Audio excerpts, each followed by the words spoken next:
How you doing, folks? I think we're live. I think we're live. I think we're live. I think we're live.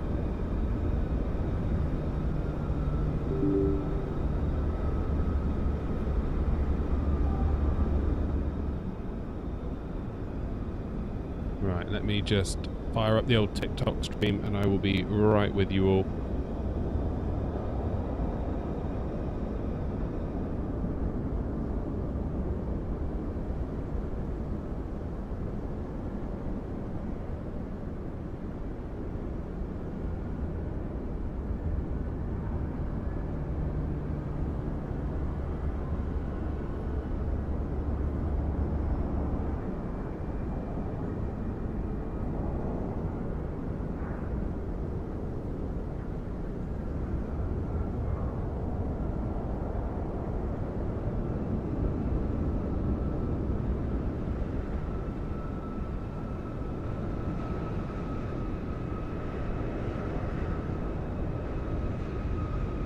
There we go. There we go, there we go, there we go. We are live. Good evening, good morning, good afternoon, wherever you are. Hope you're all doing well. We're here in Dubai in the A380 Microsoft Flight Sim 2024. We'll see how this goes. This could all go horribly wrong. This will be the first time using the A380 properly in 2024. I've been told it works. I did a quick loop around Dubai last night in the A380. Seemed to work, so I guess we'll just have to see, won't we? The plan is we're going to head over to Heathrow from Dubai. We're on the VATSIM network. Nothing online though currently at Dubai here at the moment, so Unicom all the way. And yeah, we're going to see if we can get ourselves there in good order. I am, however, going to be using time acceleration once we get up into cruise because it's going to be a 7-hour flight, and frankly, I don't have 7 hours to do this. There's no period in my life where I've got 7 hours, 8 hours, heck, even 5 hours to do a flight. Of course, you have to allow for time when we're on the gate here. We have to allow for time taxiing. So it's the only way we can really do it. So sorry if you don't like that, but it's the best I can do for you. It always feels weird doing long haul for me because it's like, what do? Do you just sit there for hours straight, or do you speed it up? But then if you speed it up, is it really a long haul? I don't know. Let me know. Let me know what you think. I really feel conflicted on the whole thing. But the biggest thing today will be, can we start the A380 properly? And yeah, can we actually do it? Yeah, let's jump in. Let's jump into the cockpit. Let's see if we can even get this thing fired up, because that could be a challenge in its own right. There we go, nice and quiet. Now we're in the cockpit, and God, you realise just how high you are in this thing compared to all the other aircraft that we're used to flying. Really up high, because of course we're on the first floor. Is it first or second floor? I'd call it the second floor. It's kind of the first floor though, right?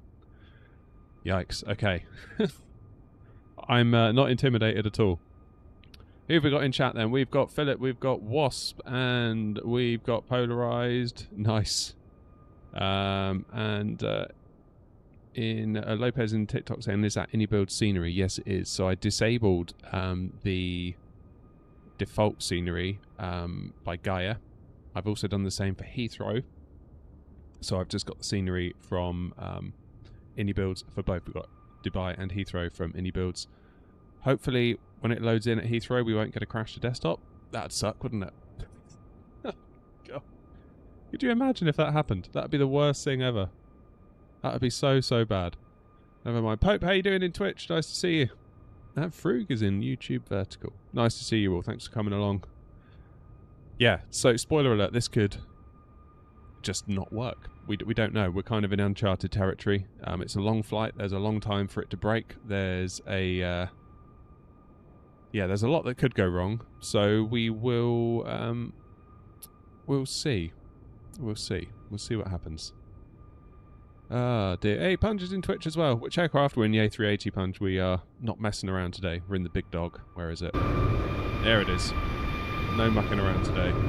So we're on VATSIM. There's the terminal. Plane over there. Fairly quiet, all things considered, on the ground at the minute. There is some debate there is some debate over what runway we should be using. Simbrief told me to use 30 left, and I thought that was a bit odd because a lot of the departures on VATSIM Unicom seem to be using 30 right, and it would seem that so is all of the traffic on flight radar. So we'll see how that goes. So 30 right is the plan. That is the plan. So we're going to try and get ourselves set up and pushed and gone by 10. We'll fly the SID, get ourselves up to cruise, then we will flick on our time acceleration and we'll see if that works. Hopefully it will. I'm planning to only do like 2x. I think that's all you can do in this plane. But that will at least allow us to get into London in time, during which, when we're in time acceleration, we will be using... what was I going to say? We'll disconnect from the VATSIM network. That's what I meant to say. That's what I meant to say. Flying 737 out of Dubai today in real life. Nice. Fun. You a real pilot or are you flying as a passenger?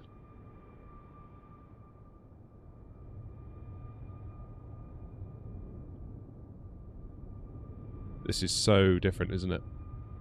So very, very different from our A320 737. So I think the rule is flare at 40 feet, isn't it, in this, rather than 30, just because it's a heavier thing. So we will have to keep our eye on that. Let me just get my charts working here a momento.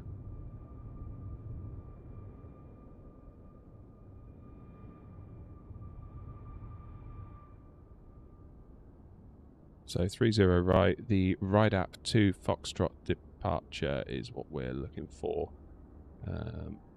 Looking like a 27 right arrival into Heathrow. Okay, pilot 73, nice. Have a good flight, man.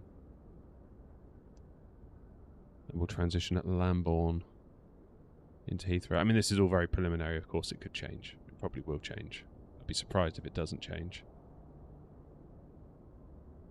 Though we'll have to see.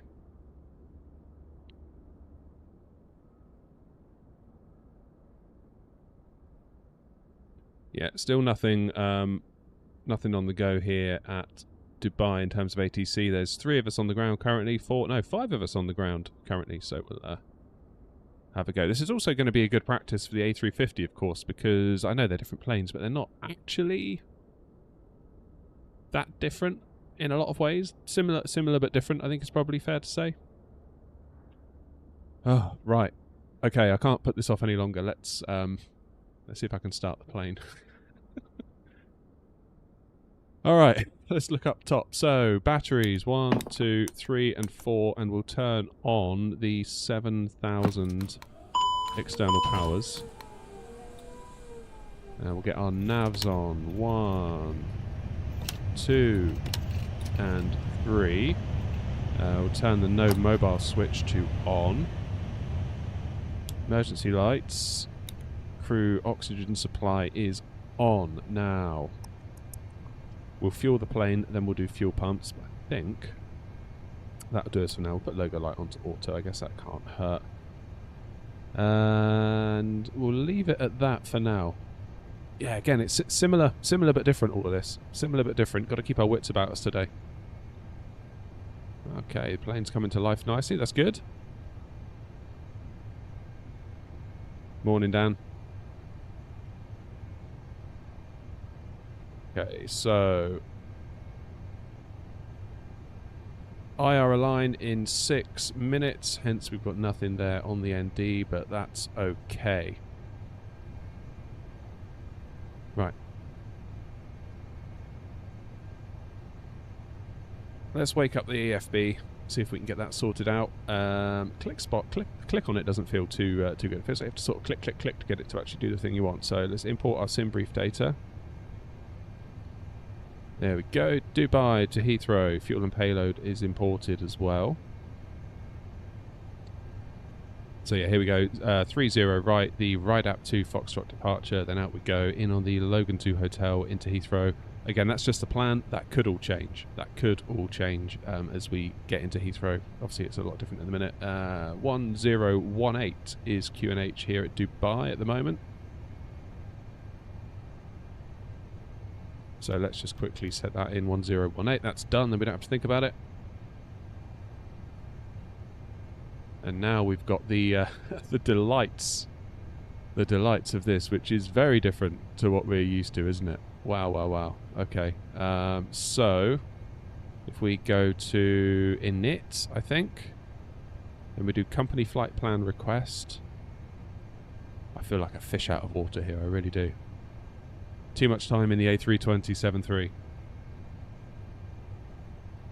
Okay, give that a second to load in. And yes, I am feeling very stressed. Thanks for asking. Come on. There we go. Received company flight plan. So we'll click that again. Then we do insert. Yes, there it is. Happy days. Okay, that'll do us for now, I think.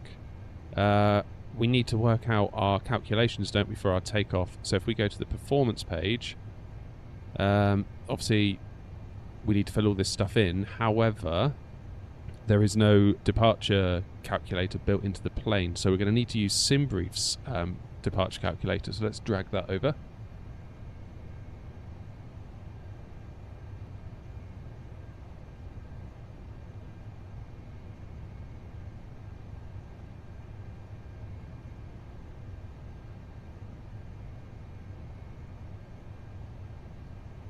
Here we go. So that's all looking good.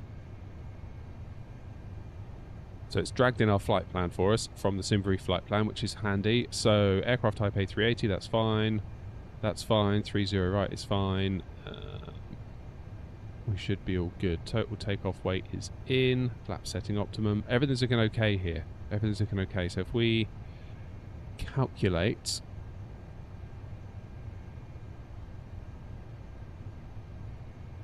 populate the weather, then calculate.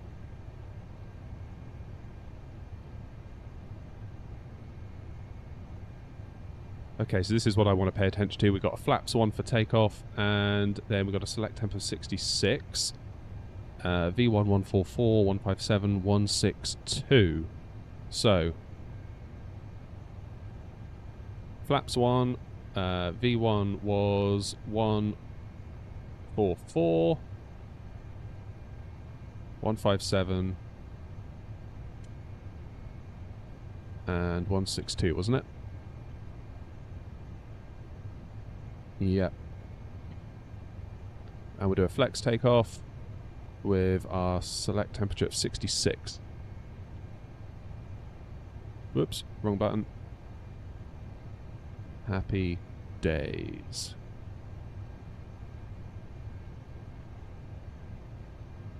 How am I doing so far? Am I getting it right?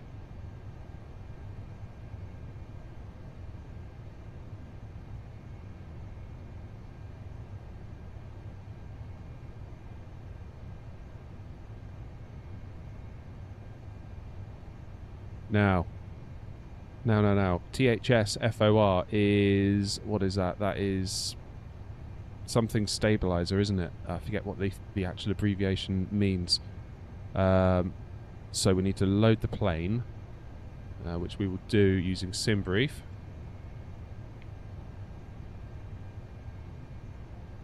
Okay. Alright, 484 on board. We've got almost 10 tons of cargo, and we've got a 0 fuel weight here, which is very, very handy indeed. So let's load the plane. And yes, I am going to do it instantly, because I'm lazy and we need to get gone. Time is a pressure today. Happy days. So our centre of gravity is 34.24.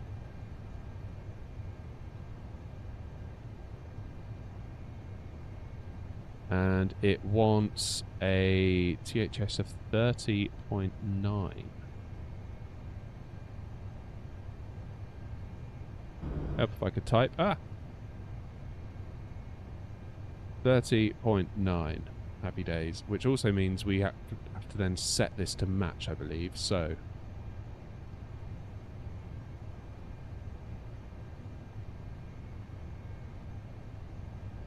but we can't do that until we've got our hydraulics.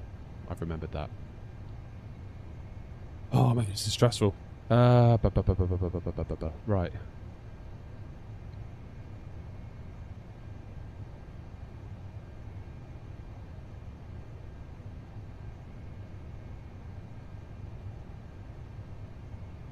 So let's get our fuel and our load in. So our zero fuel weight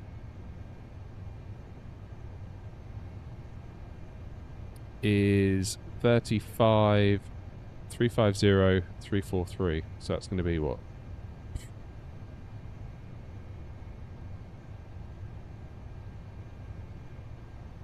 .350.3. Does that sound fair? 350.3 into the zero fuel weight.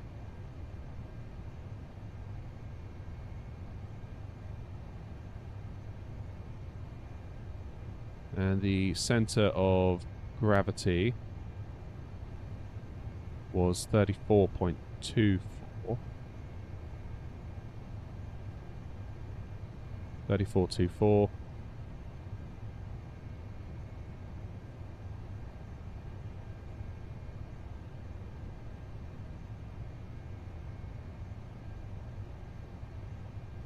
And our block fuel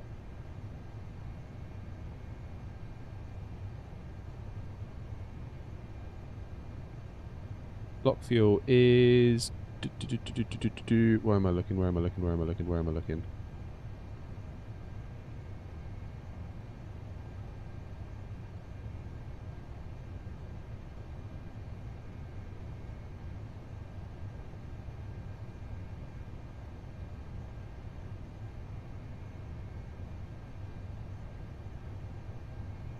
Hold the line, callers. Hold the line.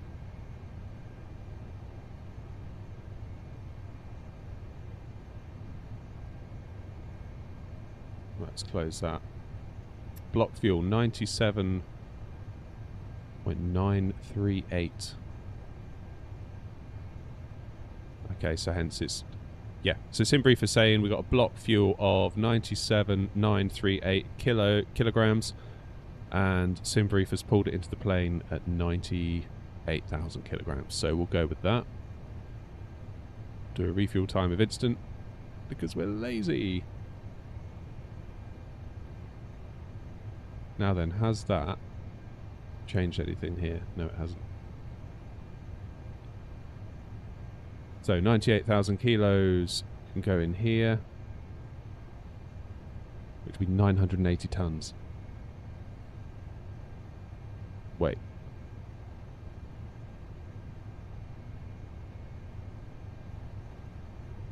That's going to be 98 tons, not 980 tons, isn't it? Sanity check me, guys. 98 tons? Yes, thought so. Good. Right, 98 tons of fuel loaded. So let's get that in here.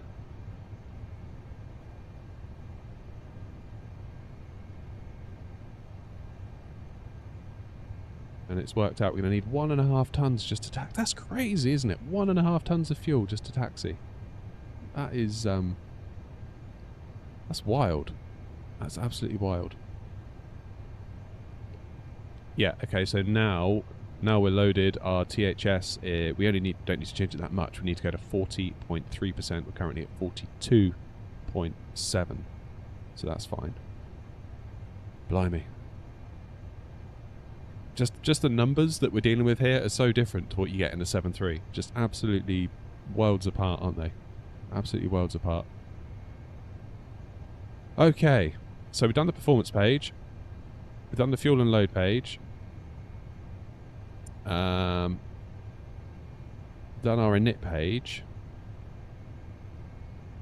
I don't think there's a lot we can do with the wind here, is there? So we can do our flight plan. So into Dubai, we're going to do our departure. Runway 30 right on the... Where are you? Red for... No, the ride app to Foxtrot departure. Click temporary flight plan. Insert temporary. So switch it into plan. And we can step through our route. So out of Dubai we go. Heading straight out to the sea. There's ride app. And we are in business. Nice. That'll do me. That'll do me. Gamer Clark, good morning, mate. How you doing? Hopefully I don't make a giant hig's ear of all of this. So we'll see. We'll see. Oh, man. 3:30, welcome back, mate. Tuning in after the Edinburgh flight yesterday. Damn. Wow. Can't have been that bad if you come back. That's always reassuring. Badger, good morning. Nice to see you. Right, we need to look at our charts.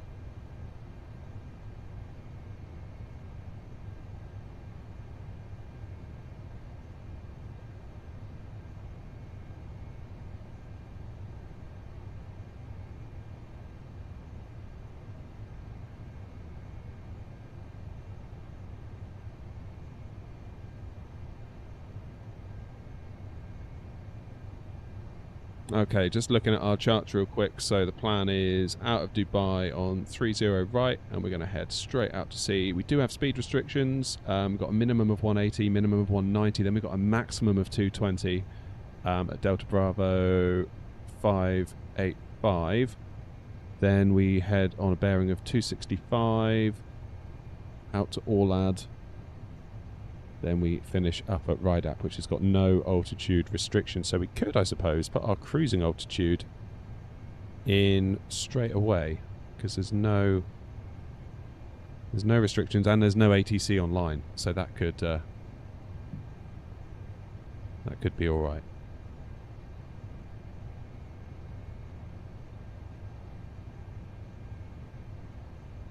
What is our cruise? 360. That's fine.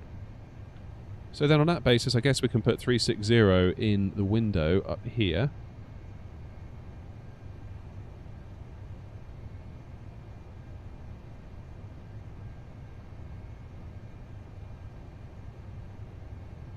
Now I'm just thinking, what do I do next? What do I do next? Got our flight plan in.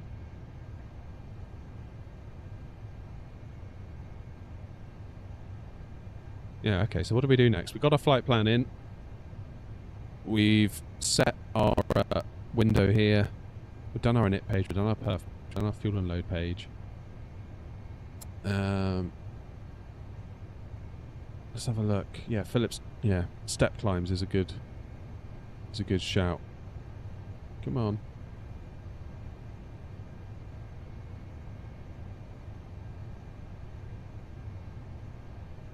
Let's have a look for any step climbs.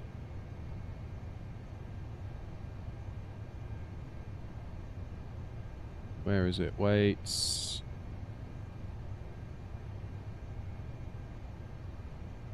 Three 360. 360. 360. 360.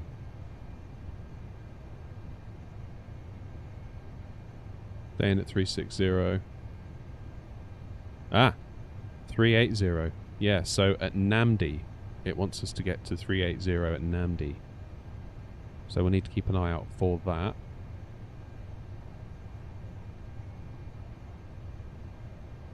And then it's 380. There's a lot of waypoints in there, flipping heck.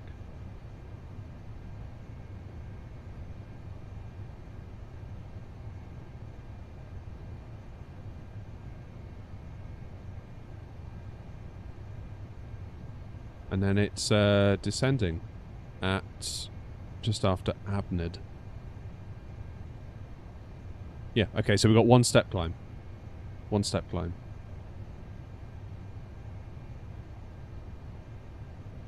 So we'll probably have to do that manually, aren't we? Step climbs are always at the top with the waypoints. What do you mean by that, Philip?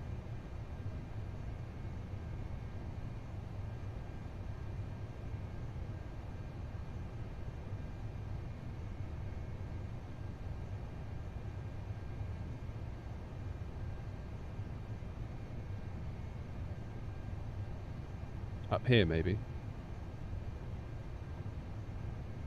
Oh, yeah, there we go.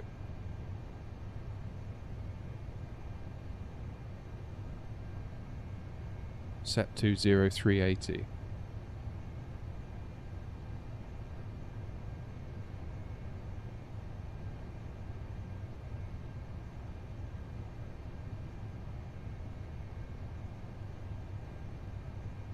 What does that set to mean then?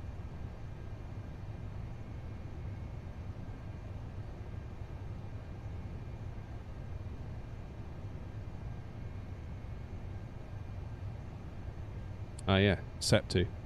So I guess after SEP 2 we start to climb to 380. Nice, that makes sense. Happy days. Happy days. I need to turn my fans on because I'm roasting in here.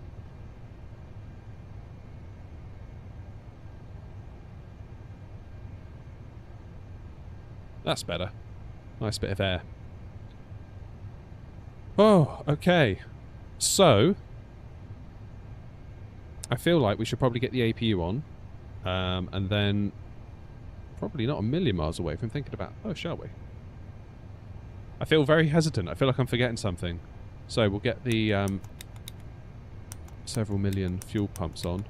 Goodness. So they're all on. That's fine. Let's get the APU on. So APU master. Give it a second. Then we'll do APU start. Then we can think about disconnecting external power and getting this show on the road.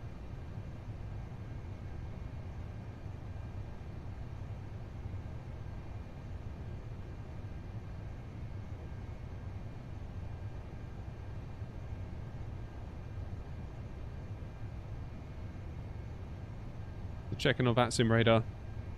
Double check nothing's changed.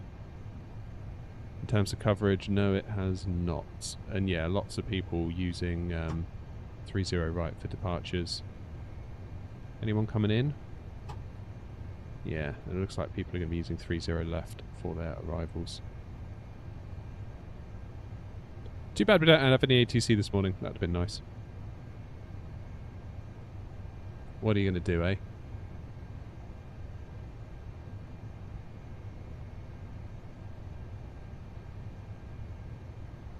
Oh yeah, THS will need updating, you're right. You're right.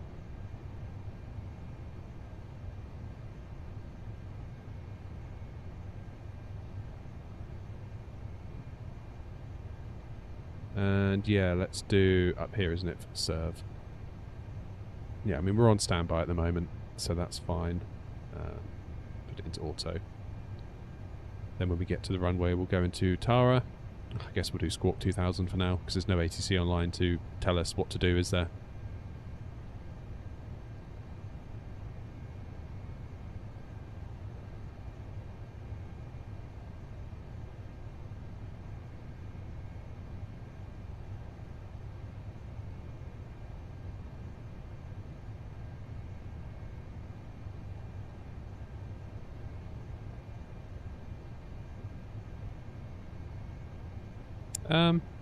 I should have hydraulic pressure by now, shouldn't I?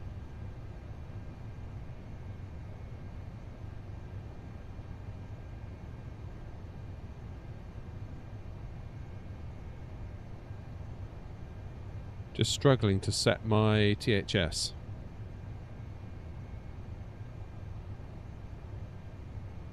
With my bind that I was using last night. What's going on here? Gabriel, there's two streams. There's a vertical and there's a horizontal. It's just for giving people whatever they want, really. Maybe, yeah, okay, Philip, maybe as you say, its engines need to be started for that. That's fine, we'll do that. We will do that. Engines needed. Feeling the stress. I'm feeling the stress. Oh, man, okay. Nothing like a bit of VATSIM stress, is there? We're only on Unicom. Imagine if there was ground online right now. I'd be like, ah.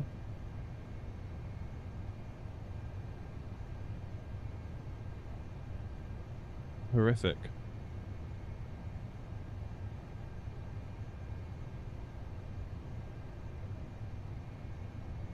Right. Let's take a momento and plan our taxi route because we're on Unicom. I think our best bet is to push back and face west, sorry, We will then head out onto presumably Zulu. Then we'll take Lima 1. Then we'll take Mike all the way down to 30 right. That way we can avoid 30 left entirely. So sort of go around the back of it, I think. That should be the plan. It's a plan, I think. Yeah, so we want nose right, tail left in this instance. Not entirely sure whether I'm going to, or whether I should be pushing back and then taking Kilo or Zulu. That could be, obviously if we had ground online. Yeah, 30 left. So that's someone on final there on 30 left. So we know that we're doing the right thing by taking off on 30 right. So that's reassuring. Yeah, not sure whether I should take Zulu or Kilo up to Lima 1. I think probably go with Zulu. We can always move if someone gets in our way, I suppose. This is why it's almost easier when you've got some sort of ATC online. I know sometimes people feel the stress of having ATC online, but actually they just make those kind of hard decisions for you, which is kind of nice in a way.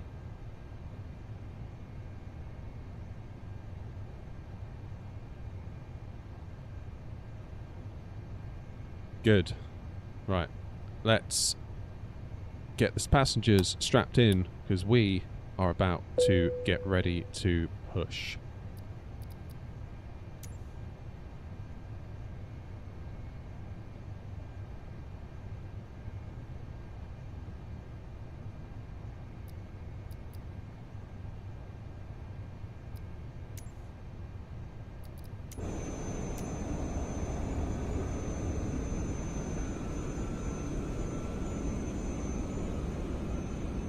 Oh, those frames are a bit dodgy, aren't they?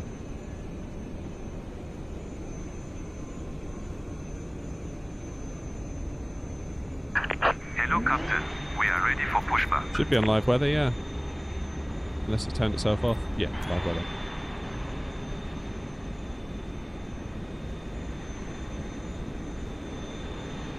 Look at that insane realism from the wing walker there.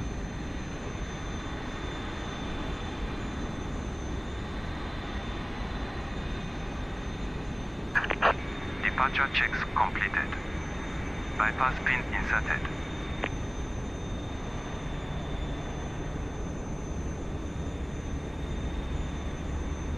That's what I'd hoped for, Wasp, to be honest with you.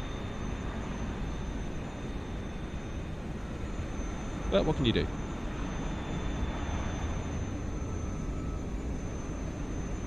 Here comes the tug.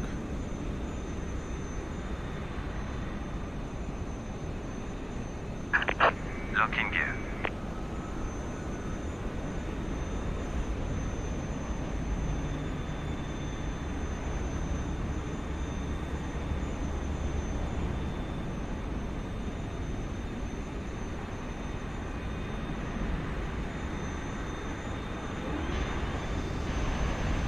Up it goes.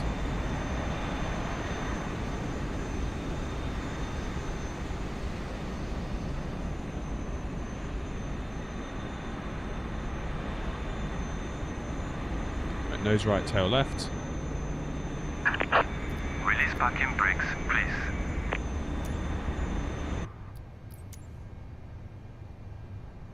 Alright, GSX are ready for the push, so let's get our beacon light on. APU bleed on. Release parking brakes, please. Parking brakes.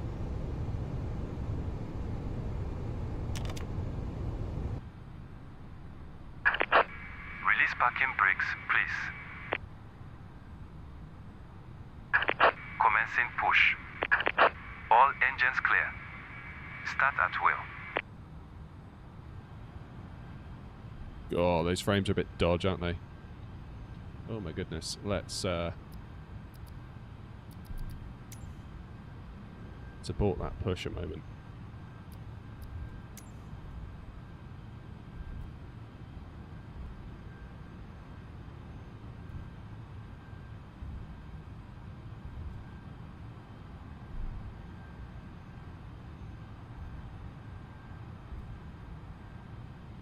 Oh, God.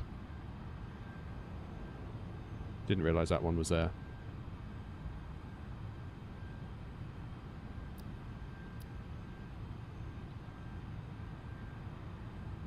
Wait for that one to move.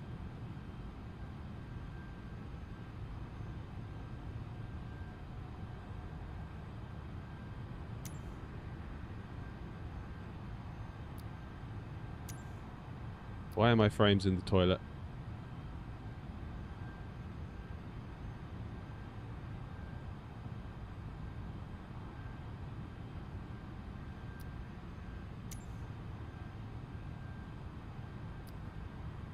How many frames per second am I getting right now? Good God. Look at that. Okay, now it's better. Alright.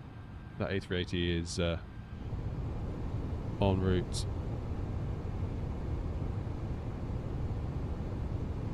Dubai traffic, Emirates 57 Super, stand Foxtrot 17, pushing back, facing west. Dubai traffic.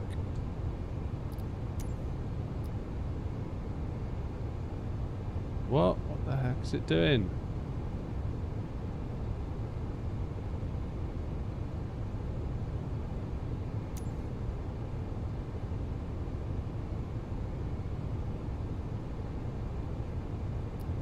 I don't want to park.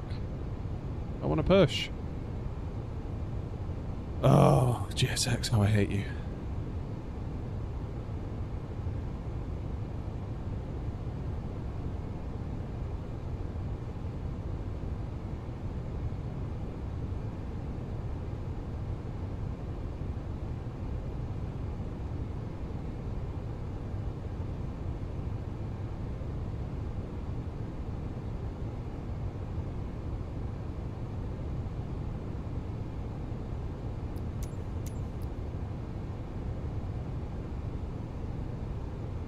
Just walk me there. Should we do that?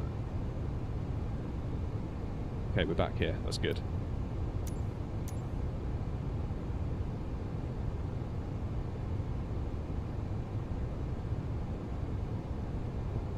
Oh, not loud.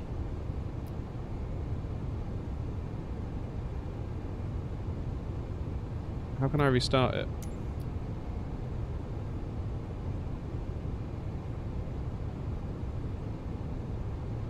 Hands up. Who loves GSX? Not me. It's one of those things that we can't be without, but it's just a pain. Oh, we have to, yeah, we have to do the task manager thing, aren't we? Okay.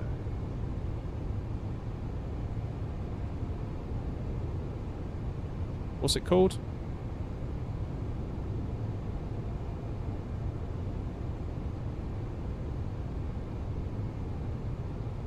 What do you have to look for in the engine?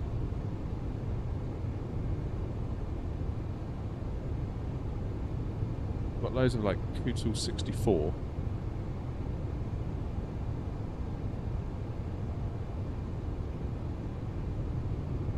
We'll end that task. If this gives me a crash to desktop, I'm going to cry my eyes out.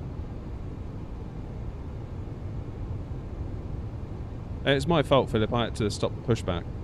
There was a plane that was not where I expected it to be.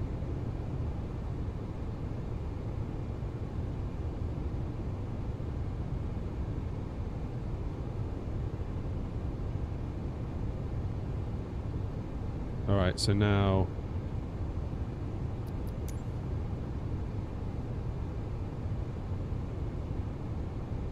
Where is it? Where is it? Where is it? Where is it? Where is it?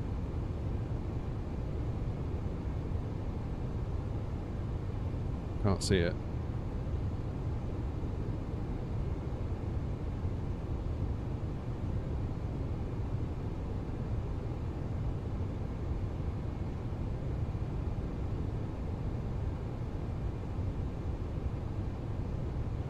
It's gone.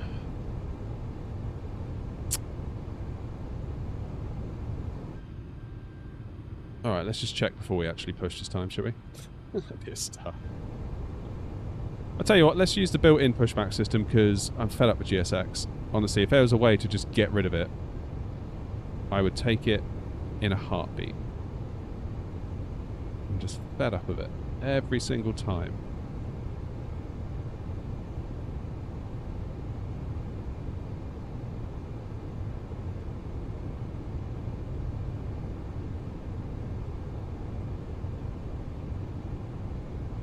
Right, start QTool for GSX.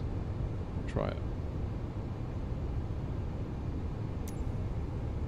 Doesn't help, I'm only getting 8 FPS as well.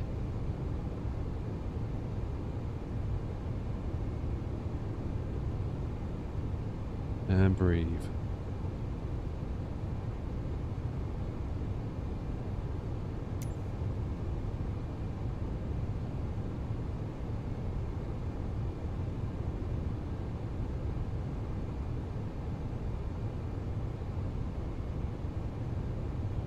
Right, where is it?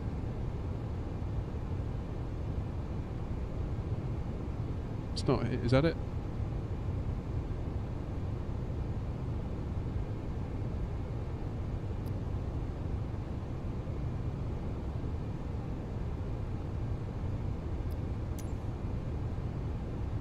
Come on, please work. Nope.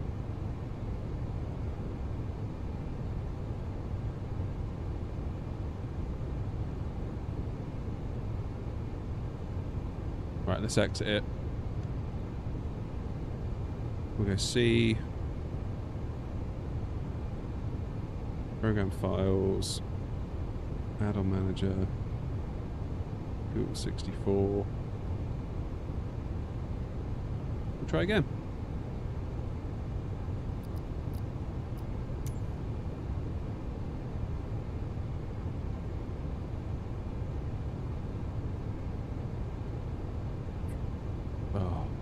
GSX, just like, sort your life out, seriously.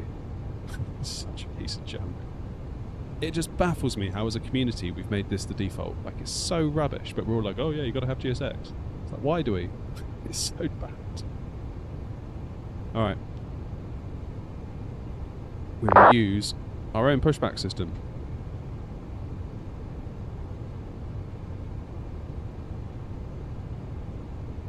Terrific.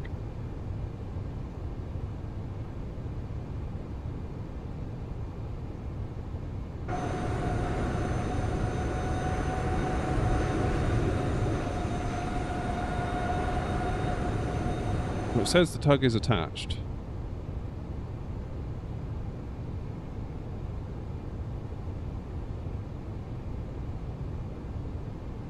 Now my frames are in the toilet. Oh man! Yeah. When people say the A380's working in Flight Sim 24, maybe don't believe them. Dubai traffic, Emirates 57 Super, stand Foxtrot 17, pushing back facing west, Dubai traffic. Alright, we're off.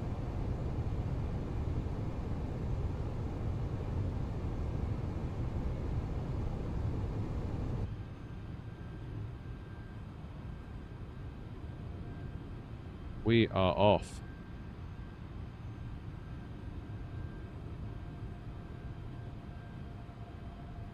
Look at how much VRAM it's using. Wow. This ought to be interesting, doesn't it?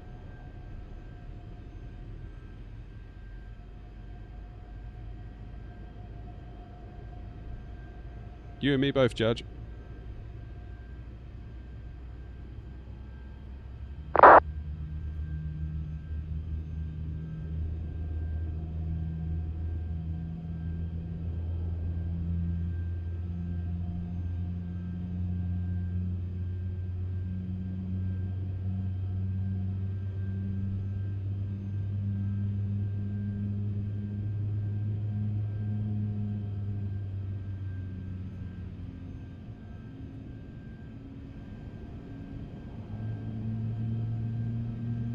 Okay, we've got an engine on the go.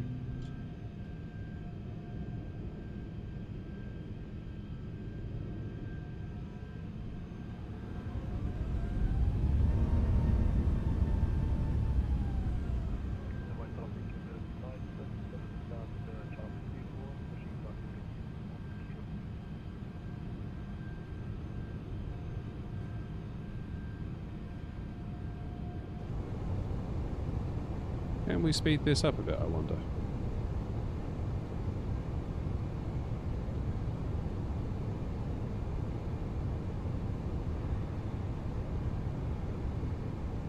Oh man, those frames.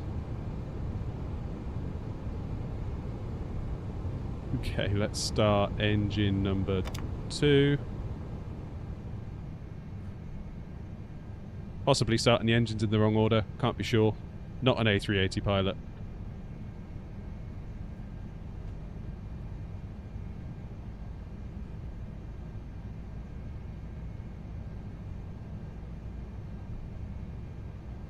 What happened to the frames? I don't know, Oliver. The frames have gone missing in action.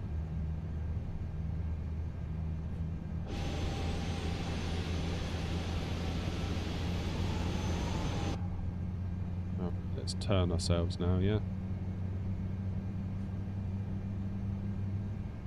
Ah!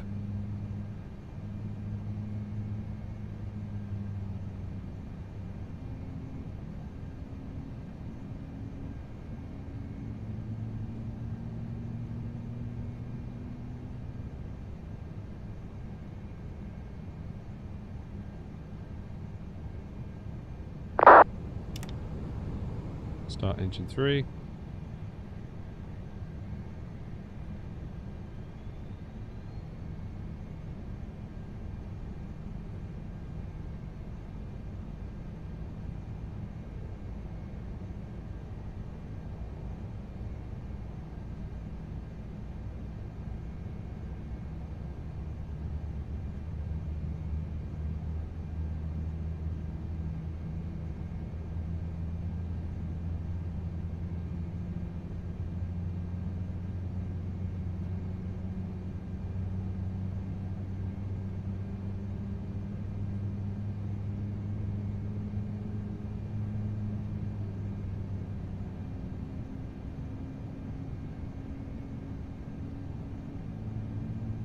Alright, let's leave it there. Not the greatest push in the world, but then GSX failed us yet again. So, that's good. This will have to do for now.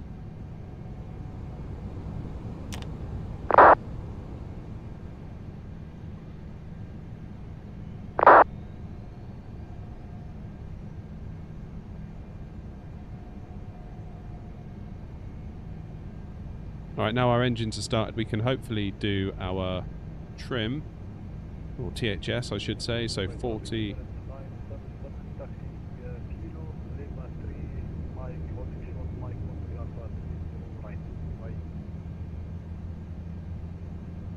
There we go, that's good.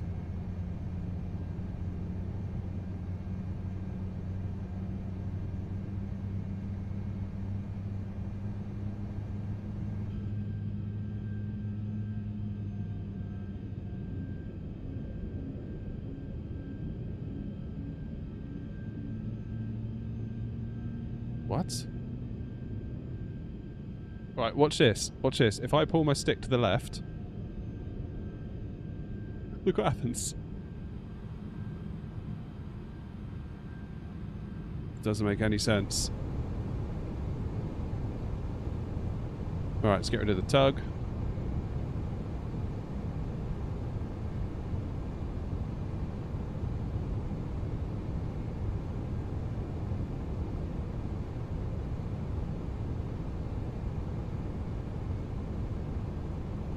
Turn the pushback system off.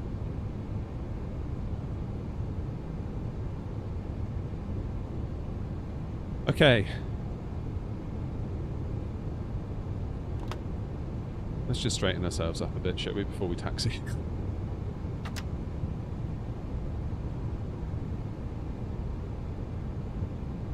My God, look at these frames.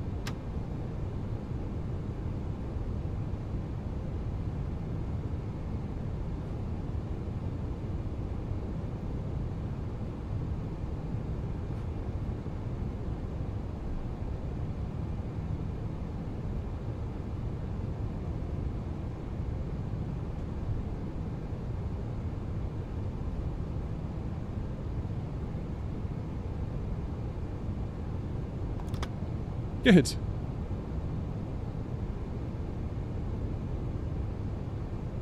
Right, we're pushed back vaguely onto Zulu. We're going to go Zulu, Lima 1. Then... I suppose we could do Lima 3, couldn't we? Zulu, Lima 3. Let's write this down.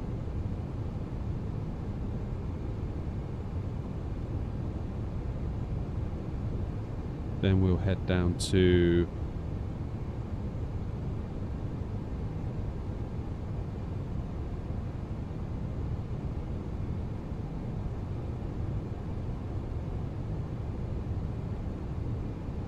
Alright, let's make our call. I've got my taxi route. I've got it all figured out.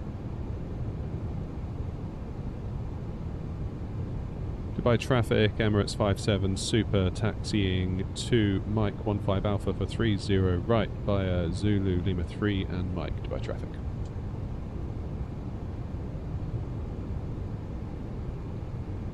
Okay, good. We turn the APU bleed off, turn the APU off. We can get our taxi lights on. Strobes to auto for now, and we can do our auto brake.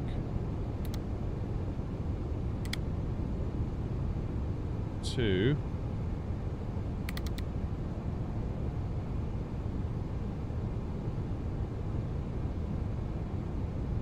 where's the rejected takeoff on here? Brake to vacate low, 1, 2, 3. That's got to be it, right? No.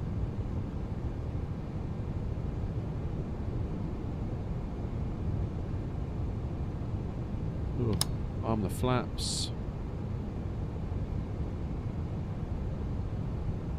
How'd you do auto brake? Anyone know? Button to the left. Or that one? Okay, cool.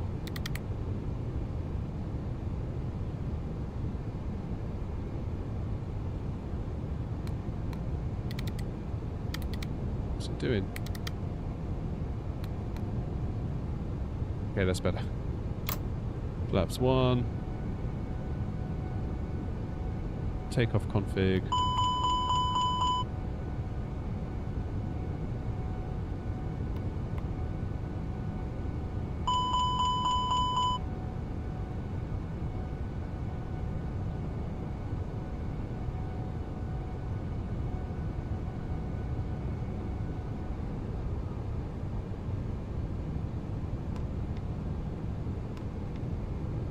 There we go, takeoff config complete. Right, we can now begin our taxi.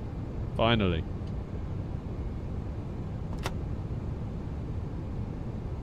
Anybody's Dubai is horribly optimised. Yeah, it's not great at the moment, is it? Let's do an FPS check. Doing bad, 35, but then it does tend to...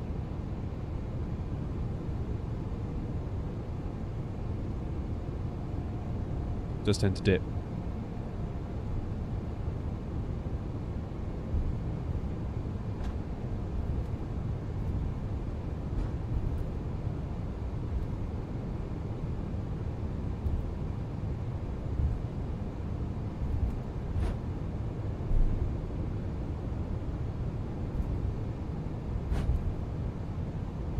Sorry, Wasp.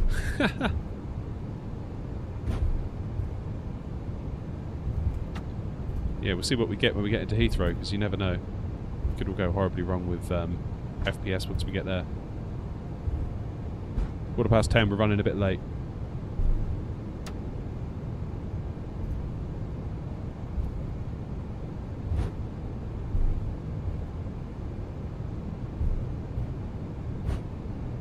So, Kilo 1.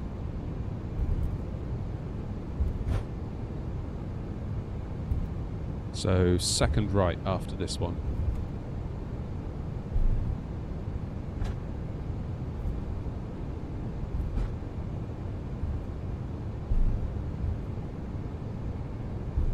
Morning, Westcastle. Well, it's working in, you know, sort of. We'll see. I mean, it may be that we just crash to desktop as soon as we get out of here.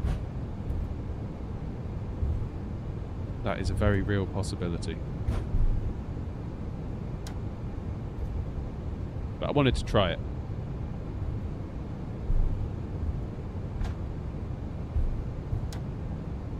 The liftable flap lever, yes, so I 3D printed that. So there are mods you can download. There's a video on the channel all about it.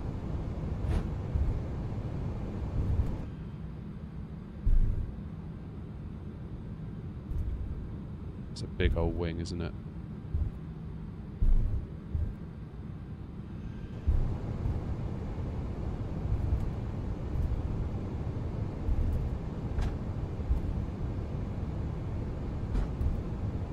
That is a big old wing.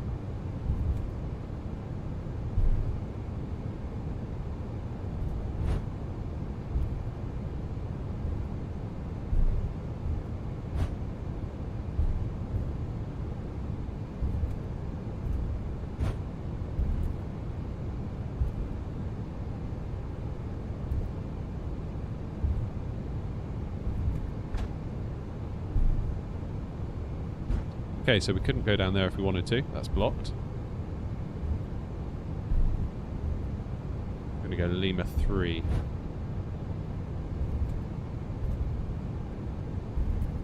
A380, yes it is indeed.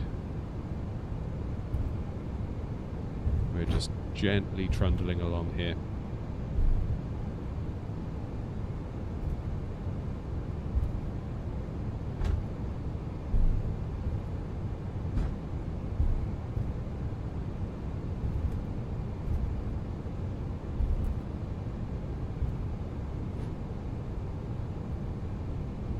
This will be us, I believe. Lima 38. Right, so we need to do a bit of a wide turn, don't we? Similar to a 777. Let's see if we can do it. Oh, there goes our frames.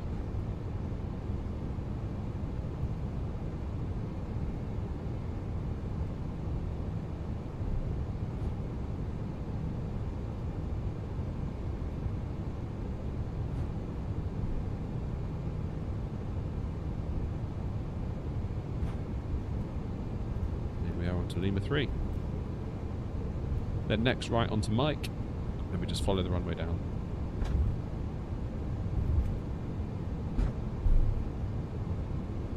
Yeah, whilst looking on flight radar, this seems to be quite a common taxi route, so I figured that given that there's no ground to tell us otherwise, we would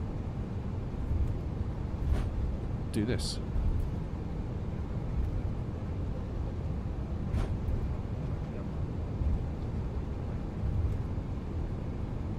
A very attentive VATSIM pilot. Love to see it.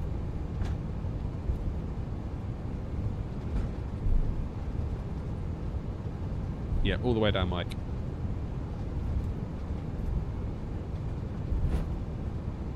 It is on VATSIM. It is indeed.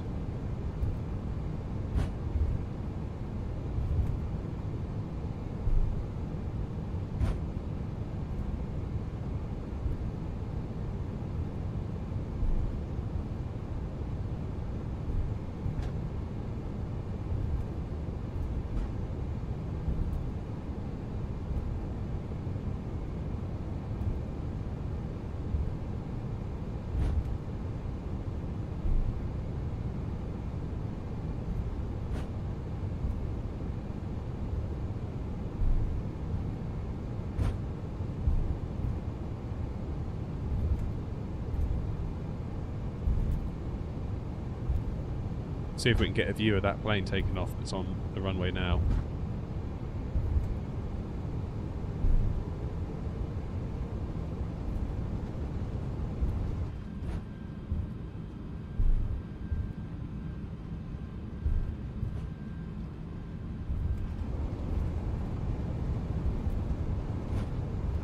Here they come.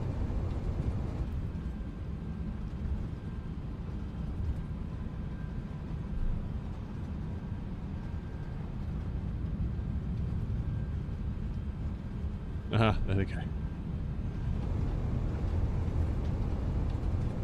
We are taxiing rather too fast for a big old bird like this, aren't we? That's what looking out the window will do for you.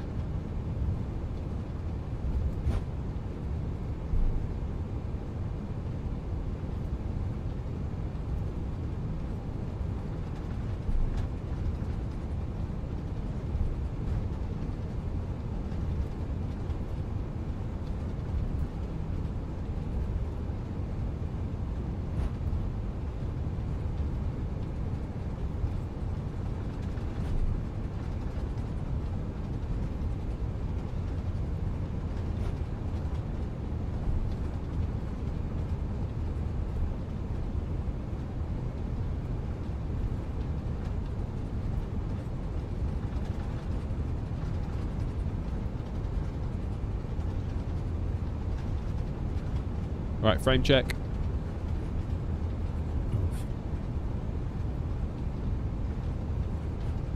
Seen better days, hasn't it?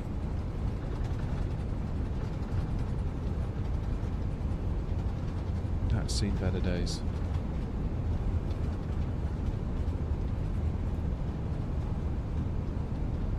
Demon, yes I do. No coffee yet, Westcastle, although that is on the books. As soon as we get beyond our SID and hopefully up to cruise, that is an immediate priority for today.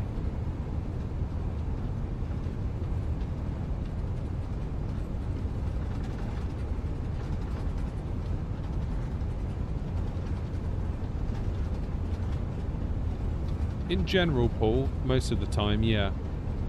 But it's not without its issues.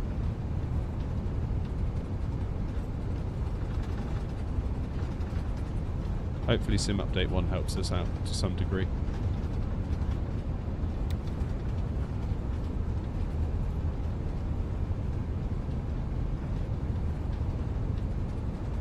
This is Auto FPS is running at the moment. No frame gen. I mean, to be honest, if you're going to get bad frames like this, frame gen isn't going to help you.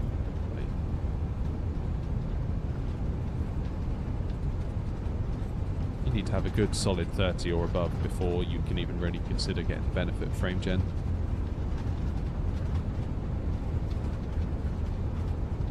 Nah, screw that, Tricky. I'm not doing that.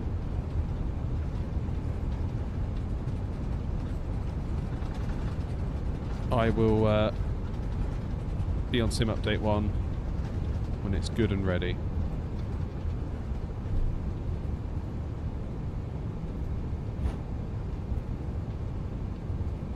And not a moment before.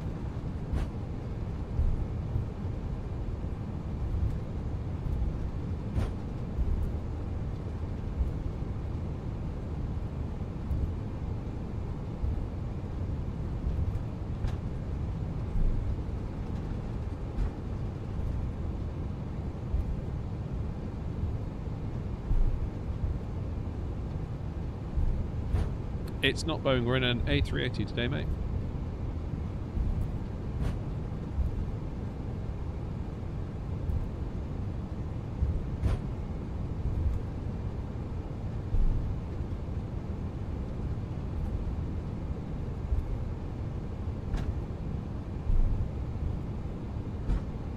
Mike 15 Alpha, here we are.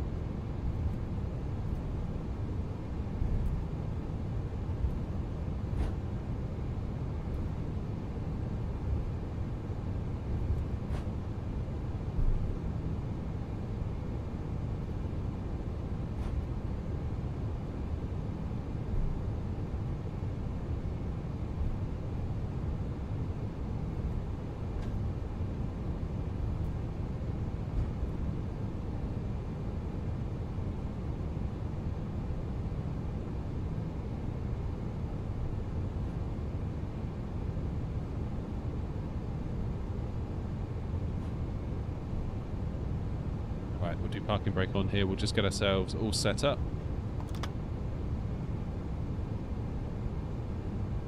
Nice. Okay, let's do strobe lights on, beacon is on, landing lights on, take off. That's what we'll do runway turn off, not that we need it. And we'll do... Ah! Frames have gone low again. Look, I'm doing a 360 no-scope. Alright, into Tara. Dubai traffic, Emirates 57 Super, lining up, runway 30 right, Dubai traffic.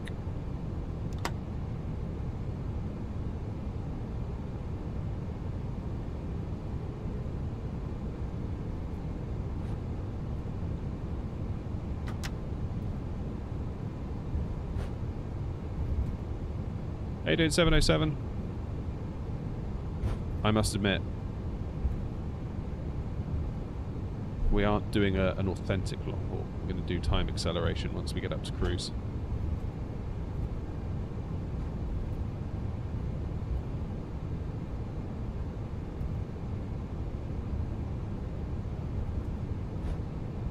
Dubai traffic, Emirates 57 Super taking off 30 right on the Rydap to Foxtrot departure, Dubai traffic.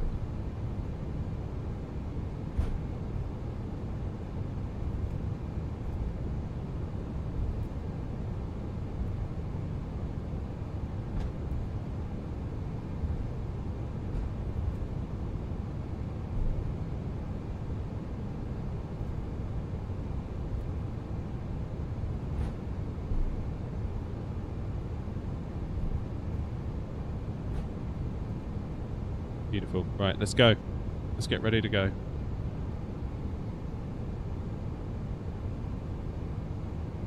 Let the engine stabilize.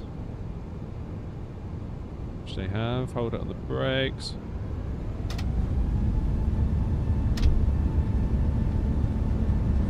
Thrust set. Flex 66.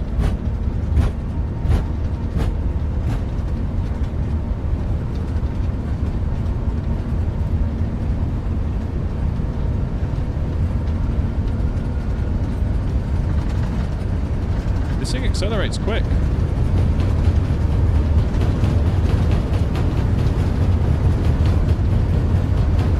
V1. Rotate.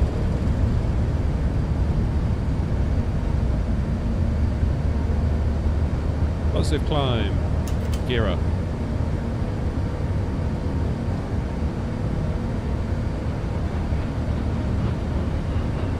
Wow, this joystick seems a bit sensitive. Wow.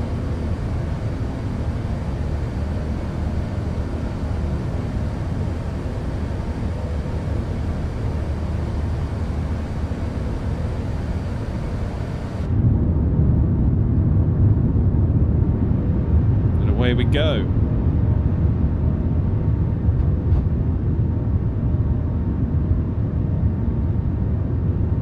RIP my FPS.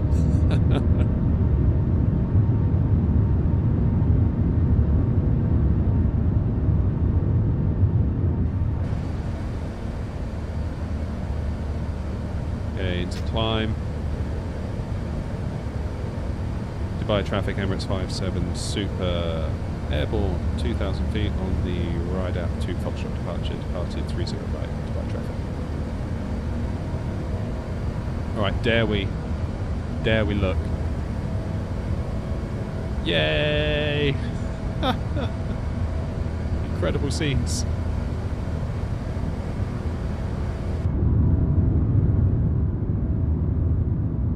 Oh, it's okay now, we're looking out the window.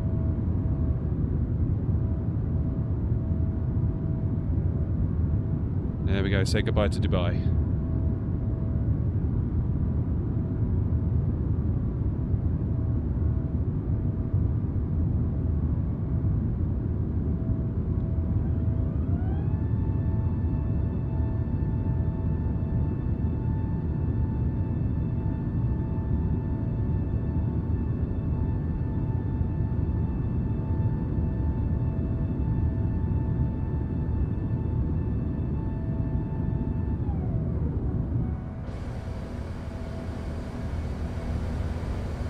Days now accelerating nicely.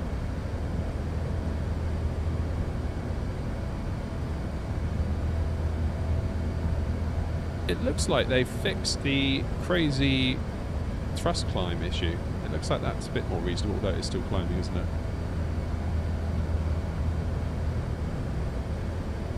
About 3,000 feet per minute. That's not the worst.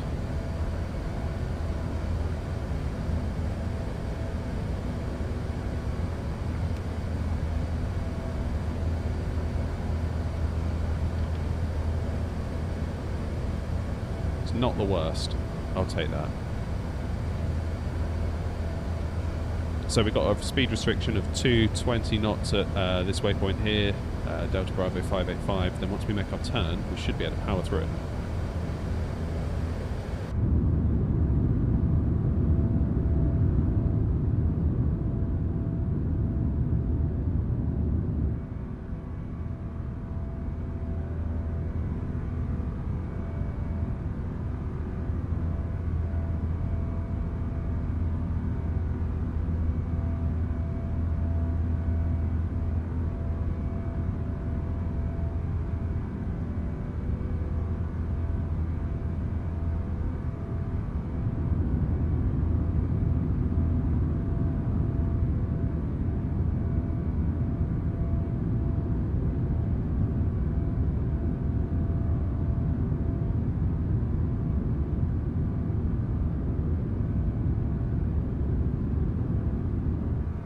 I thought I didn't have lights tricky, unless I accidentally clicked them off. No, I didn't.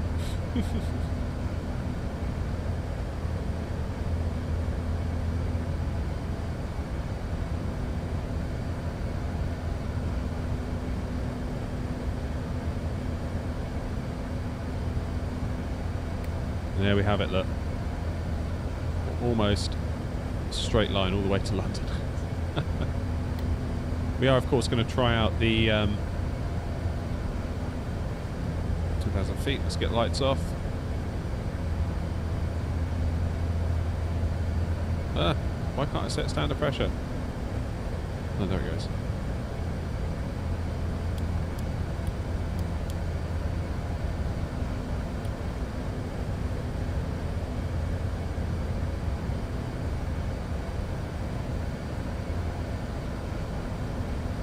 How weird.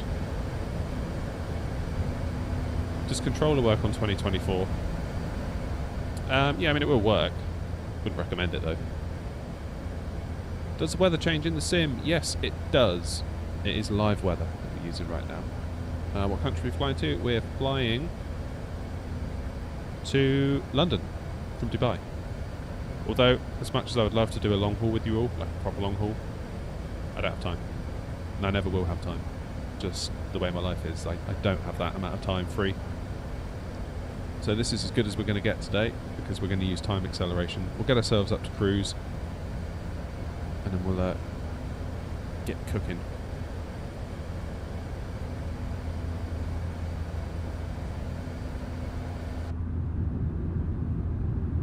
That's a hell of a view there, isn't it? There's something reassuring about seeing two engines out of your window, isn't there? I know twin jets are very reliable, there's no reason to doubt them, not really. But even so, man, just seeing two engines on each wing, something nice about that, you know? Is it just me? Like, I know there's no real data to support that kind of comment, but I don't know. If I was flying over the Pacific or whatever, you know, New Zealand to San Francisco, it would be really nice to have four engines as a pilot, just for that peace of mind, because if one goes, you've got a lot of options.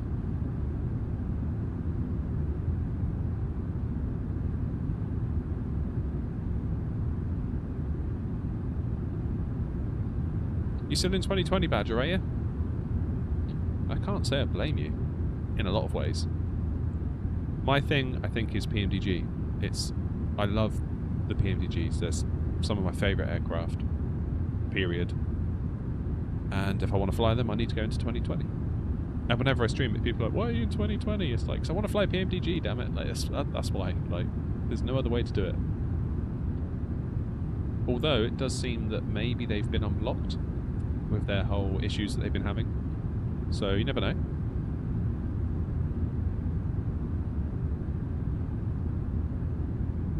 My hope is that they can just give us anything. Like, I'm not really. I don't really want them to take ages over it, giving us like full-on Flight Sim 2024 versions. I'm just more than happy for them to do. I know there's more to it, but I'd be quite happy for them to just go into the SDK and do save as export for 2024 and just give us exactly what we've got in 2024, albeit fixed or whatever. So, I don't know.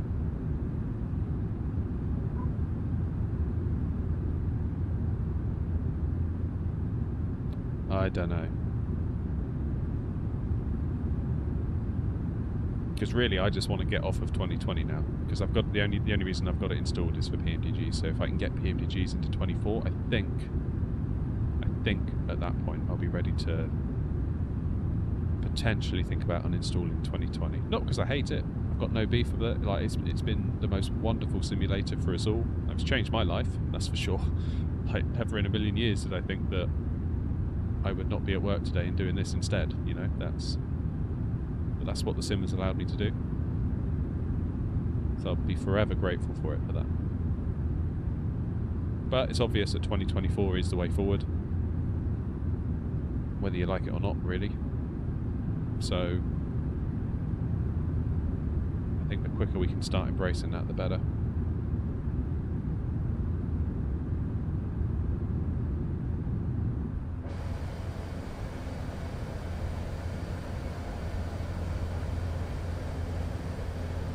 Right, how are we doing? Let's have a look, see where we are. Here's us.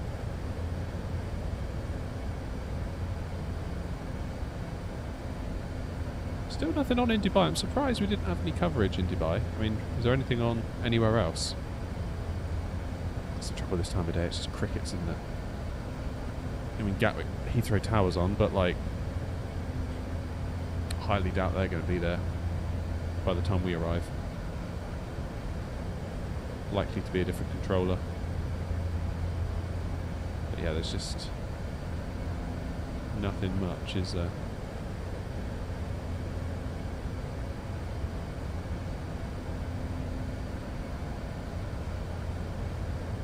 Nothing much. Good luck, Wasp.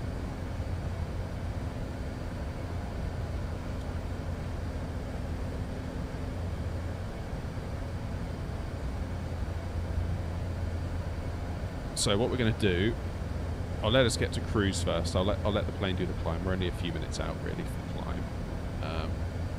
If you go to the dashboard, so in the A380, you can go up to the settings cog, and then do sim rate, and you can increase sim rate. Kind of similar to PMDG's auto cruise feature, but not really. PMDG's auto cruise in the 777, and now it's been backported to the 73, is much more sophisticated. So all this will do is literally increase the sim rate, which you can do with any aircraft. If you bind a control to your keyboard or whatever, it's really more of a simulator thing versus a plane thing. Fly-by-wire have just basically integrated a shortcut into the FB for us for ease of use. Whereas PMDG's auto cruise, that will look at your flight plan and kind of dynamically adjust your sim rate. So the trouble is, if you're whizzing along at, say, 8x, then you will potentially miss a turn.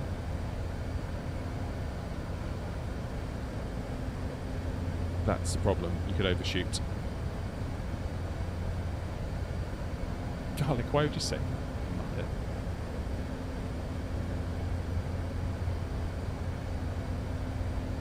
How's it going, Ames?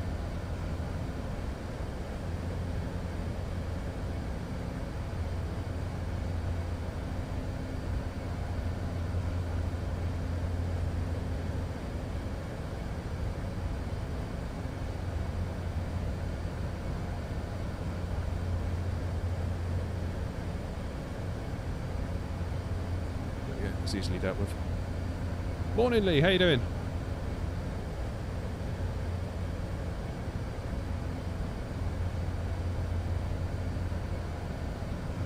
What route are we doing? We're doing Dubai to London.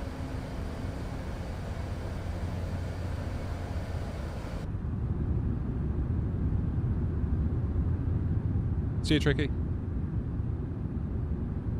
Yeah, not sure how this landing's going to go. Probably at like 4 FPS. Yeah, so Li 707, I've never tried it, so I'm kind of counting on the fact it's going to work, because otherwise we're not going to get to London in time by the time I need to go today. And I do have to go at some point. Like 3 o'clock, I've got to be gone. Can't be late. Imagine going to get the kids from school. Oh yeah, sorry, I was busy playing Flight Simulator, that's why I didn't. Yeah, anyway.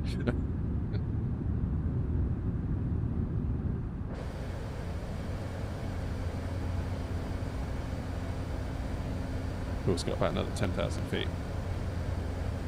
Hey Papa, you're in college. You keep your head down and keep studying, that's the way. Do us proud.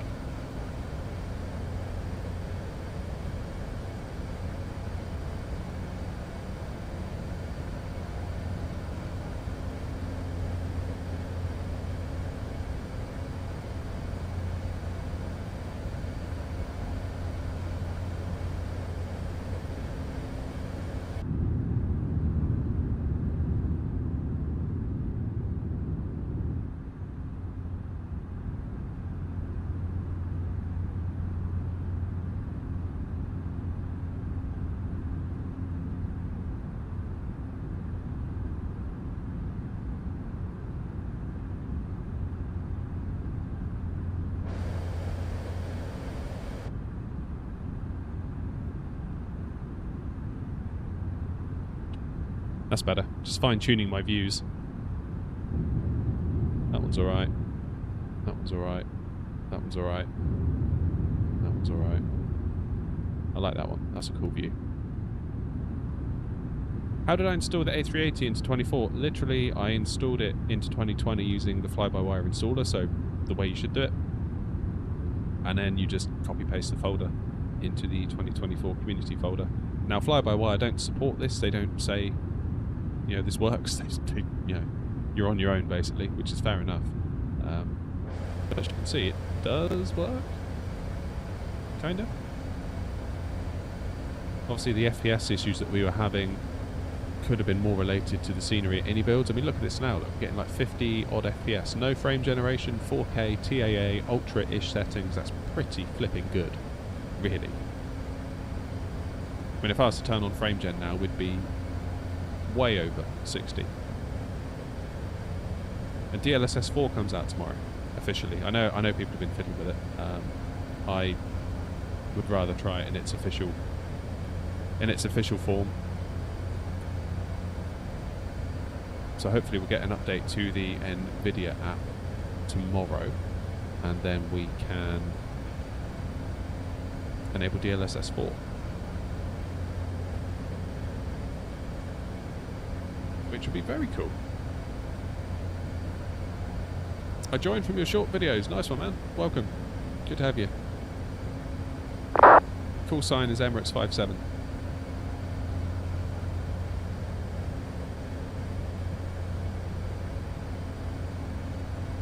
Don't need anything above 50 for flight sim. Yeah, the issue is that my TV is a 60 Hz TV that does not have any variable refresh rate of any sort. So we sort of need to be at either locked 30 or locked 60. Otherwise, we get tearing and it just feels a bit rubbish.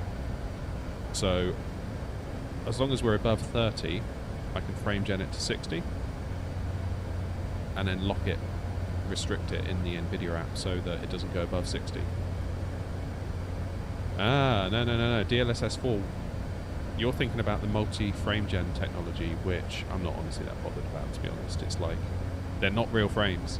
Okay? Let's all say it together. They are not real frames. But there's some very, very cool upscaling technology that they've upgraded. So DLSS upscaling, the stuff we've had for years, that used to use what's called a CNN AI model to do the upscaling, and they've upgraded that now to a transformer-based AI model. Now, transformer-based AI models are the kind of stuff that basically drive ChatGPT, so they're kind of like the top end of AI models. So DLSS upscaling has now been upgraded to use those transformer models, and that will be backwards compatible with all RTX cards, I believe. So it means that if you're on a 3080 and you've not been using DLSS because you think, oh, actually it looks a bit blurry with the glass cockpits, I don't like it, it might be that DLSS 4 can help you out.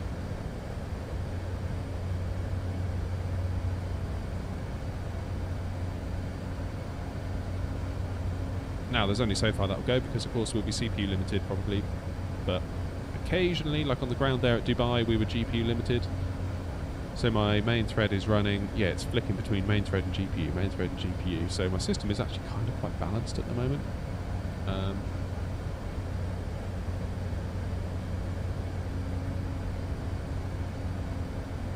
But yeah, I'll do a video all about it tomorrow. As soon as it's out, I'm going to start recording. I'm going to do comparisons. My issue with DLSS is that, you know, all this stuff looks rubbish. Like these numbers that are scrolling, they look great now because we're in TAA. DLSS, there'd be like a blurry mess, smeary. Now, I'm not saying that I need it to be perfect in order to recommend it and use it, but I need it to be better than it currently is. If it can be, say, 50% better, I'll take it. Because otherwise, DLSS in the sim's great. No issue with it whatsoever. Yes, 707 I do. Philip in the chat there actually sent it to me, which is awesome. Still can't believe you did that, Philip. It's wild. But yeah, it's made all the difference. Again, if we come and look at the FPS, I was just going to try and zoom in on the numbers, but we can't. But you can see there, CPU memory 36 gig out of 63.9. So even just sat here at cruise, nearly, I'm busting through what 32 would have allowed me to do. And that is quite a common thing. Yeah, good man indeed, Philip. Thank you, mate. I still, honestly, I really do appreciate it. It's not lost on me how cool that was of you.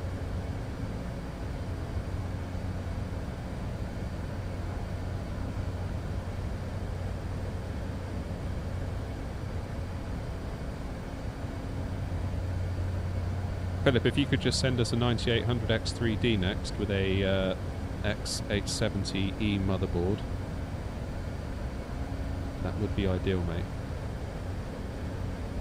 If it's not too much trouble.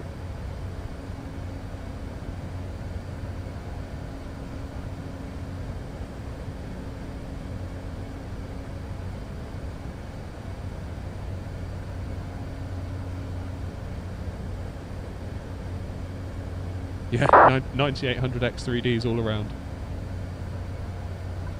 Please and thank you, Philip. I did see they came into stock last night on Amazon. Actually, I was looking. I was like, oh, do I? It's a lot of money. It's like 500 quid for the CPU, which, from what I can gather, makes it overpriced because I don't think it should be that much in the UK. I think it should be 449. I think. So it's like 50 quid over the odds for the CPU. Then you start looking at motherboards and it's like, oh no, that's like another 160, 180. DDR5 RAM, which of course we need 64 gigs of. That's like another 220 for some good stuff. Then if I'm going to reuse my 5800X3D, because there's potential that I might transplant that into the house as a house PC. Then I'd need another heatsink. So that's like, oh, it starts adding up. Before you know it, your basket's up to nearly 900 quid. And it's like, is it worth 900 quid for that? So I'm going to wait and see what DLSS 4 does for me tomorrow. We'll get that on. We'll get FrameGen on. Because apparently FrameGen will also take up less VRAM now with DLSS 4, which will be backwards compatible. So it might be that DLSS 4 just gets us out of a jam. It might be.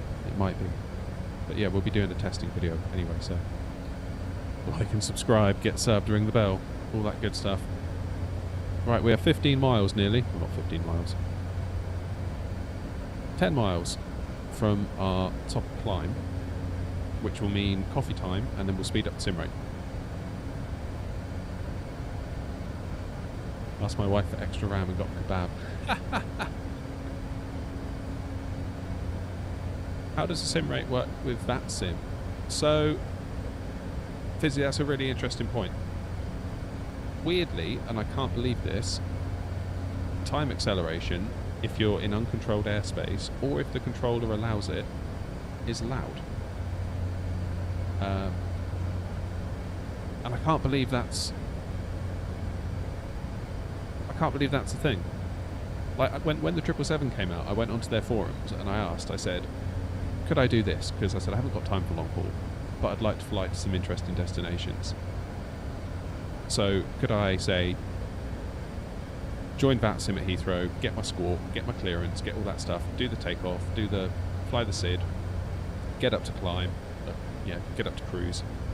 I said, and then disconnect from VATSIM, enable auto cruise in the PMDG, whiz along at like 8x, then when it's time to come down, as long as I'm not going to spawn on top of somebody or cause a problem, could I then reconnect to VATSIM? And they were like, yeah, sure, that's great. But then all these people started being like, oh, you don't actually need to disconnect. I was like, why? That's crazy. Like, you consider how like particular VATSIM is about almost everything. Yet that's allowed. So you could have these like speeding bullets going along, and that's okay. But God forbid you don't put your full name in your profile. Like, it just seems weird to me, that. Really, really weird.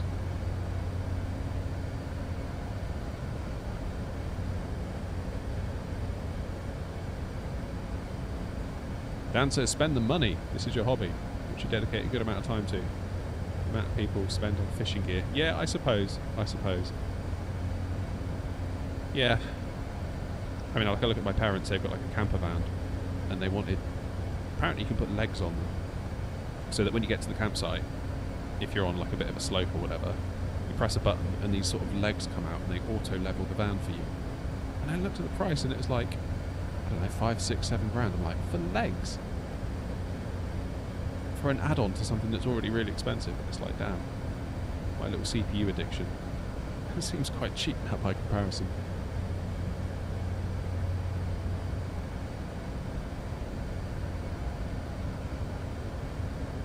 We communicate with ATC. Yeah, we do. It's just there's none on at the moment.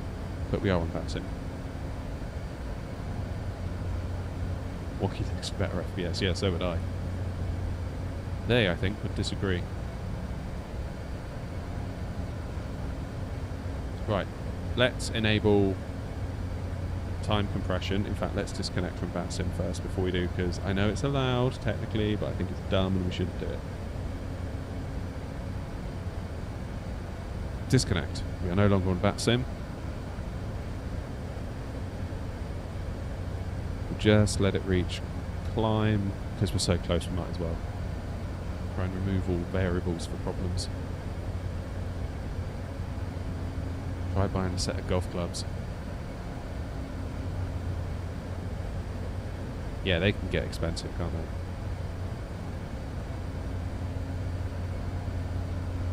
I used to be a web developer, and I used to do a website for a golfing company. Used to do like all of their marketing as well, so like email marketing, running promotions on the website, maintaining the website, just looking after the whole thing. And yeah, that is a crazy world. Some of the prices that I saw that I had to like, you know, when I was like going through product databases, it was like, that surely that's an error. Turns out it wasn't. Right, are we nice and level?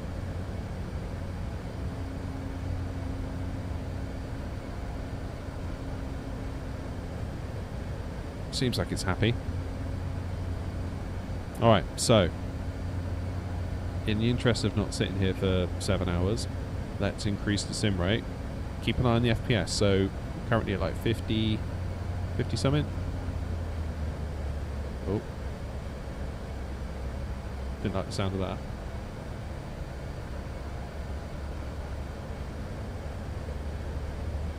What's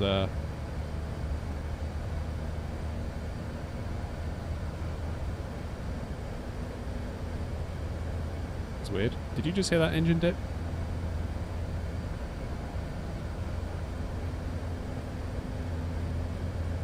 Okay, 2x. We go any higher? 4.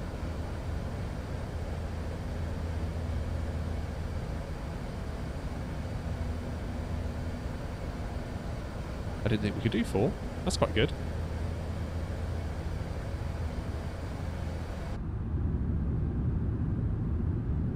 Look at us go!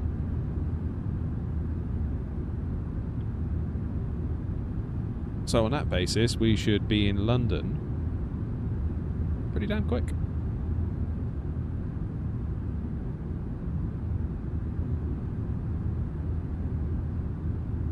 Well, we could probably get back to Dubai at this rate.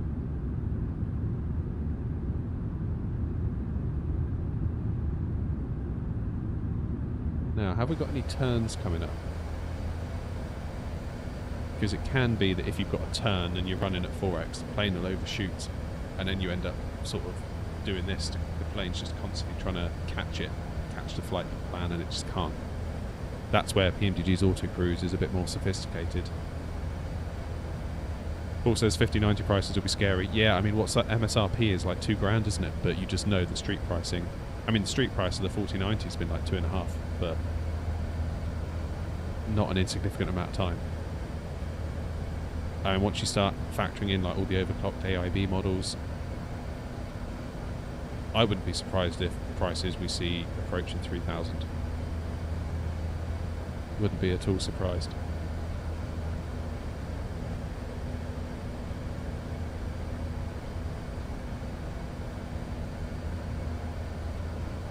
I can't justify it. Can't justify it this time. I've got a 4080 Super. I almost cried my eyes out paying for that. But I felt like I needed something better than my 3070 to play at 4K, which is what I wanted for the sim and the channel and everything else. So, yeah.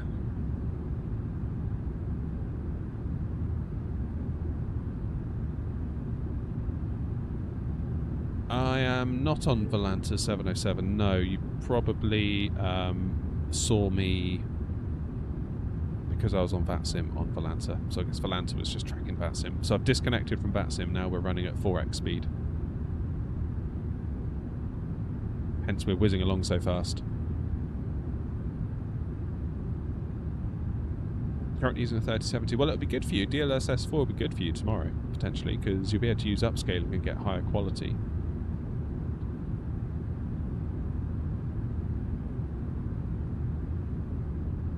So in a way, NVIDIA kind of has given our older cards a newer lease of life, perhaps.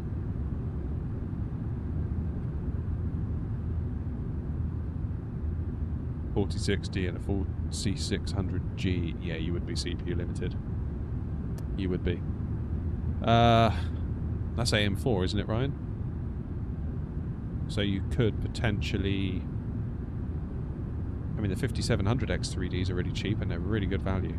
DLSS 4 is coming to older generations, just not the frame generation portion that you're hearing about. But all the upgrades to DLSS upscaling using the new Transformer AI model, that is coming to older gen.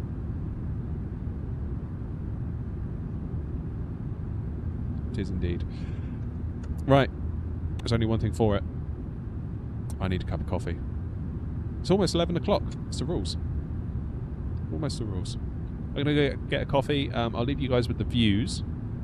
Can I put the map up? Yeah, I'll put the map up for you for a minute. I'll be back in a moment, alright?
I am back.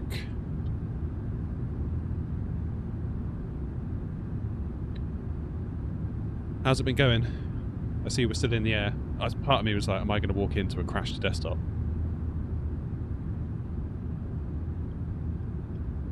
How's it going, Paul? Do we know a date for Sim Update 1 yet? No, I don't. I don't know. Paul's on the fence whether to go 5080 from 3080.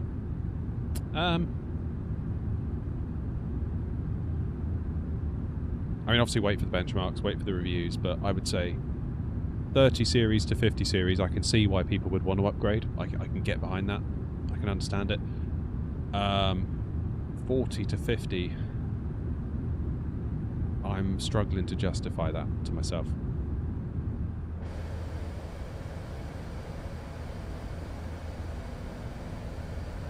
That's a struggle to me. Yeah, the sea looks great, doesn't it? If you're wondering why we're going so fast, we're using time acceleration because I haven't got time to do it long haul proper.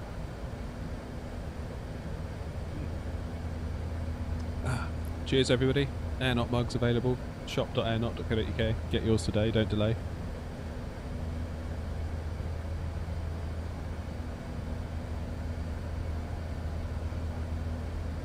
Ah, 4060 after an RX 570. That's got to be a huge upgrade. Huge, huge, huge. But yeah, Ryan, I'd say you're in a pretty good spot, really. I mean, I know you're on AM4, but then so am I. And there's a lot of life still left. AM4 is just incredible. When you think about where it all started, was it 2016? Zen 1 came out? And, like, we've still got really good, relevant, useful chips on it. Wild, really. Almost like AM5's biggest problem is that AM4 still exists. Because, like, the platform cost to get onto AM5 isn't cheap, is it? I know it's got better with DDR5, prices coming down. But, yeah, it was not cheap.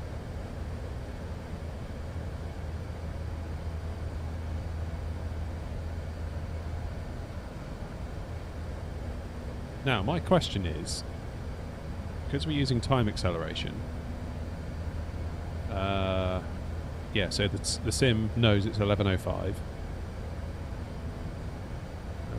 FMS, F-plan.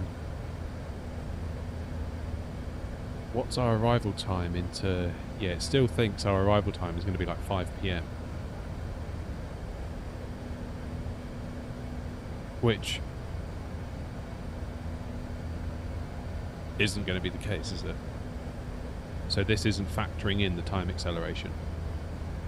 I don't think. So it thinks we're going to be at Gadsby at 11:17.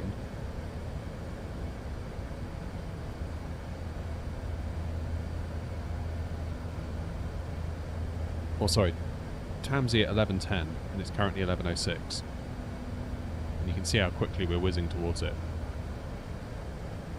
There you go. Keep an eye on that. Look, you see the swing on the feet per minute thing there? That is one of the drawbacks of time acceleration. Wow, that is a wind. Look at that.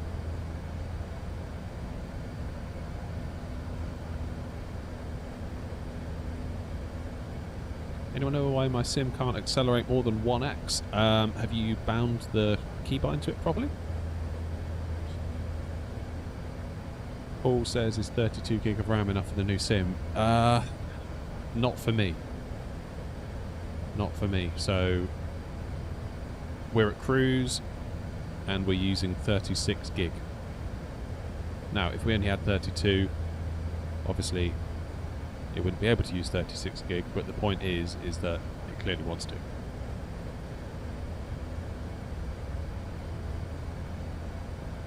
Right, so 11:10 and we got there at 11:07. So yeah, we are whizzing along. Now we've been updated to 11:07. It now thinks we're going to be at Gadsby at 11:13. So 11:13 it thinks. We'll check in when we get to Gadsby and see what we're actually doing. How's it going, SB? Nice to see you, mate.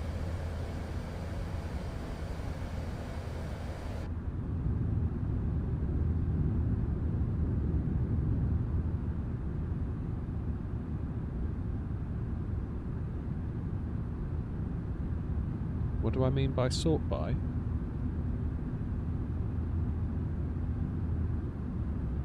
Oh, in the stream title. Is that what you mean?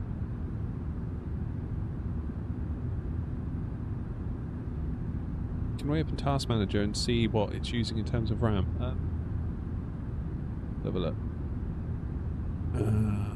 Memory.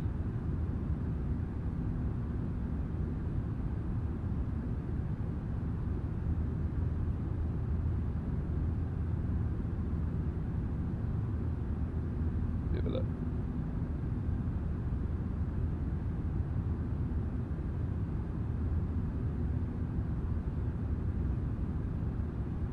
Well, that's really weird.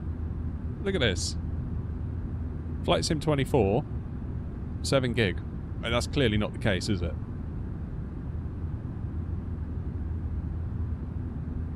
The reason I say sort of SB is because we're using time acceleration to get there quicker because I haven't got time to spend all day. But you can see here, if you load up the built-in sim telemetry, CPU memory, 38.2 gig of 63.92. And it's the peak during today's session was 40 gig. So it will use it. It will use it if it's there. Just a bit of housekeeping, folks. If you haven't hit the like button yet, I really, really, really would appreciate it. It helps so much. It doesn't cost you anything.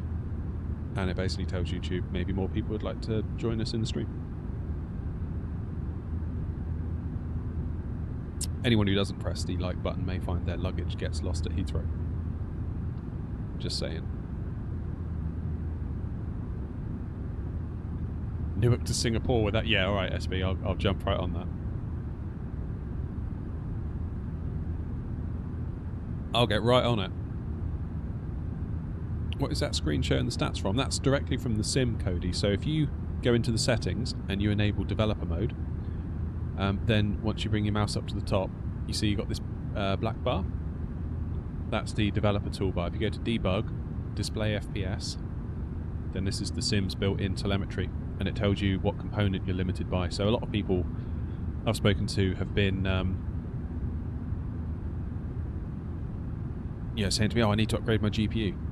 And I've said to them, don't be so sure. Go into the FPS counter, and sure enough it tells them they're limited by main thread, so a new GPU wouldn't help them. So it's quite important really to know what it is you need to upgrade before you think about doing it, because you could end up just wasting money. Now, of course, on other games you might see the benefit, but in the sim, like, the CPU is quite often the limiting factor. But I consider a 4000 series when I get more money. Yeah? You might find some deals, although Nvidia are very, very good at managing their supply chain. They are scarily good. They don't muck about. Was it Jensen says he's the master of his supply chain, I think is what he said.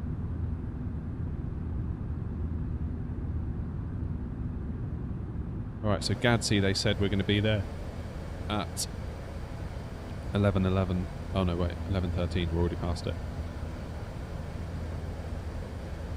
Yeah, we're cracking on, aren't we?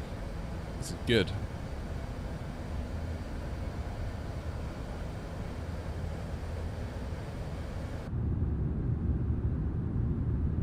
If I had more time, I might consider long haul, but it is...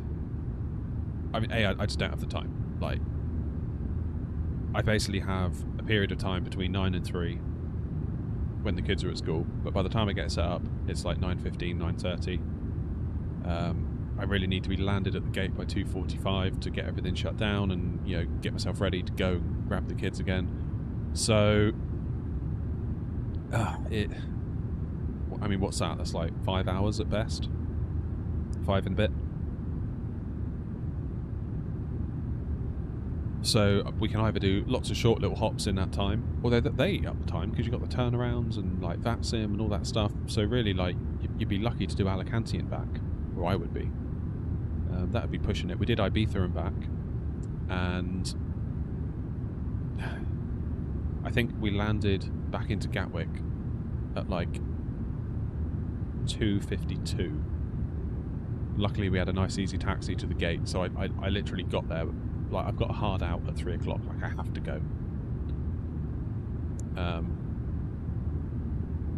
I can't not go. I can't be like, oh, I'll just be 5 more minutes. That's not an option. So, yeah, I think I got to the gate at like 2:59. Then I was like, right, guys, see you later. Bye. See you next stream. Bye. Thanks, everyone. And just legged it. Need a nanny. Yeah. Have you seen the price of nannies? Honestly, like childcare. God. You should see me like in the morning, walking out of school, having dropped them both off, and it's like they have to come here by law, and I don't have to pay. It's like the most unbelievable feeling, like having just gone through the trenches of like having 2 kids under 5, where I think the nursery quoted us, I think it was £1,150 per month per child to put them into nursery full time, essentially.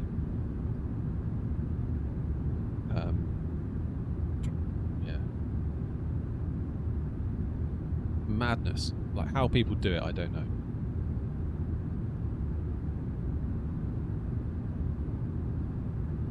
And they charge for everything. It's like, oh, well, you need to pay £8 more this week because you did some painting and used some paint and paper and glue and scissors. It's like, oh, goodness, like, all right, fine.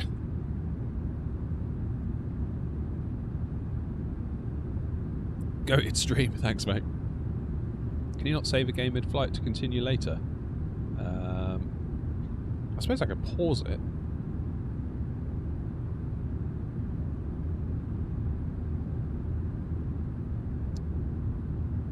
Camille, are we on VATSIM? We were. We're using time acceleration now to get ourselves through the cruise in a timely manner, because we've just been saying I don't have time to do it for real today.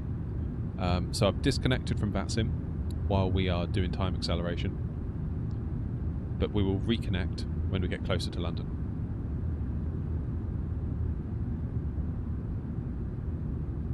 Delta, how you doing? Always a better day when I'm streaming. Oh, you haven't seen the landing yet. Maybe hold your praise until the end.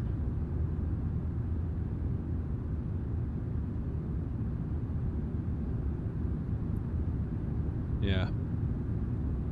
Yeah, childcare is just madness. Absolute madness.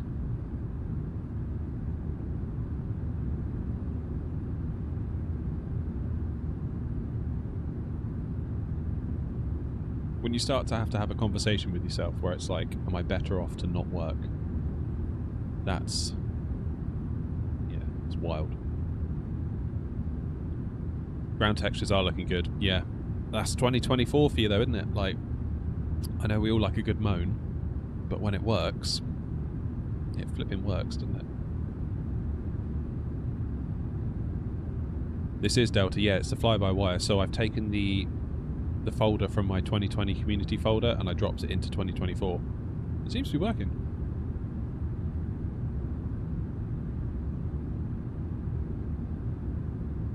Lanky! How are you, mate?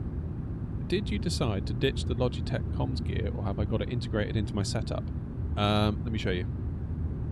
It is just down there, but you can't really see it.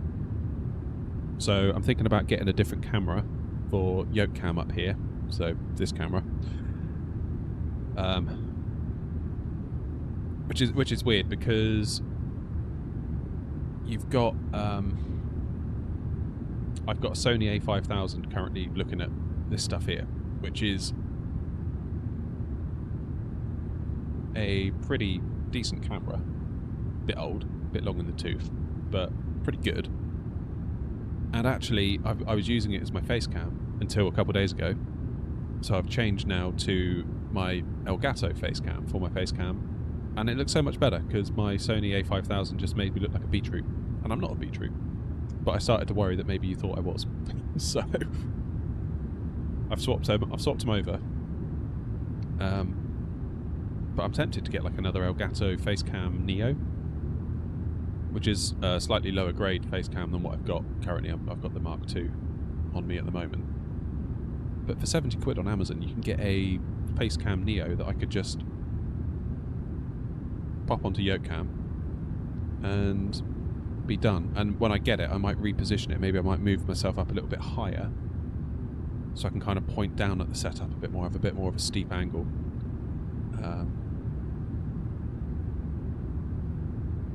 Oh yeah, Lanky, I saw Harris did a video, didn't he? Like this morning, I saw it.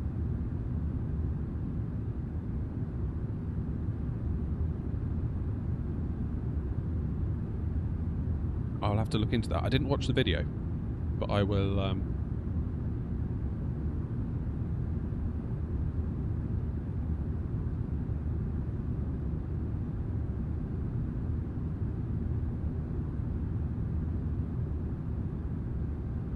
It's so funny about me saying Harris.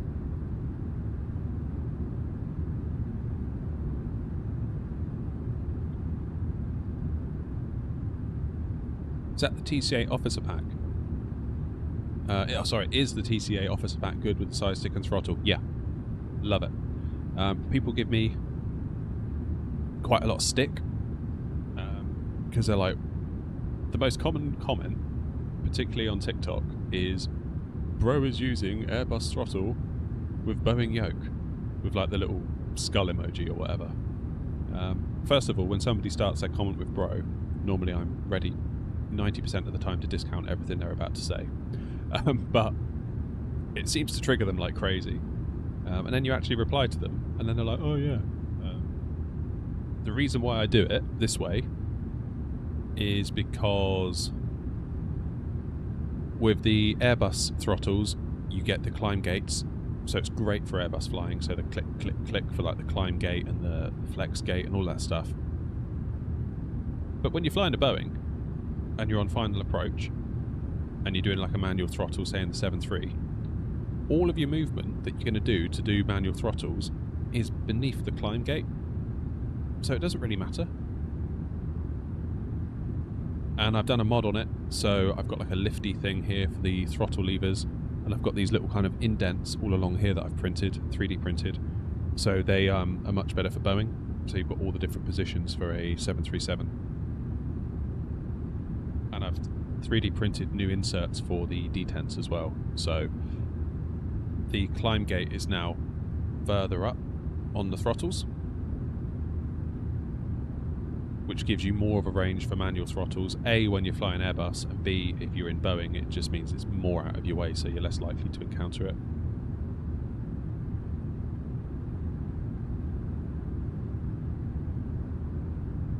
Couldn't agree more, Bobby. My kids have started saying it because they've started watching this Minecraft YouTuber, and I'm sure the two most commonly used words is either bro or literally in that video. Like, bro, I just literally... It's like, oh god. So yeah, we've got like a bro swear jar in the house now. Yeah, you should totally do it. That 3D print, there's a video on the channel where I kind of show you everything I'm doing. I leave links to all the stuff that I printed. You do want the, I think it's the climb gates. They are open source. You just download them. But the flaps lever, it's obviously some guy made it, and I think it's about a £5. More than happy to chuck someone a £5 for solving that problem for me, because it's a very, very nice setup indeed. How do you use a 4-engine plane with the Airbus throttles? So I map engines number 1 and number 2 to the left throttle, and 3 and 4 to the right. It's as simple as that. Am I going to buy the WinWing MCDU PFP? I'm really tempted to buy it. Don't know. Probably not, to be quite honest with you. Because I've got nowhere to put it.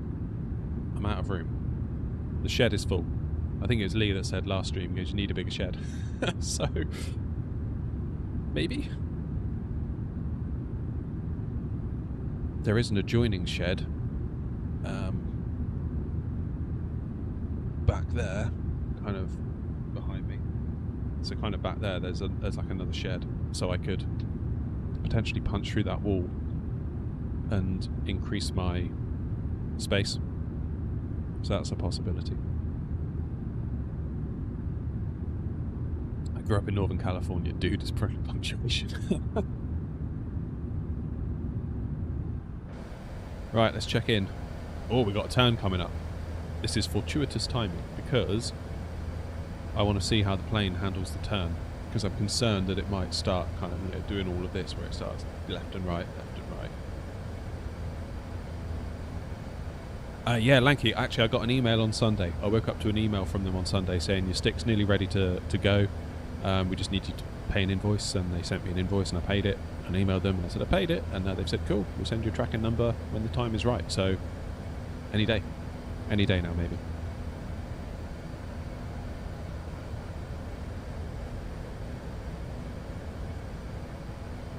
Call sign is Emirates 57, although we're not connected to VATSIM at this time. Right, this is quite a big turn.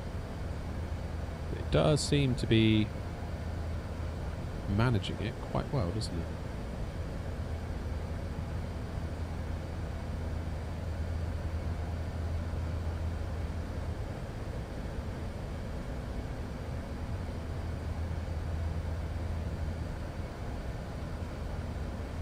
Not a lot wrong with that, is there? Not a lot wrong with that. Right. I am going to slow the sim rate down to 1x because we need to get some shots. Oh, my sim rate is now 2x. I could have sworn it was 4. That's weird. That is weird. Right, let's go down to 1x.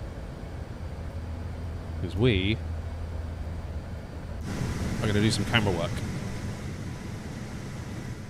Because, get rid of my camera, my hope is that I can turn this into a little video for the channel afterwards.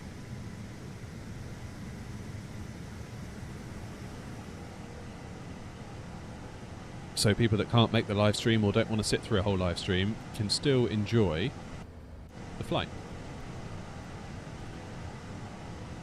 That's the plan, anyway.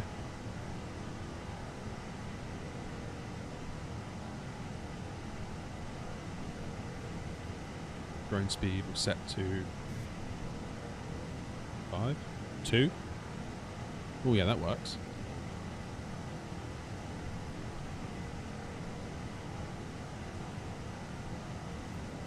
2 and 9 should work.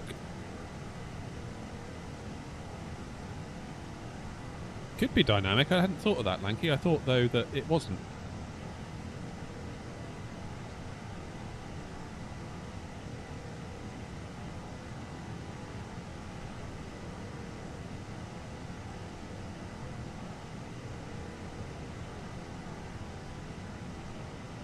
So, if you do happen to watch the video when it launches and you see this little clip being used, you can say you were here.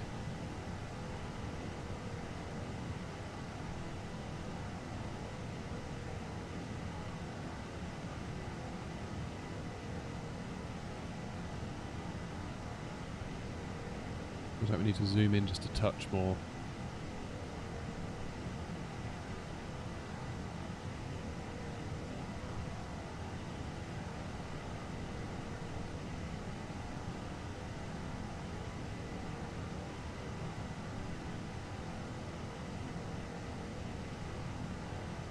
This is how the sausage is made.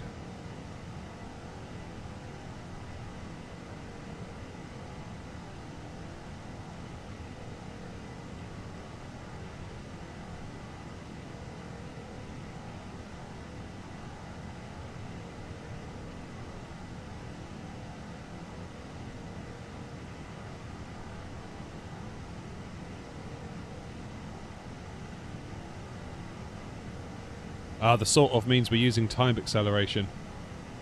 So it's not a true, honest-to-goodness live stream. Long haul.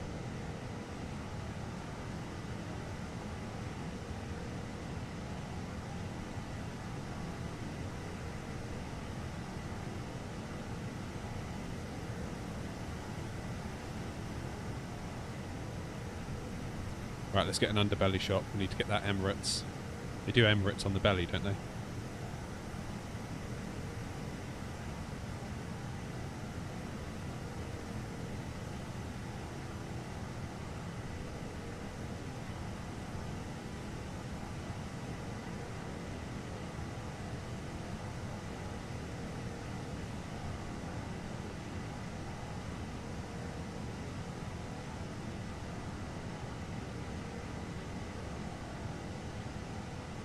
We were on 4X. What time will I arrive in Heathrow? Not entirely sure. We were trying to work that out.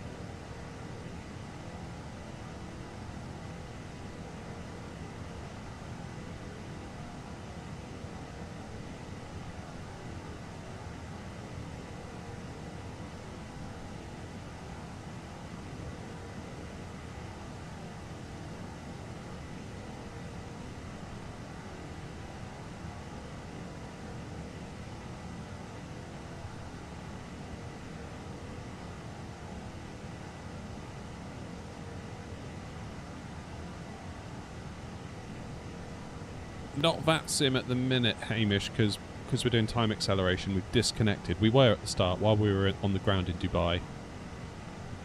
We were.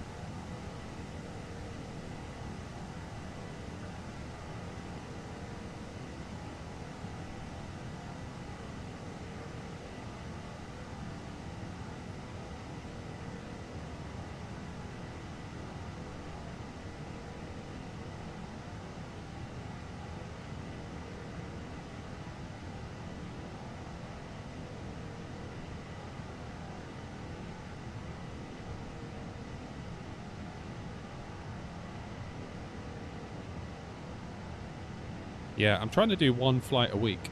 One flight video a week. It's quite tricky though. It's quite a difficult format to nail down as someone that's never done it before. And my viewers are not enjoying them if I look at my stats. But I think with YouTube, it's like you always run the risk of if you try something new, it could be that your original subscribers didn't sub for that. So if you sort of chuck them something new, at least to start with, that format's going to do badly until you can build up an audience that wants it. Now, if I was to do like a DLSS 3 versus DLSS 4 video, I know almost immediately that video is going to do well. Whereas if I do like a full flight from Dubai to London in the A380, it could just die on the vine.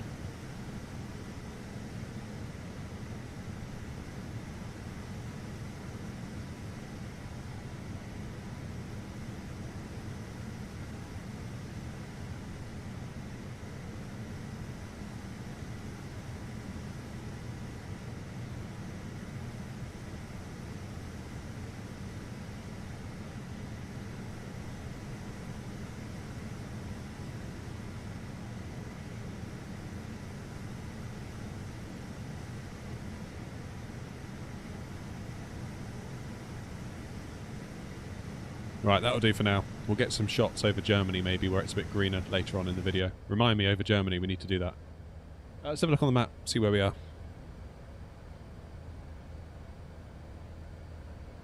The airport codes that begin with OR, wherever that is. Where would that be?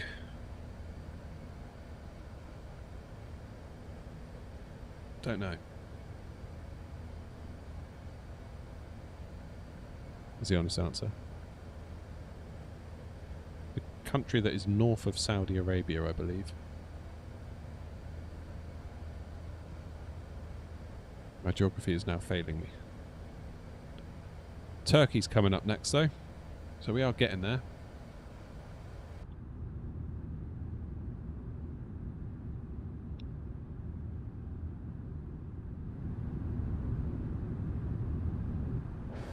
Right. Let's whack up the old sim rate again, shall we? See if it can do 4x.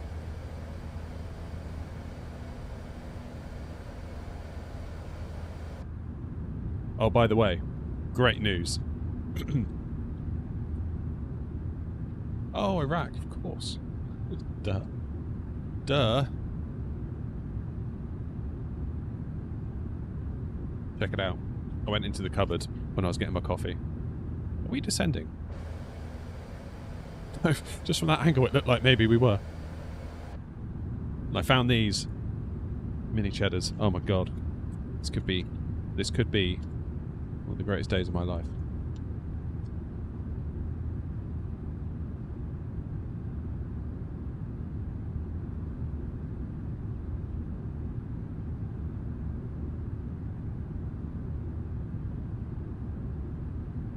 Bevy!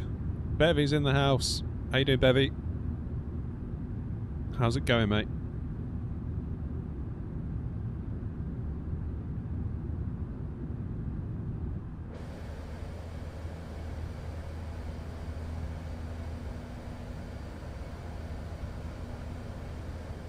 Hell yeah.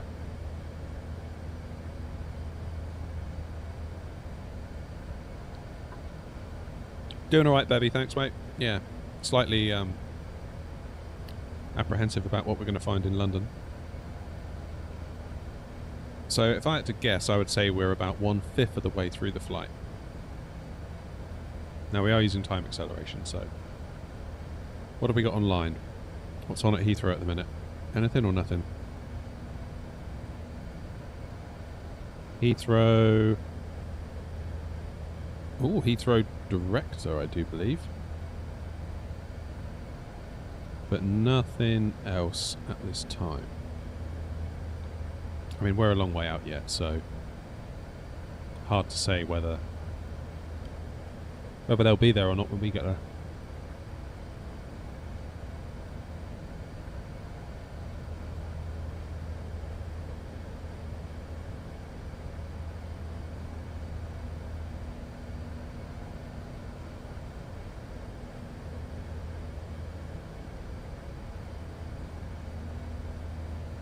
Yeah.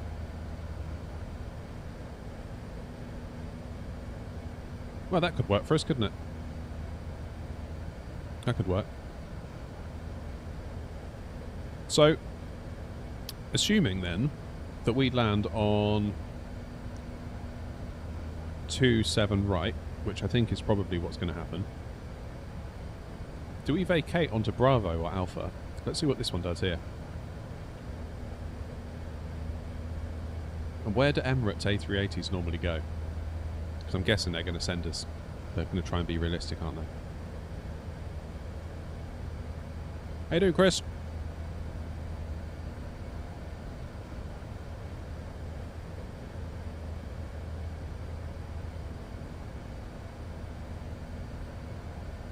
So it looks like this one is turning onto Alpha. Yeah. Anyone know where the Emirates go? What terminal we're likely to get?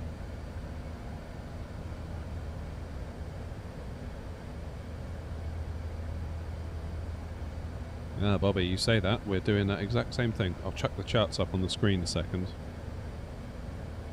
Once I've found the one I'm after. Charts. Taxi. Parking stands, A380.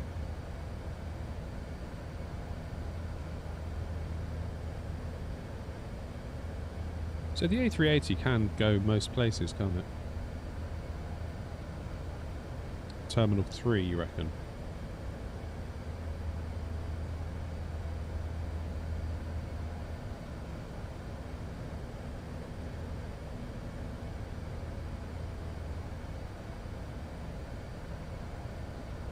So there's Terminal 3 there.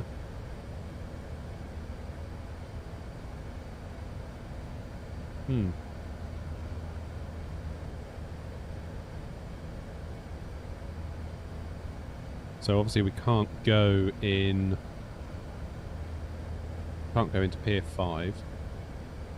I guess we could do the outer ones there, like 336, 334. Terminal 4.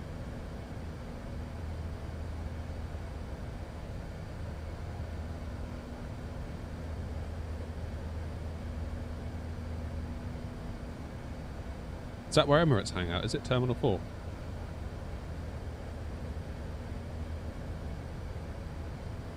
I've seen Emirates park in Terminal 3 sometimes with Qantas A380s.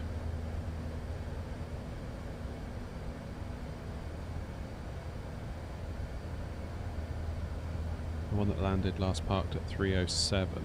Where's 307? Oh, okay, 307. Pier 6. Okay, so we could get routed... We come off at maybe Alpha 10 Echo. could get down Echo, then Bravo to 307, potentially. It's Terminal 3, is it, Wasp? Any idea on stand number we might get?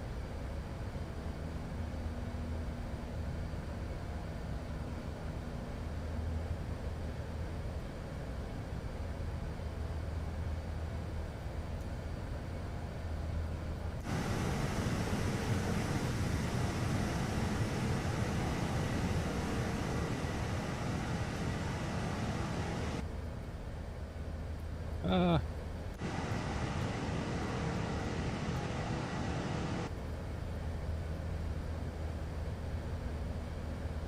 blimey, what's going on here?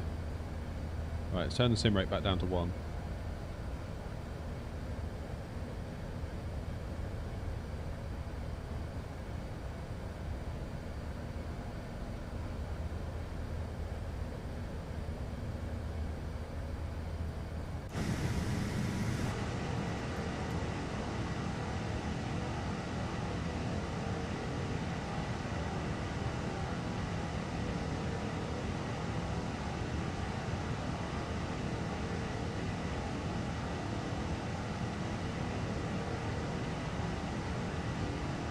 Yeah, so it could be 307.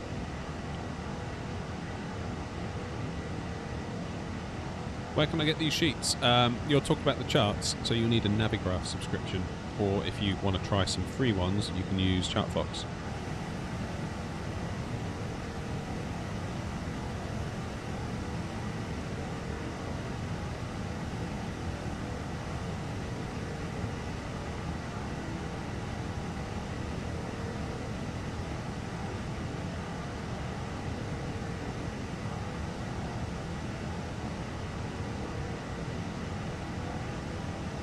Welcome, cricket lover. Nice to see you, mate.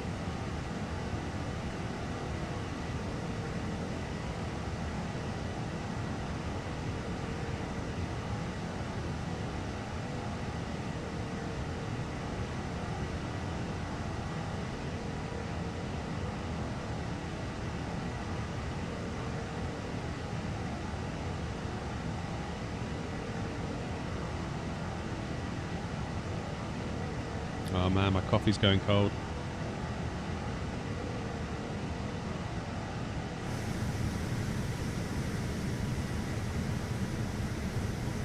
And yes, if you're wondering, I am trying to get shots for the video.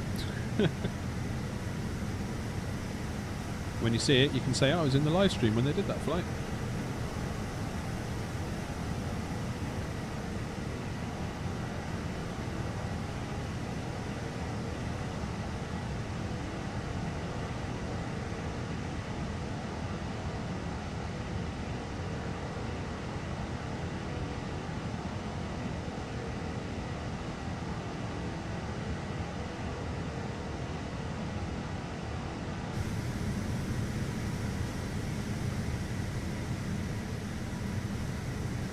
Goody gumdrops.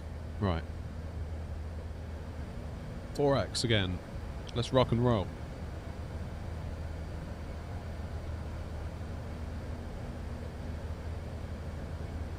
No, that coffee's not good anymore.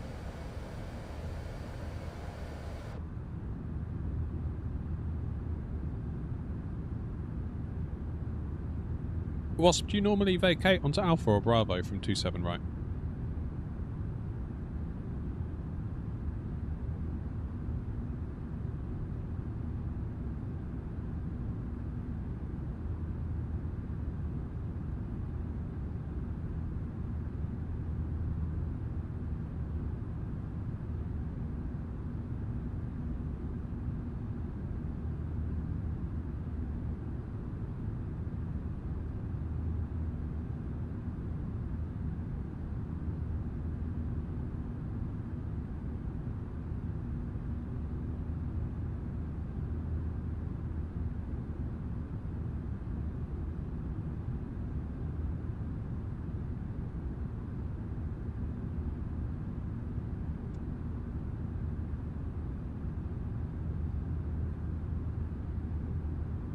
He wants to see a magic trick. I'll show you a trick.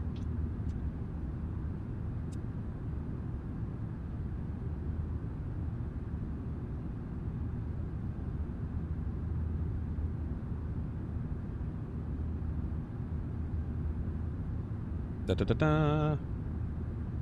That's why you come to these streams. Helpful life advice like that. Under ATC, they will tell you, but if no ATC, I usually go on to Bravo. Okay. So will they tell you prior to landing?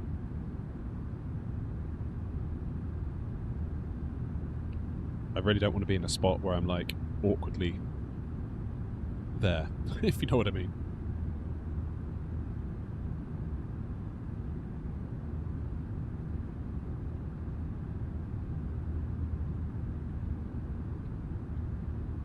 Oh man, this Booley's chair is really good for reclining in.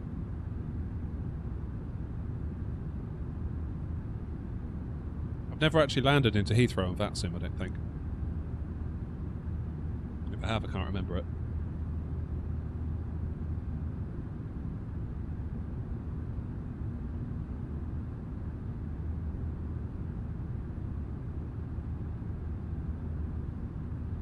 Sometimes before. So basically I need to get my tail over the line, don't I? But then sometimes you can't get your tail over the line without committing to one or the other taxiways, can you?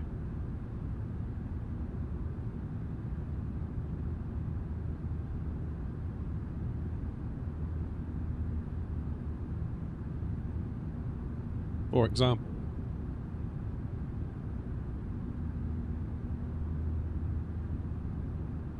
here though, if you look at the line here for Alpha 1 Echo, I need to be alpha side of that line with my tail, right? Because otherwise the runway's technically still in use if I'm the upper side of that line there for 1 Alpha Echo. Well, Alpha 10 Echo, I mean.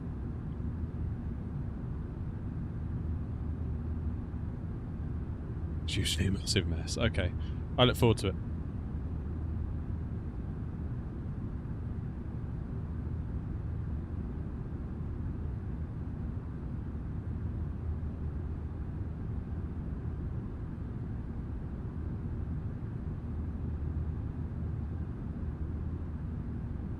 Yeah, so that approach controller is going to have a busy time. Because approach has got to do tower, got to do ground, got to manage the ATIS as well, got to do delivery.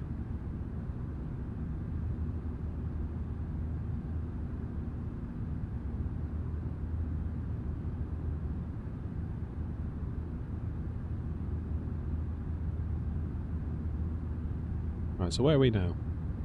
This is Turkey.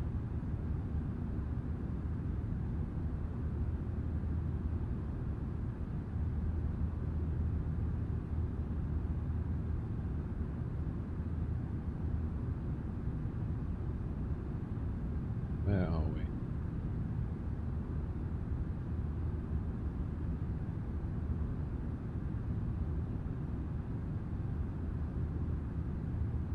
Yeah, I do believe we're over Turkey. It's pretty, isn't it?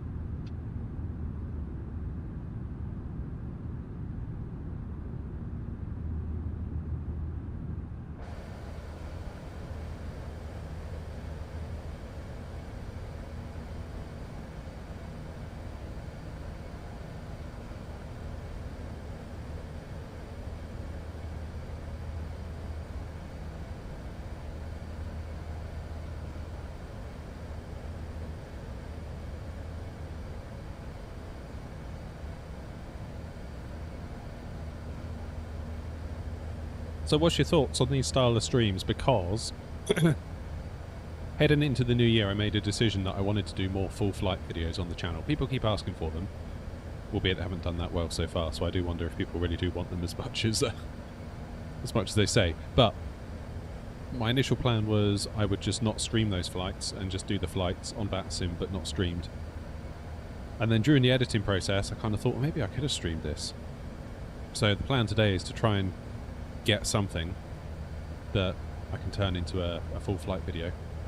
And obviously you guys that have been in the live stream, hopefully you get something out of it because you were there. You can also see which bits I decide to cut and call me out on it. Probably going to cut that bit where we pushed back in Dubai when GSX decided to throw a wobbly. I won't lie. Maybe we'll do a montage during that bit.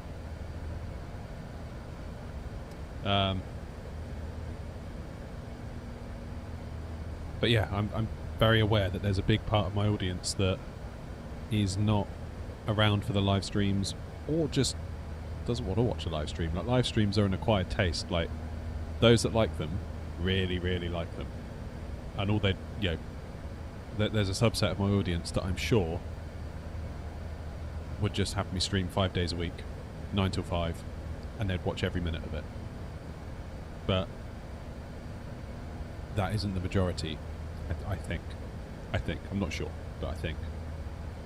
Every piece of data I've got from analytics, from numbers, from watch time, from engagement, from click-through rates, everything I've got tells me that people are more likely to watch a video of a flight than they are to partake in a live stream. Now, that doesn't mean to say that live streams are pointless, because we can hopefully find more people that are really into the live streams the more we live stream, and the live streams can grow in their own right. But they are very, very much not profitable for the channel. And you might say, well, why does profitable matter? This is a hobby. It's like, well, I'm kind of taking days off work now to run the channel, because the channel is starting to stand on its own 2 feet, so I can afford to take extra days off of work in the week. That's why I'm not at work right now. Basically, the other videos on the channel are kind of subsidizing this live stream in a way. So I thought maybe if I start doing more full flight videos, that could be a way to keep flying and keep everyone happy. But the part I was unhappy with was that... I've got my cam on. The part I wasn't very happy with is that I wasn't streaming the flights, but I felt like I couldn't stream them because I needed to produce a video rather than be streaming. But yeah, during the edit of one that I didn't stream, it suddenly dawned on me, it's like, I could have easily streamed this and just cut out all the chatter that we're doing now and just kind of kept the highlights, if you know what I mean. So that's what we're trying to do. This will be video number 3. We did one in the 777 freighter, we did one in the 737 freighter, which went down like a lead balloon, but never mind. Maybe this one will do a bit better, who knows. But I figure this way, at least then I'm covering all my bases. I'm getting a live stream in for people that love the lives. And I like to do the lives too, so I'd be sad to not do them. B, I can get the videos out for people that want a video rather than a live.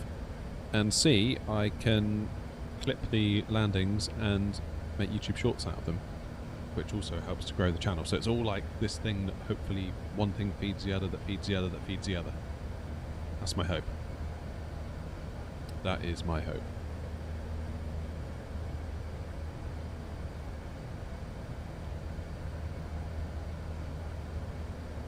London Control is only. You mean online? And depending on what star you're doing, you may get a call. If you're doing the Logan Lamb, you'll just get into their airspace, so you may get a call. Yeah. I am doing Logan. Logan 2 Hotel. Transition at Lamb. Yeah. Is that the mini cockpit FCU? No, Pavel, it's not. It is the Wingflex Cube. There is a video on the channel where I dive into it, show you what it does. Quite nice though. It's not full size, which at first I was like, oh, it's not full size. But then actually, given how space limited I am, it's probably a good thing.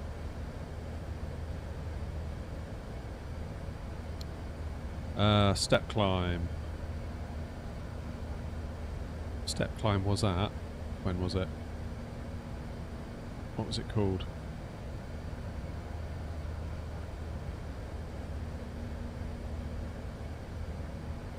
Yeah, I think we might have passed it, but my bad. What was it called?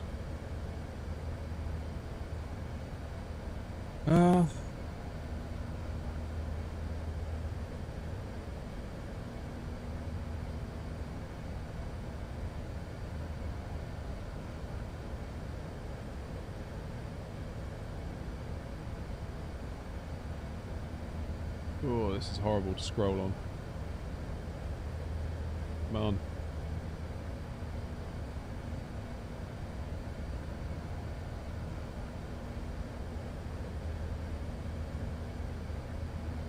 Doesn't want to do it.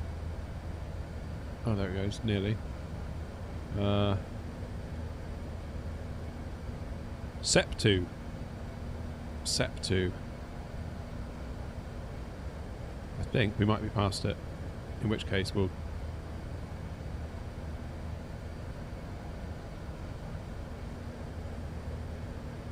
Yeah. In fact, why am I going up here? I can do it on here.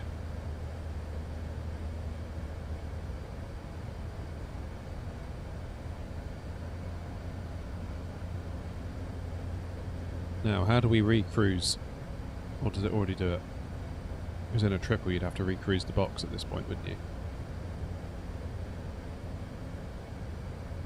Cruise, flight level 380. Okay, fine. That we can do.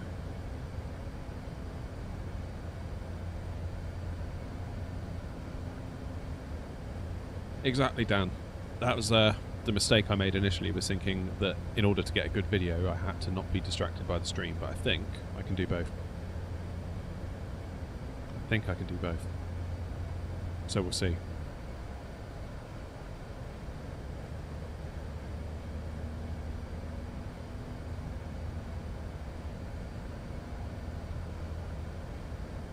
Alright, we will be across into Eastern Europe quite soon, won't we? After this bit of sea coming up. We are cracking on. Should be in time for Heathrow for lunch.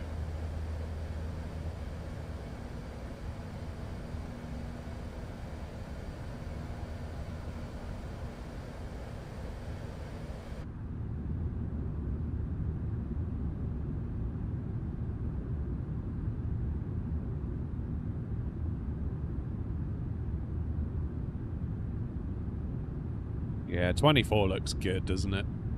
It does look flipping good. Did they add that Boeing functionality? Ryan, you mean the auto cruise? Is that what you're talking about?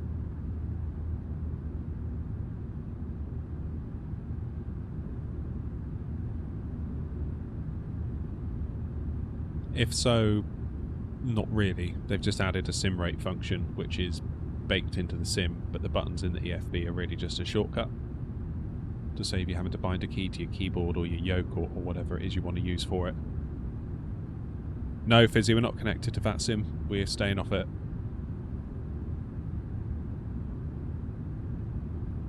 I don't feel good about doing ATEX on VATSIM. It just seems at that point, it's like you're so far from realism, it's like, let's just not. Maybe once we get closer to top of descent, we can think about it. But it just doesn't seem right somehow to me. Although it is apparently technically allowed, but I can't believe it somehow.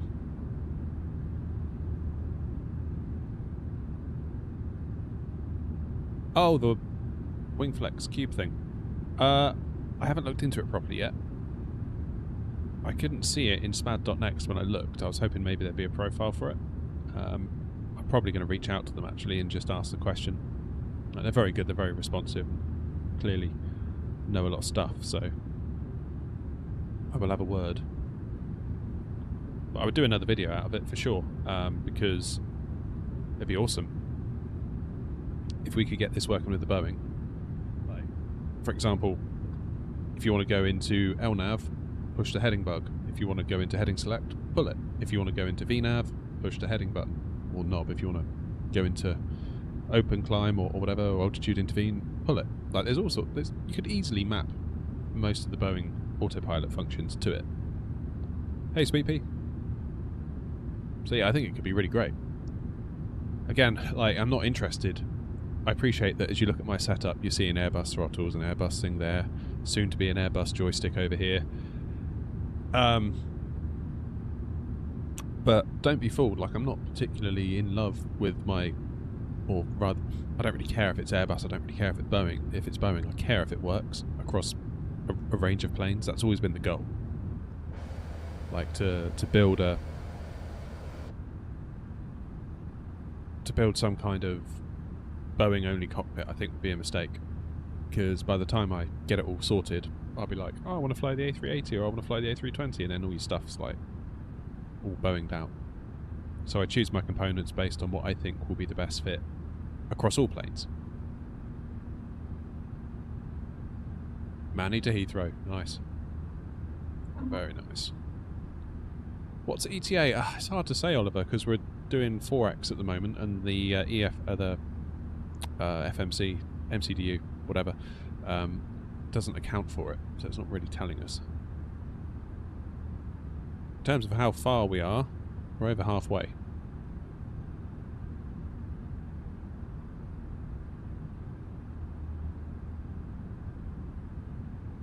So we're not doing bad. And it's not even 12 o'clock yet. What's the program you were using the other day to practice landings? That was FSI Panel. Foxtrot Sierra India Panel. It's a paid-for app, but worth every penny, in my opinion.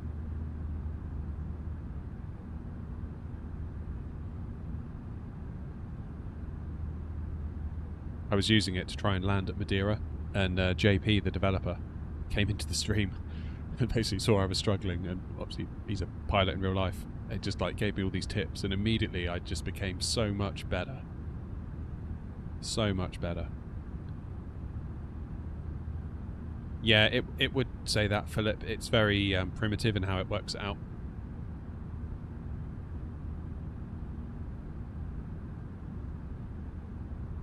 I think it's just literally like distance divided by speed, as in speed for the that the plane is actually showing, not accounting for sim rate. So yeah, it probably would be about 3 hours from here, because we've just passed Turkey, which would be about right, wouldn't it?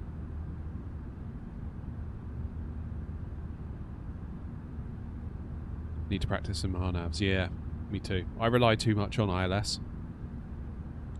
I feel like ILS is almost like a cheat code for the sim, really, because it's just like, makes it so easy. Whereas if you get like a non-ILS approach somewhere a bit different, it's like, oh, what's going on here? It's easy for me to get flustered. So I too feel that pressure as well.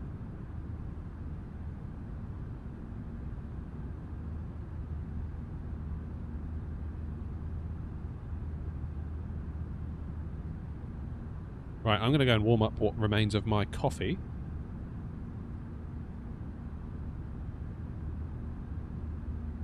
And I will see you all in just a moment. See if I can get you a better view before I go.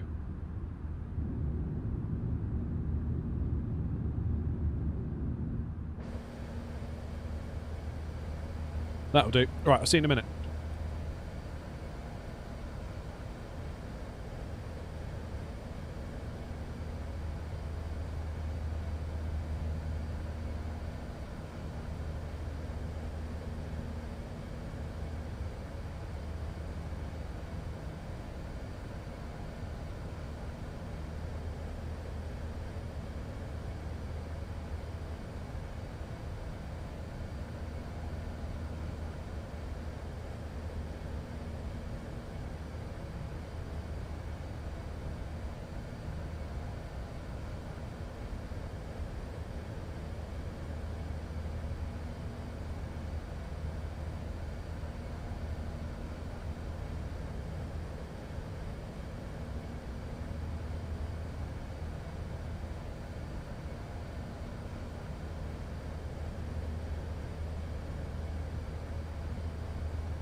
Right, I'm back. What did I miss?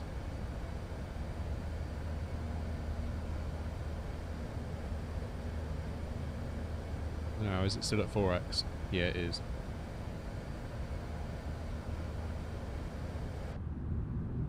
Ugh. Yeah, those ground textures are looking good, aren't they?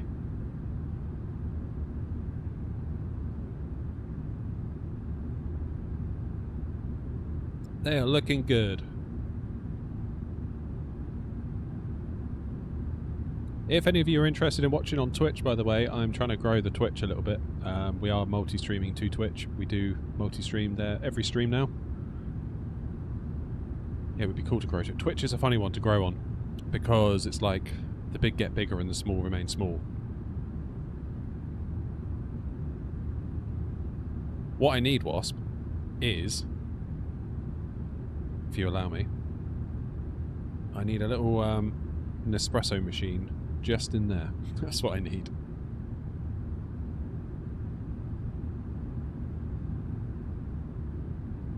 Cheers, Ben. Yeah, that's the problem with Twitch. It's like, if you go live with one viewer, you're going to be at the bottom of the list of, like, streamers.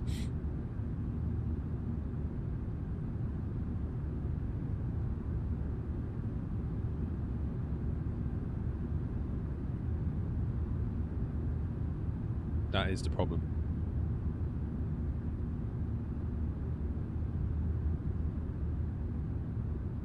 So you need to get to a certain point before you can reliably go live and get viewers. Like YouTube, we're fine now because we've grown on YouTube.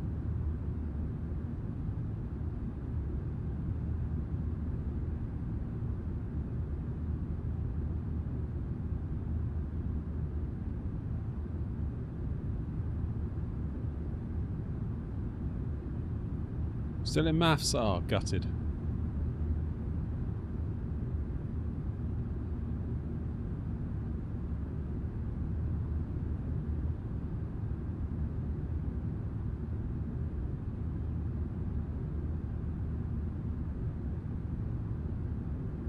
Never mind.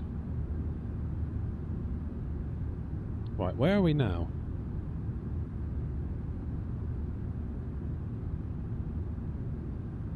Anyone know what country that is?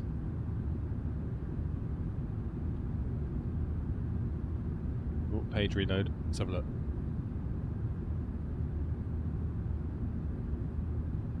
Okay, director's still online. That's good. Ah, we're over Romania. So we're going to go over Romania, over Hungary, then over... Oh, hang on. Over Slovakia, I think. Then we might go over Prague, or near to Prague. Then it's over Germany, isn't it? So, all that being said,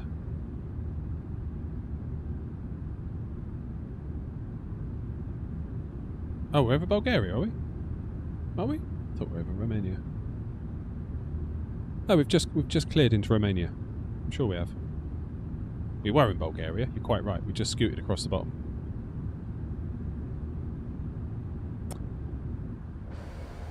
Where's our top of descent going to be? Let's maybe it's a bit premature. Maybe it's a bit premature, but let's 27 right. ILS 27 right. Via Lambourne. On the Lambourne Logan 2 Hotel. Temporary flight plan. Insert. So where's our top of descent going to be? After Ibnoz. So where's Ibnoz? Get the charts up. Ibnoz, where are you?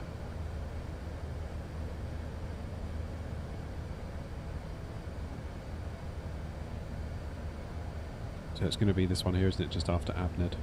So once we get past Amsterdam, we'll start descending down. So I'm on the development version. Does that mean I've got VNav? Hey, welcome to Twitch, Ben.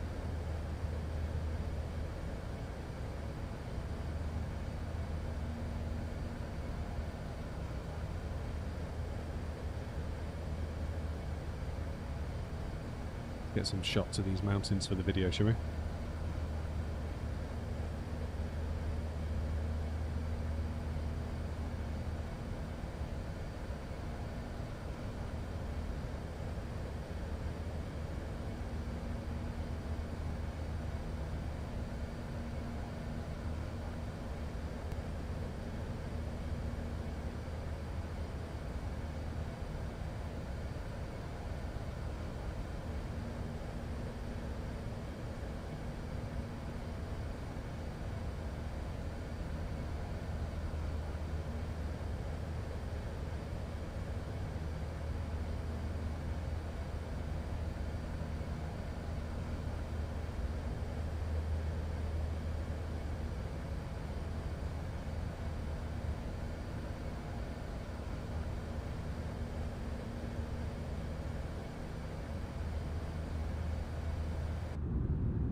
What do you all think about this time acceleration thing? Do you like it? Do you not like it?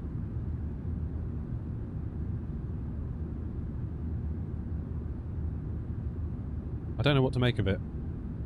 Because we're not doing long haul, are we? But we are doing long haul, and it feels a bit like we're cheating. It feels a bit dirty. Am I crazy?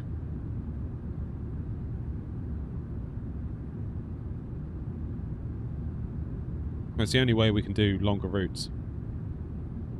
Even if I did have the time, I'm not sure I could tolerate a long haul. Like, if I wasn't streaming, maybe I could do it and just put the TV on and watch a movie or something, but I'm not sure I could stream for like 8 hours straight and be a good host for that amount of time.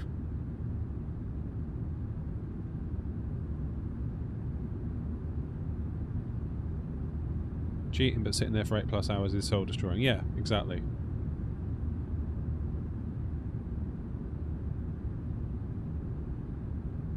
But then, what are you, so all of you that do long haul, I'm presuming you're not like content creators, or you might be, I don't know, but the vast majority of simmers aren't. So what do? Do you just walk away from it, or do you literally just sit there for 8 hours looking at your telly or your monitor? Because then there's the argument, if you're going to just ignore it, are you really doing a long haul that way?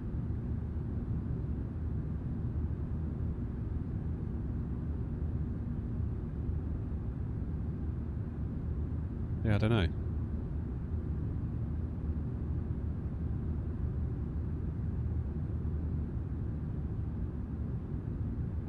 I know some people, there they go, Ben just said it, some like go to bed and wake up and land, but like,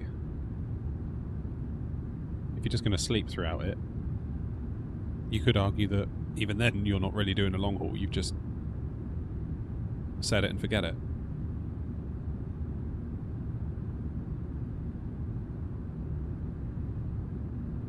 Don't know, can't figure it out. Yes, Adrian, it is sped up. We're using time acceleration during the cruise today. Currently at 4x.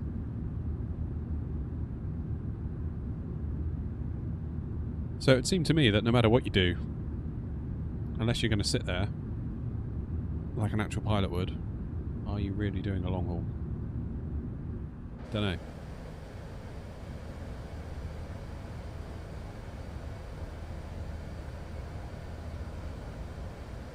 Don't know.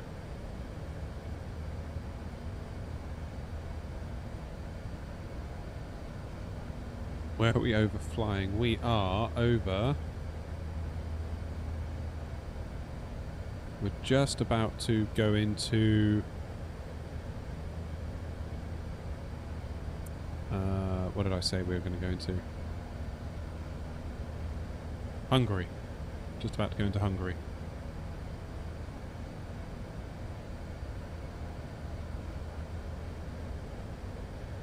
Play on the PS4, check it every 30 minutes. Okay. Yeah, I guess maybe if I wasn't streaming, I could maybe do something like that. Like, I'm playing through God of War Ragnarok at the moment, so I guess I could do that. It's a great game, by the way. But if I'm streaming, can't really be doing that, can I? So then it's like you just have to stream for 10 hours. Which I'm not sure I've got it in me to do that. I'm already feeling it now, to be quite honest with you. I'm starting to get the itches. Had we done Gatwick to Edinburgh, Edinburgh to Bergen, Bergen back to Manchester, Manchester back down to Heathrow, that's a much busier and therefore more enjoyable day in my opinion.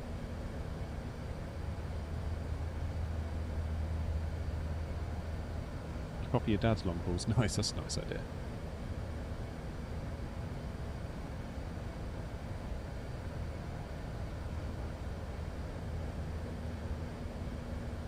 Where are we right now? We are just going into Hungary.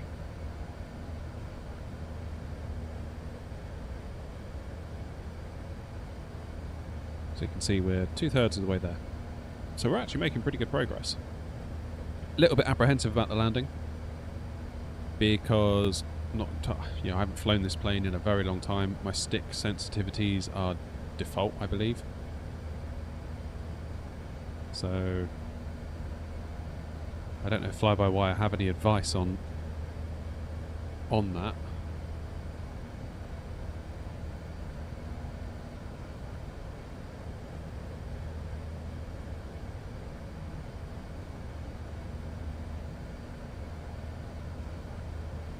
Let's have a look. Recommended settings.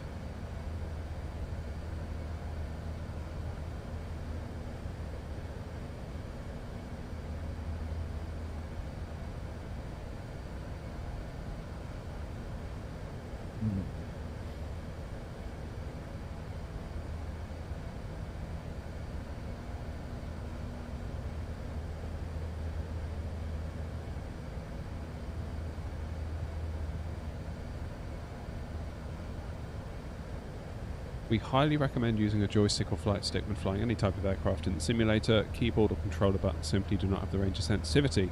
For the flight stick pitch control, up and backwards, down and forward, we recommend a sensitivity of -30 to better simulate the increased force you need to push or pull on the real side stick.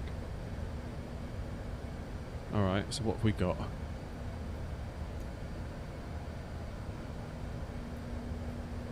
Oh.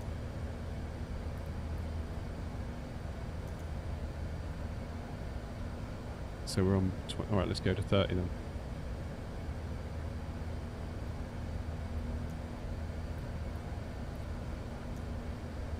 I'm presuming my reversers are going to work as well.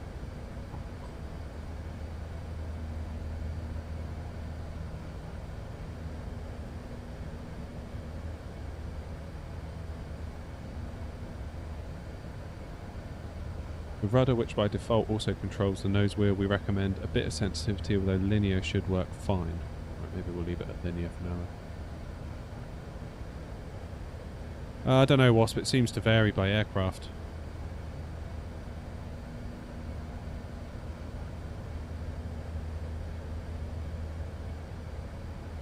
Yeah, I've calibrated the throttles, so hopefully it'll be okay. Taxi, takeoff, climb gate, that's all there. But obviously I didn't test the reversers on the ground, so that could be.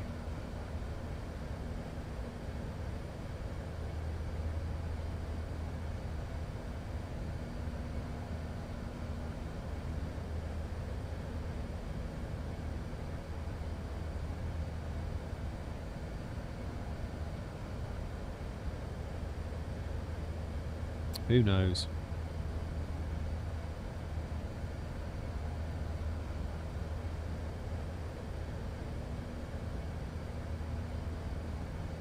Alright, just coming over into Slovakia now. So I would estimate in about inside of the next hour, we're going to be probably there, aren't we?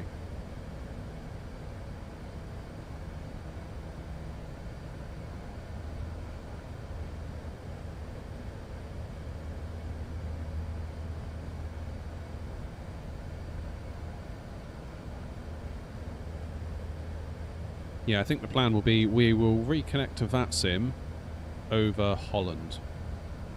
I think that's probably a good plan. Then it'll give us a bit of time to figure stuff out. Look at the ETA. Yeah, that doesn't work though with time acceleration. It doesn't factor that in. So it still thinks we're going to get there at 2 o'clock.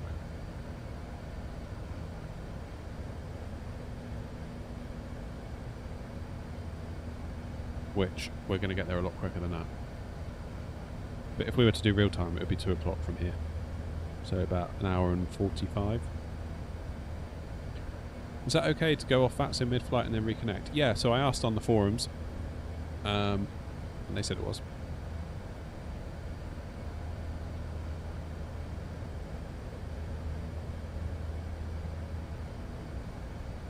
All right, Andy. Ugh.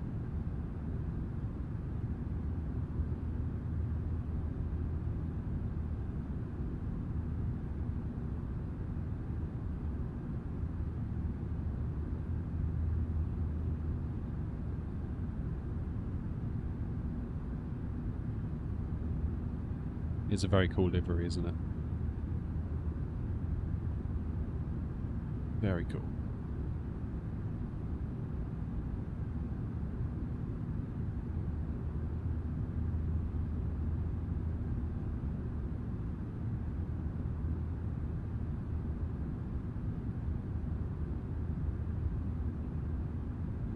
What's my longest flight time in the game? Probably this route in real time.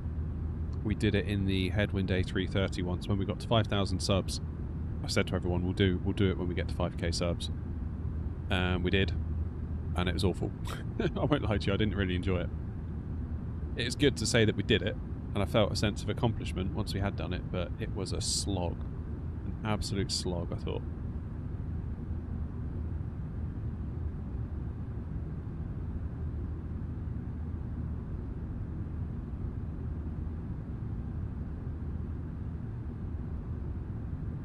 Off stream. I do all my flying on stream, so.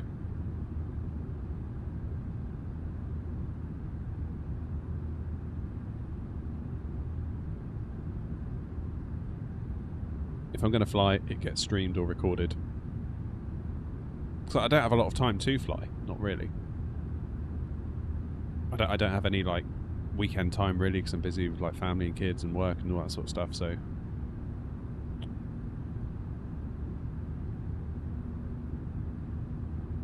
Any time is flying time, is streaming time.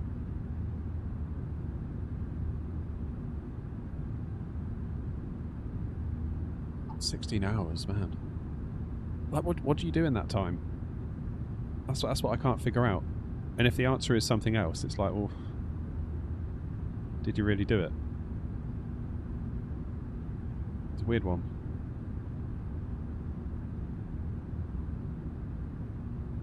Ah, yeah, so you go to sleep, yeah.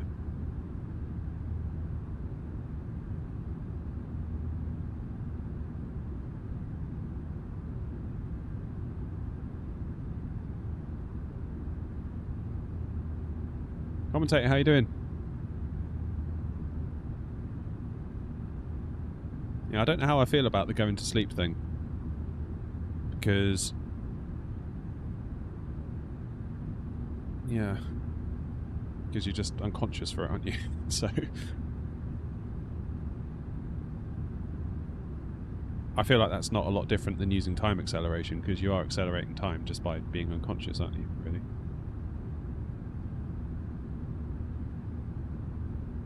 Mid to long hauls while I work. Yeah, I could see that. Because you're still kind of present, aren't you, at the sim, with a computer off to the side, for example. I could see that.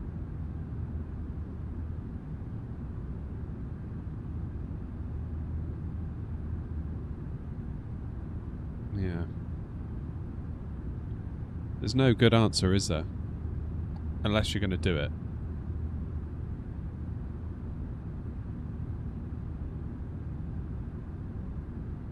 There's no good answer. I mean, I don't know how the actual pilots do it, because that must be really boring. Really boring.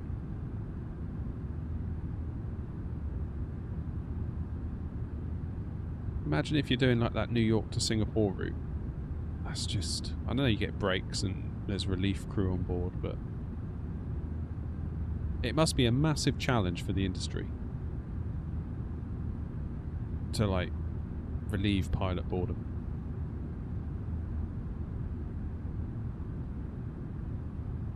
Because there was that incident, wasn't there? There was a, I think it was an RAF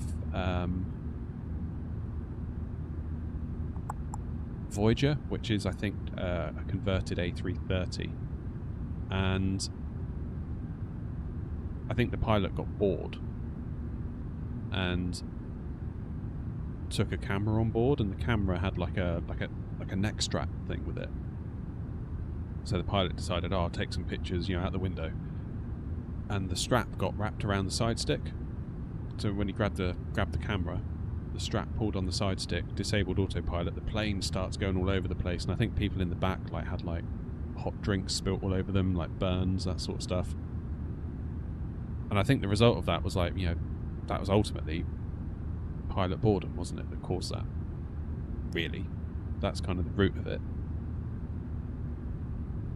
And then there's a bigger conversation of, well, what do you do about that? And I don't know what that answer is. Like, yes, there's ATC to talk to, but I imagine there's long stretches where you're not spoken to. Once you're in a big area of airspace and you've said hello and you've got radar contact and it's continuous filed, it's like, okay. You've got to keep your ears open, of course, but yeah, it's a funny one. I think about it a lot, and I don't know what the answer is. I think I would much rather be like a Ryanair or an EasyJet pilot or a Eurowings pilot, or that sort of thing, or BA short haul, doing several legs a day, seeing different places, different airspaces. Like when you get home at night, you can say I've been here, here, here, and here, as opposed to I just sat there for 10 hours. To me, that would be more enjoyable.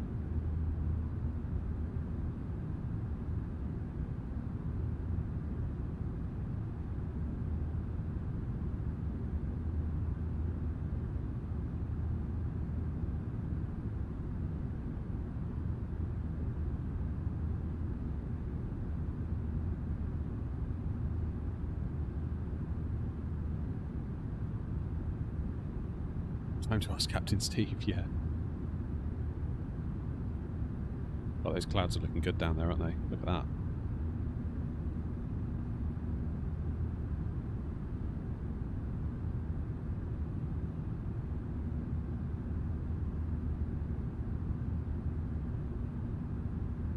No, not on Volanta at the minute. Yeah, that's a good argument. Once you get there, you actually get to see the place, probably, that you've gone to. If you get to stay there overnight and maybe spend a day there and come back the following day. Whereas, yeah, if you're on EasyJet, you literally land, back we go. So that is a good argument. There is a payoff, I suppose, at the end.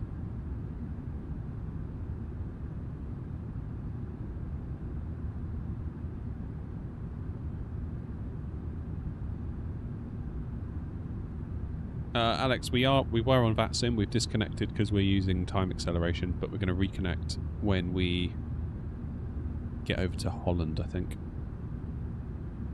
Serious pilot, yeah, I bet.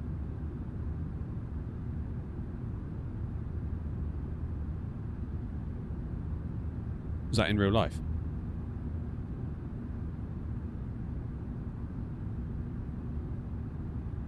Long haul's got better quality of life, more time off, less intense work days.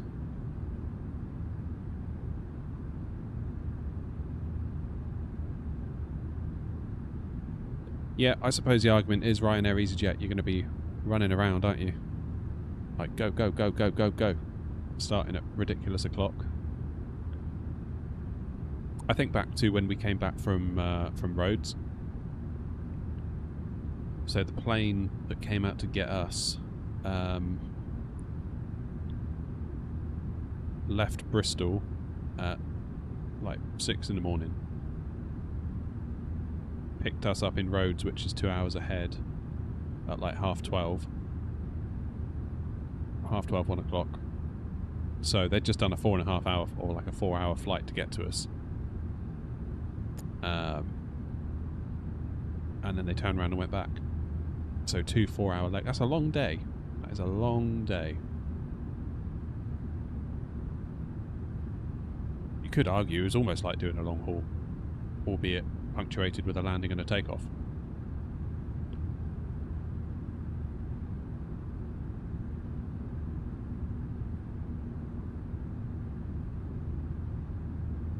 That is a very long day.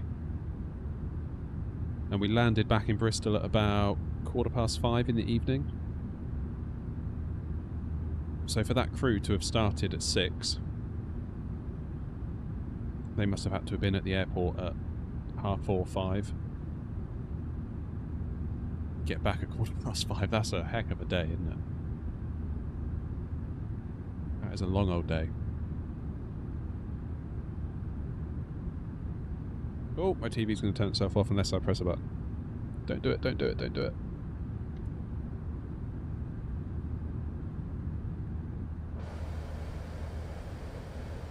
Oh yeah, those clouds look good.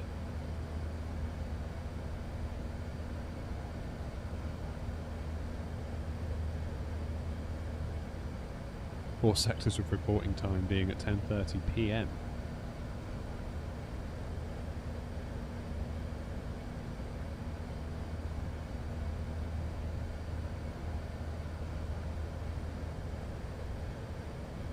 Is that faster mode only in the A380 or is it an add-on?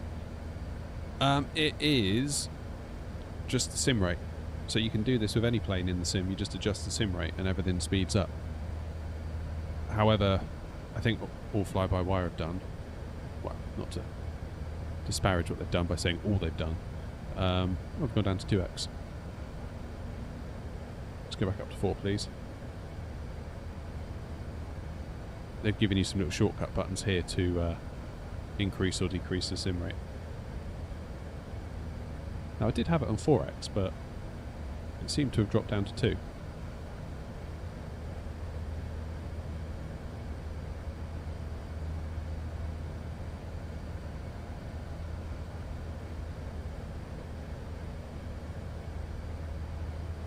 On your way from Dubai to Madrid. What are you flying in? This is Flight Sim 24.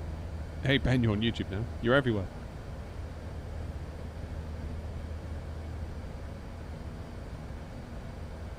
A380. Okay, I just wondered if you were the one that took off in front of me.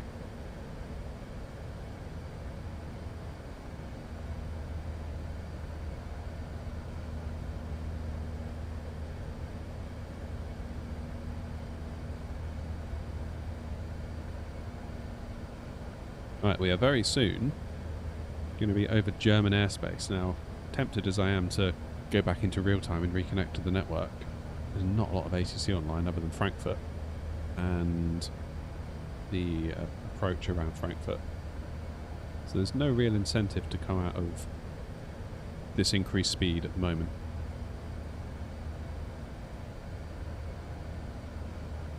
Is this the normal cruising speed of the A380 because it's fast? No, we're using time acceleration. I don't have time for real long haul, I'm sorry to say. Right. What's occurring at Heathrow? Knowing my luck, everything will go offline just as we get there. Director's still on, that's good. So yeah, so we might get some Heathrow director. Which is good, because that means essentially we get tower and ground. 119730.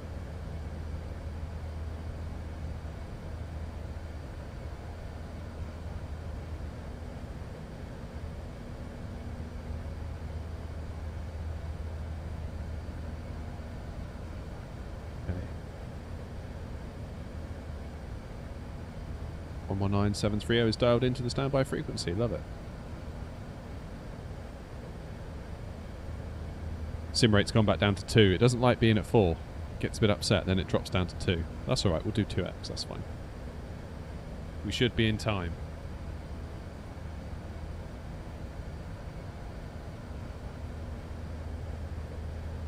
We should be alright. Still above Saudi Arabia. Oh, you're doing it in 1x? Doing it properly. Love to see it.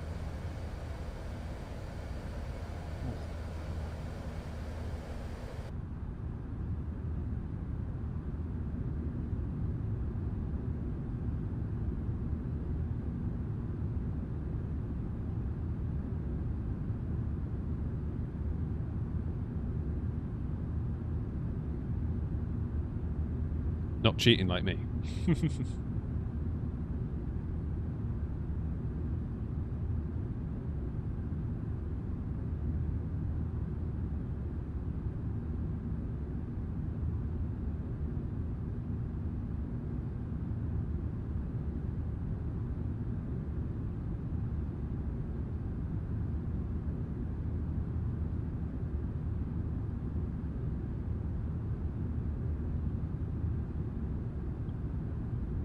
I'm on a 4080 Super at 4K.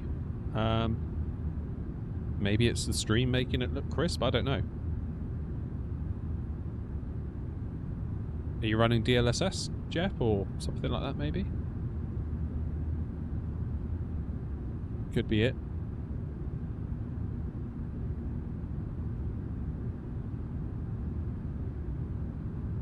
That could be it.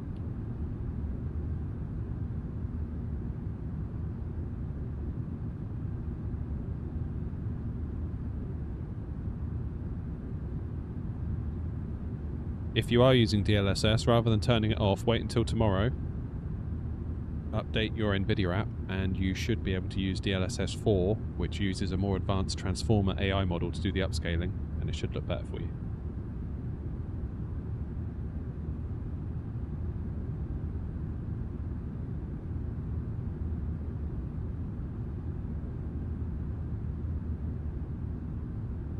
How many hours of playtime?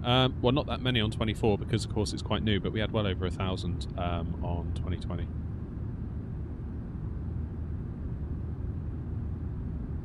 Don't actually know. Let me have a look. We are up to 110 on 24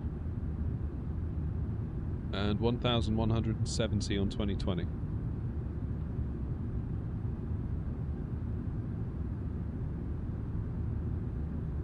Which is pretty wild.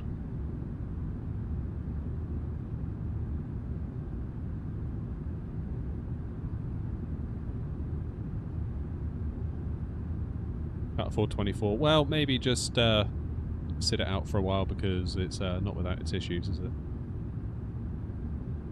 Nothing wrong with 2020. Like, obviously, for the channel, I had to get 24. But if I didn't have the channel, would I still be on 2020? Maybe.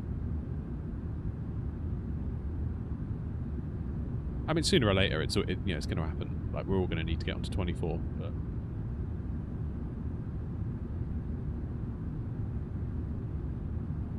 so that's the way it's going, whether you like it or not.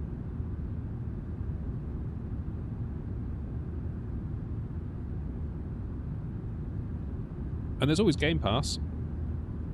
Like here in the UK, you can get Game Pass for PC for like a tenner a month. You get Flight Sim 24, you get like Halo Infinite, you get Forza Horizon 5, you get Forza Motorsport. Then the new Doom game that's coming out in May, you'll be able to get that. You can get the Indiana Jones game. I think you can get Sork. There's loads of stuff on there for a tenner. It's amazing, really.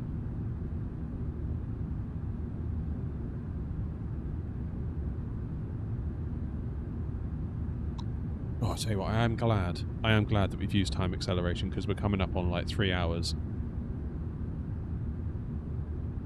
Does sim rate also work for all planes? Yeah.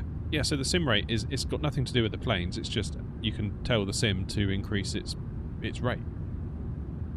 So just do that. Now PMDG added their own kind of secret sauce on top of it with their auto cruise to dynamically slow it down when you're doing turns and things like that. Which is awesome. It's so good. I wish everyone would do it. Nice rig. What you rocking? A 4080? No. I'm running a... sorry, 4090. I'm running a 4080 Super.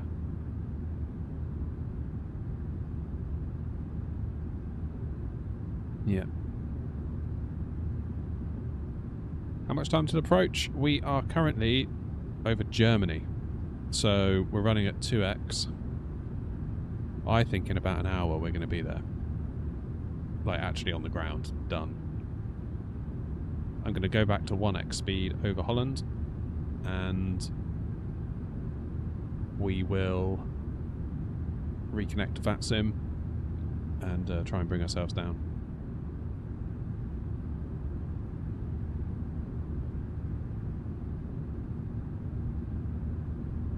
Yeah, just as we get to the German-Netherlands border, we'll go over the Netherlands at 1x. Bring ourselves in. We've got Heathrow director. Guarantee that they're going to go offline just as we get there.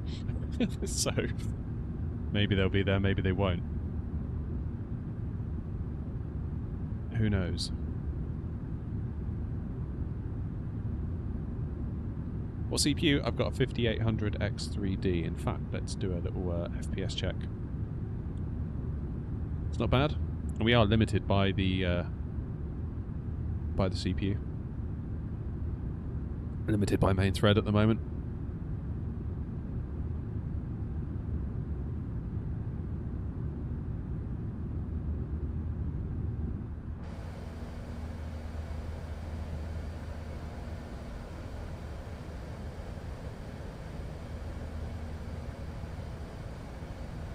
It's all coming up Millhouse.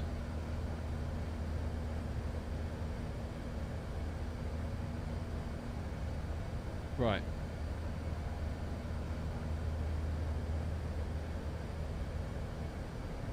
I think I'm going to take the opportunity to hop in and use the facilities before we start thinking about coming down. I will leave you with some external views.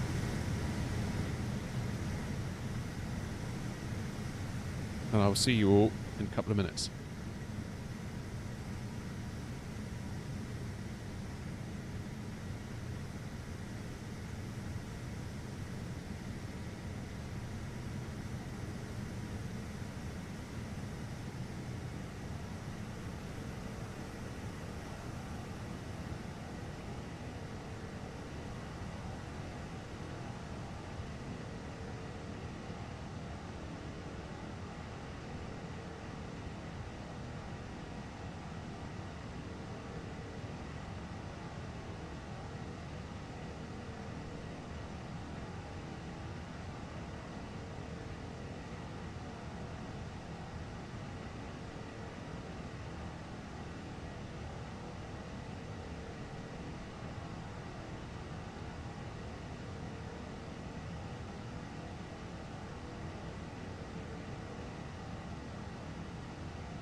I'm back.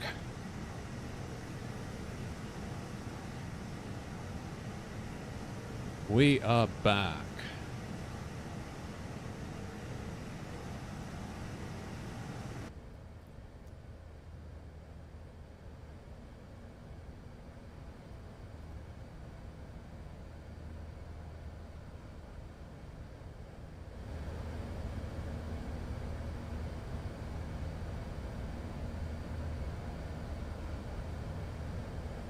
Alright, so if we go into 1x speed now, we'll be there at 20 to 2, which is 50 minutes away. We're currently at 2x. We'll leave it a little bit longer. I've got 7800X 3D 4080 Super, doesn't feel as smooth as yours. That's weird. Oh, it should be better than mine, really, shouldn't it? Maybe it's like YouTube, like doing something? I don't know. Oh, excuse me. Hiccups. So it's flare at 40 in the 380, isn't it? We're above Germany at the minute. Upgraded from the 5800X 3D to a 9800X 3D, and it's lovely. What sort of FPS uplift did you see, Fish Guns?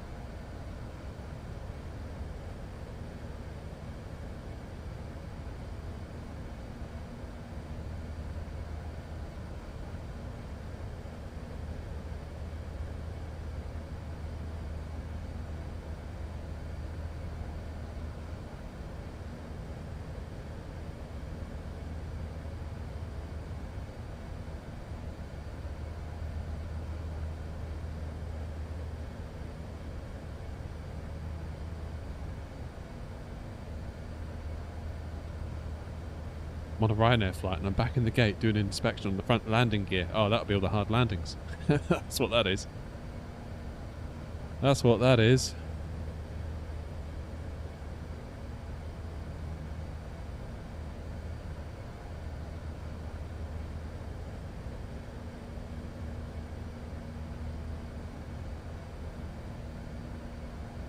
Made 2 VA liveries. Awesome, mate. Nice.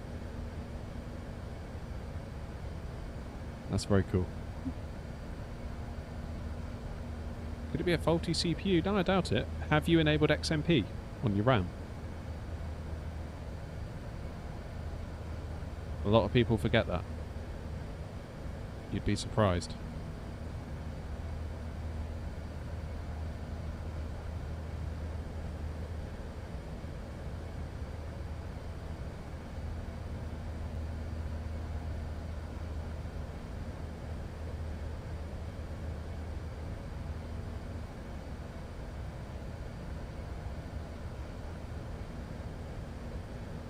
Okay. I mean, depending on if you built it yourself or if it was built for you, it might be done by default. You need to go into your BIOS and enable XMP. It is technically overclocking, but everyone does it.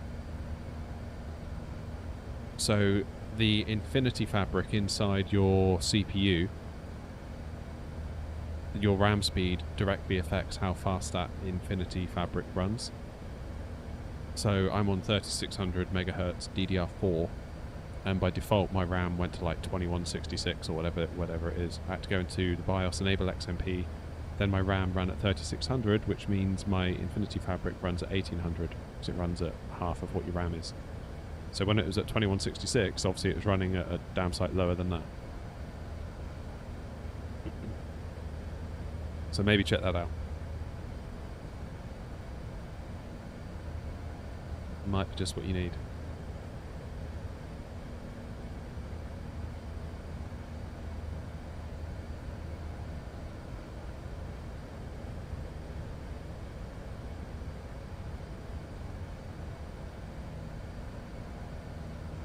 Stormforce built it. Okay, well Stormforce should have done it for you, probably.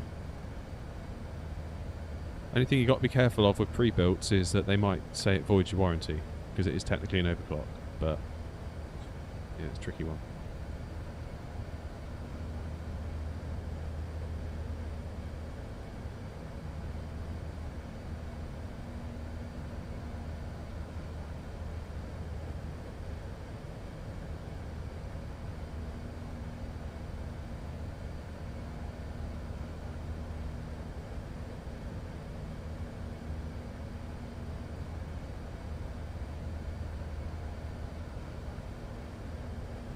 Right, so there is a plane that if I was to spawn now, I would spawn directly on top of.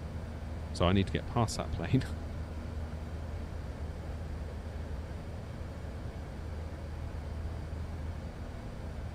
Yeah, that's right, Hugo. I mean, maybe they've already done it. A way to check it is go into your task manager. Then go to performance, click on your memory, and you'll see there speed. Mine says 3600, which is what my RAM should be running at. Without it, it says 2166. So you don't have to go into your BIOS to check.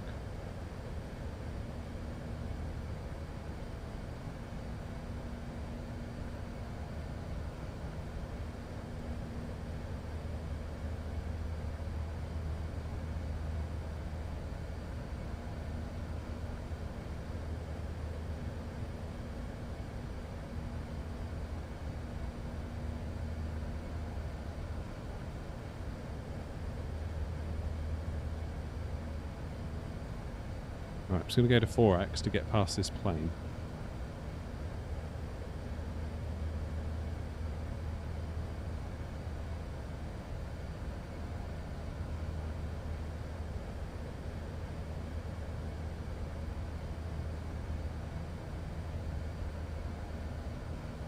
Yeah, nice one, Hugo. Let us know how you get on.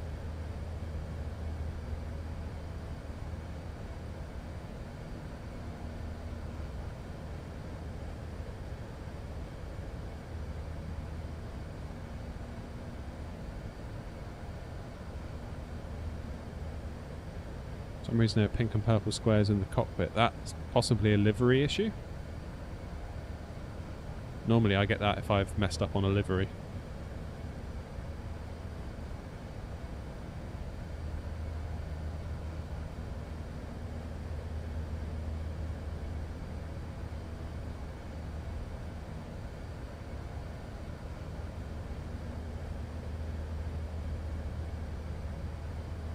Right, so when we get to Breda, we will come out of time acceleration mode.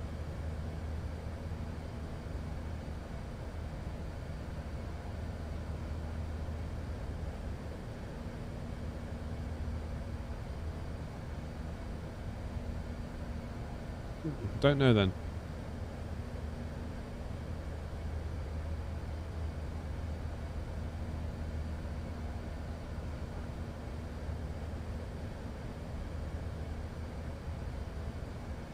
Right, let's reconnect.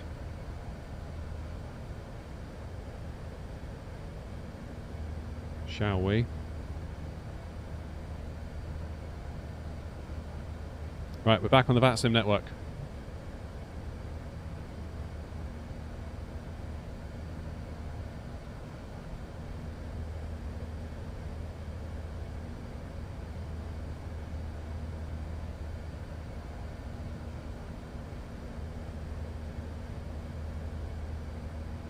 Hey, Sheik, how you doing?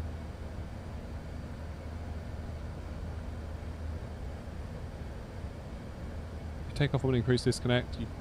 Connect whenever you want, really. Like we're sort of getting close to top of descent, so top of descent is there in about 100 miles after Zaman, just before Zaman, I should say. See, there it is, TD. So I think I should have VNAV enabled on. This is the on the development branch. I should have VNAV. I do believe.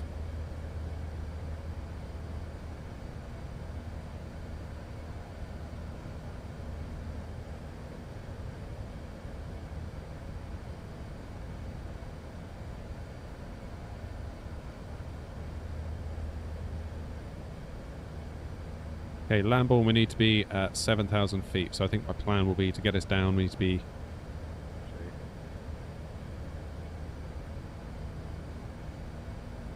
at Barmy, flight level 300, Logan at 250, Sabre 160, Lamborn 070, with a maximum speed at 250 at Wessel. So we should be alright.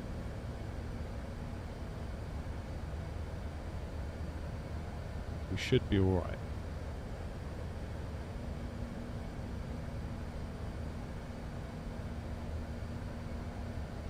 All right. So the next thing we need to think about is our performance calculations for... Get rid of that. For our landing. Because, of course, we don't have it with built into the plane. Populate the weather. J 262 1003 at Heathrow.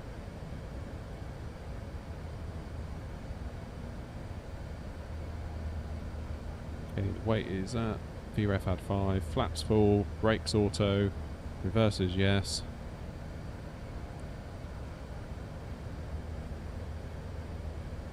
Okay, fine. Let's get that dialed in.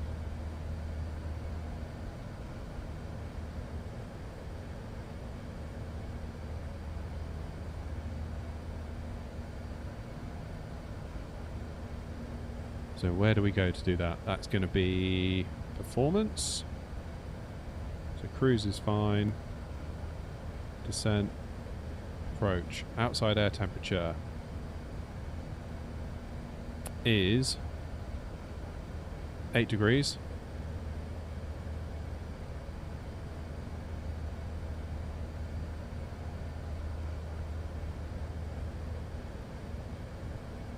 QNH is 1003.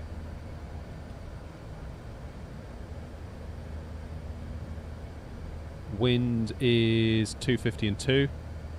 That's a relief.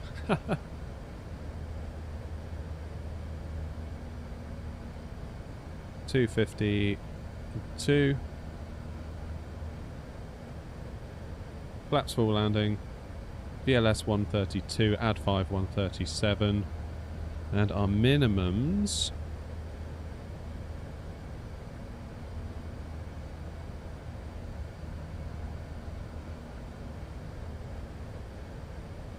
we're going to be doing a Cat 3, aren't we? Is 50 feet, I think I'm right in saying. Anyone got anything to add with that?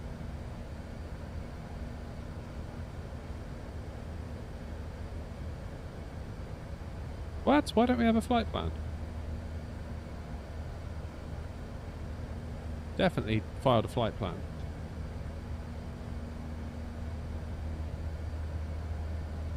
Alright, I'll refile it.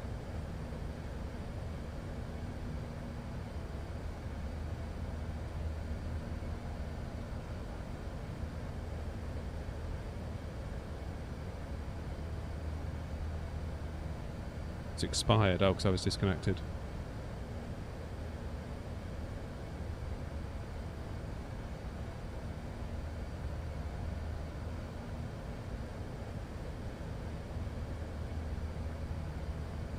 Okay, refiled.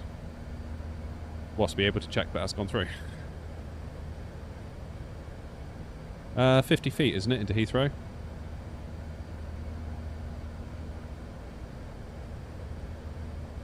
Cat 3 ILS, decision height 50 feet.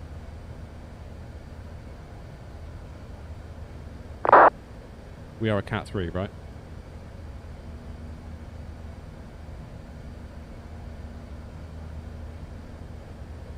ATC at Heathrow, we've got Heathrow approach on.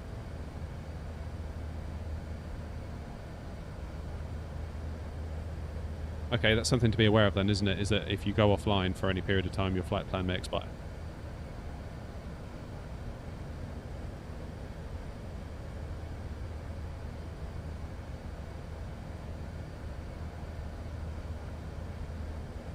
Alright, that looks good. So we got everything in, I think, for our approach at Heathrow. Flaps full, 132, add 5, 137. Got the wind, got the temperature, got the QNH. And that all looks good to me.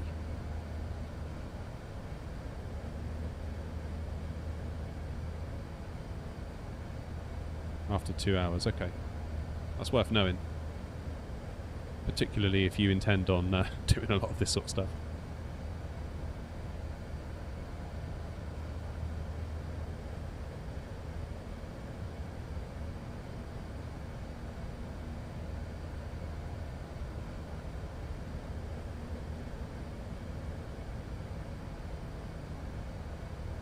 Right, let's have a look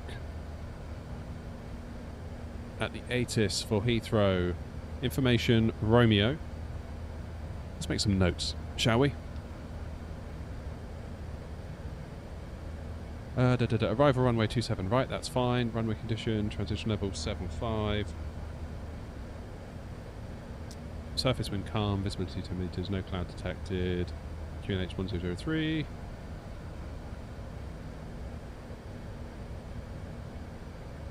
Okay, acknowledge receipt of information Romeo and advise of aircraft type and current QNH on first contact with Heathrow. Happy days. Can we put in our transition? Where would we go for that? Transition! There it is. I knew I'd forgotten something.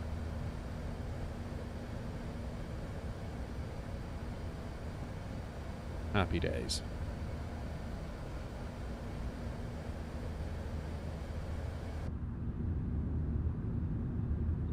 Can you use the TCA pack for other games like War Thunder, DCS and other flight games? I don't know. I guess you probably could, but I've never tried.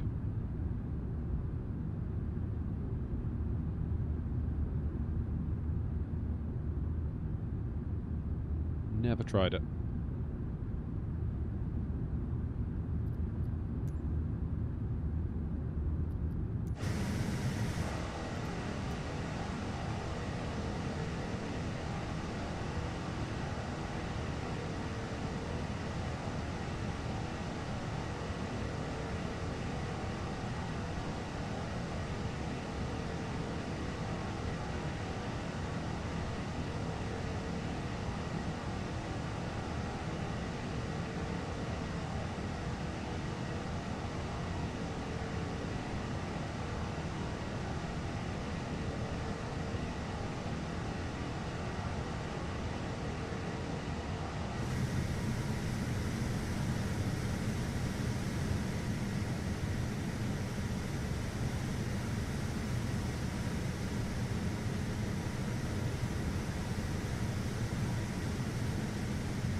Look at that.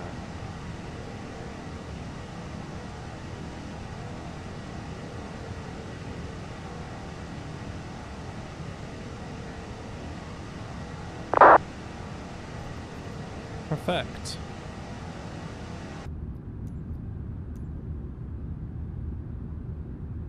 Good day, so can I ask the community if you had any issues installing Flight Sim 2024 on the same SSD? Nope, no issues at all.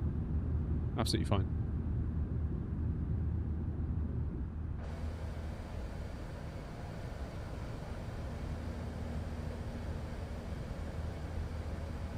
Top of descent is almost upon us, about 25 miles.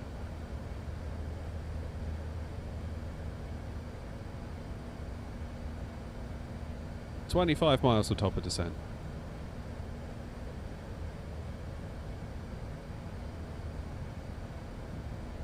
So yeah, once we reach top of descent, we will descend. I'm going to put 7,000 in the window because that's kind of our last sort of constraint, our altitude constraint at Lambourne. Although we're probably going to get a call from Heathrow approach director, I should say, providing they stay online for us. Knowing my luck, it'll all go offline as soon as we get there, which wouldn't, yeah, that wouldn't be the first time that's happened. Let's put it that way.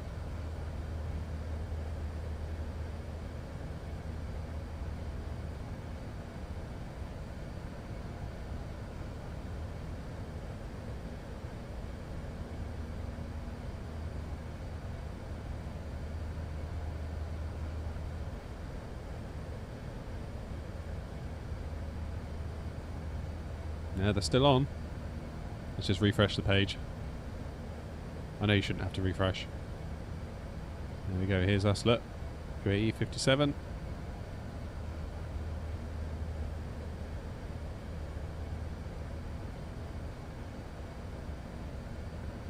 Brilliant. They seem to install on the same folder. That's weird.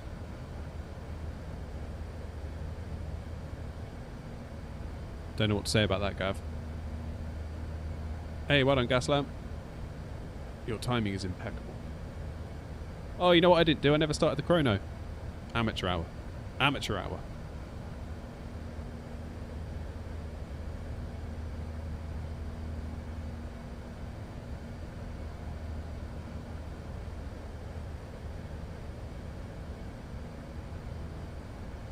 $10 miles to go. 10 miles to top of descent. We're nearly there.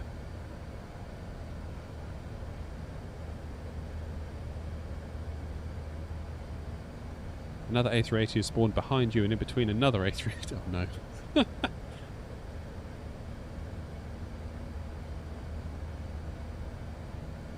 Now, I'll say this now. I'll get my excuses in now. A go around, I would say, is quite likely because I'm not very familiar with this plane. I'm not very attuned to its sensitivities on the joystick.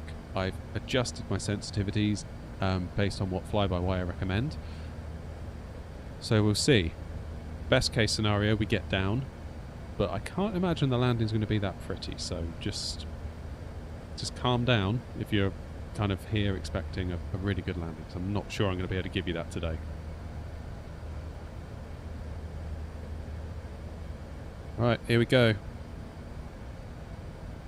Let's put 7,000 feet in here. And we'll start our descent.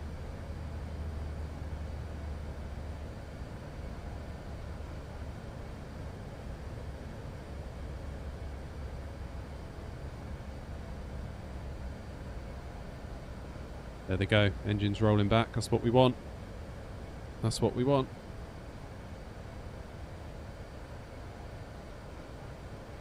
And we'll see what the plane can do for us.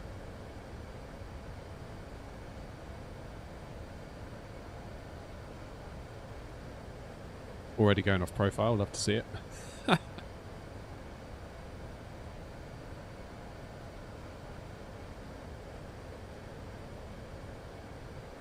And there she is, good old Blighty out the window.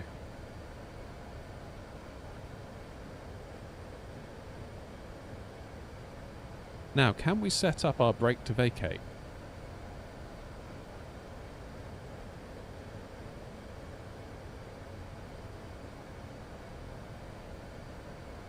Can we do that? Let's see if we can do it. Please wait. I've forgotten how we do this. Oh, FPS is not happy.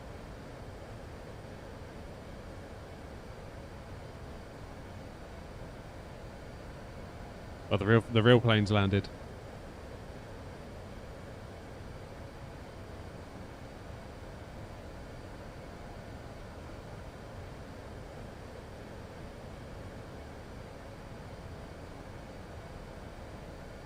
Need to go into plan, maybe? There we go. So that's Dubai. We want to select EGLO over here.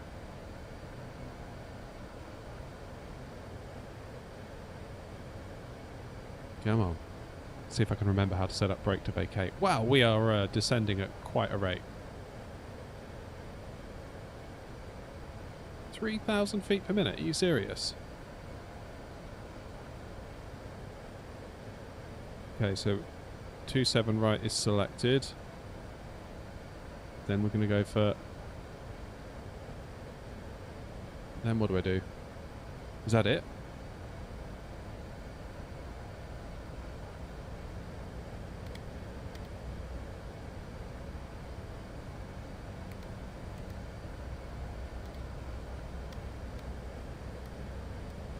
Can't seem to select brake to vacate. Anyone know how to do it?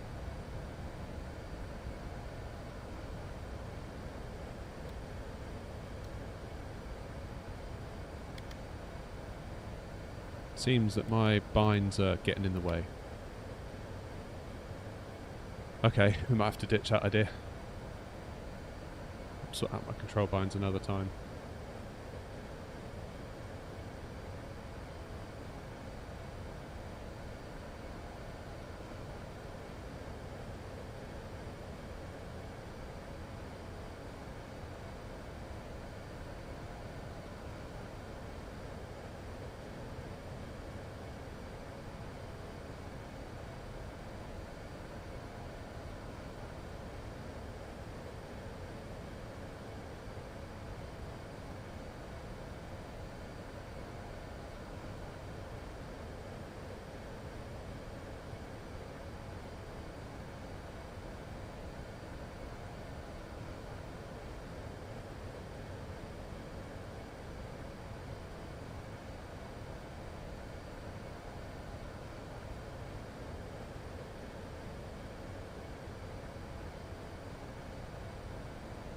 Feel like we're giving the VNAV a good workout here.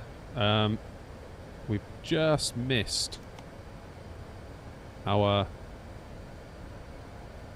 altitude restriction for Logan. 6,000 feet. This is never right, surely. Feels like the plane's dancing around a bit here.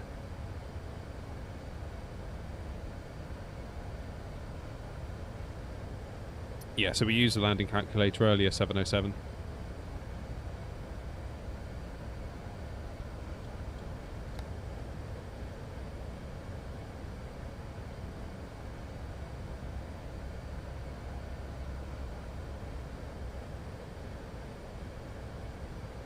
That was a bit of an aggressive descent there by the plane, wasn't it?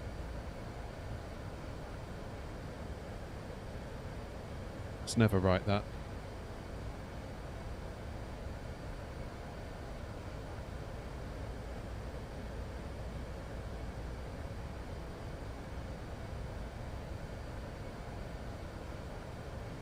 Okay, we've got vertical speed at 2,000 feet per minute. We'll see if that gets us there on time.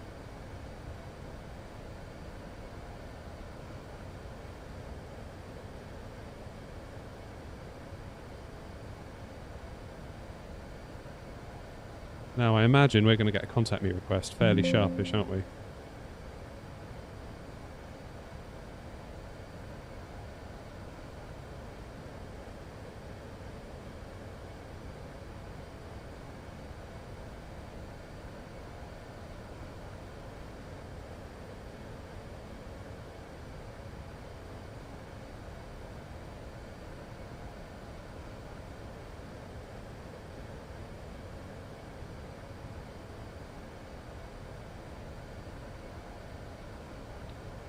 Starting to feel the stress.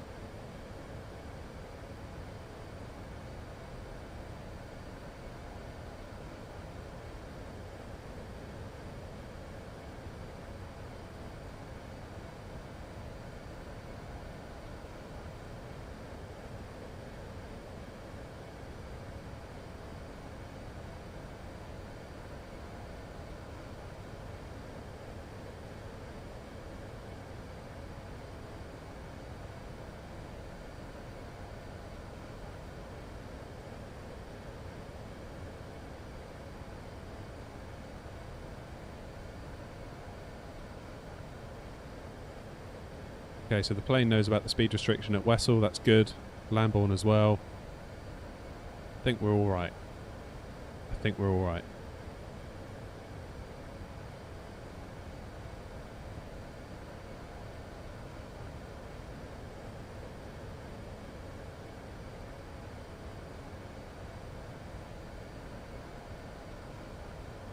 Need to be at 160 by Sabre.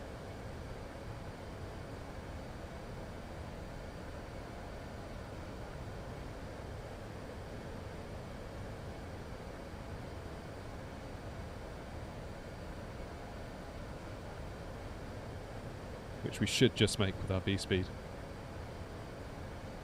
Chap behind you is now almost directly above me doing over 400 knots. Yes, 707. If you go into the perf page, so if we go... do activate approach there.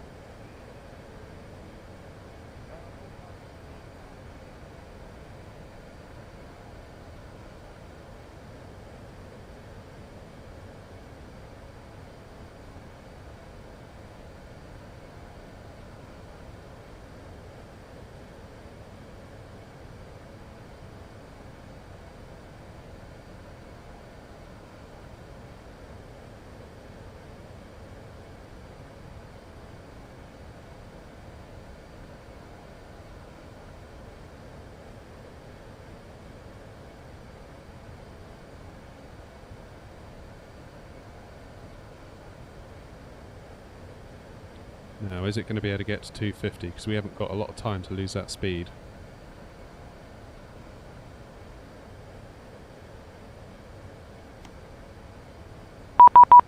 Aha!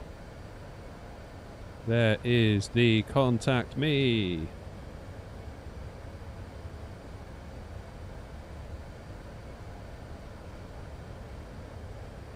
Anyone clock to the Airbus.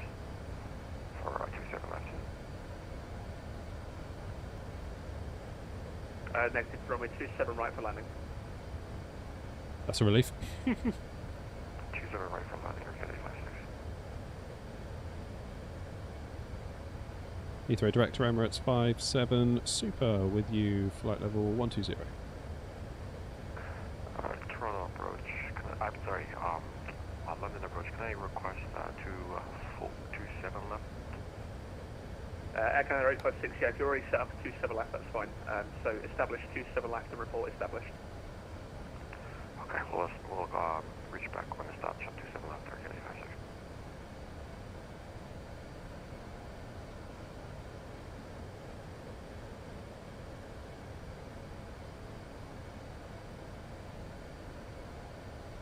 56. Heathrow Director Emirates 57 Super with you, flight level 100. 10, I meant. Cargo Lux 721, you with me? Cargo Lux 721, V2. Cargo Lux 721, hello, fly heading 265 and expedite descent, flight level 80.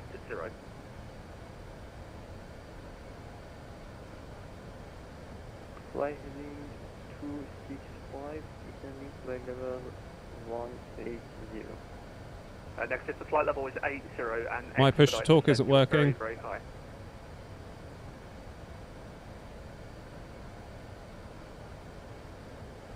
Descending flight level 80, Cargo Lux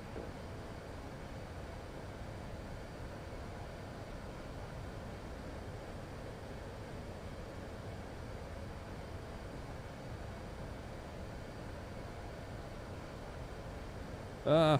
Push to talk isn't working, guys.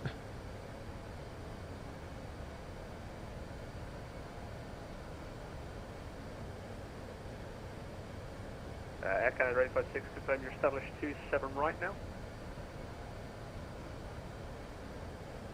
Yes, established 27 right there, okay, 56. Okay, Roger, you can descend 2,500 feet, you are cleared to the ILS 27 right.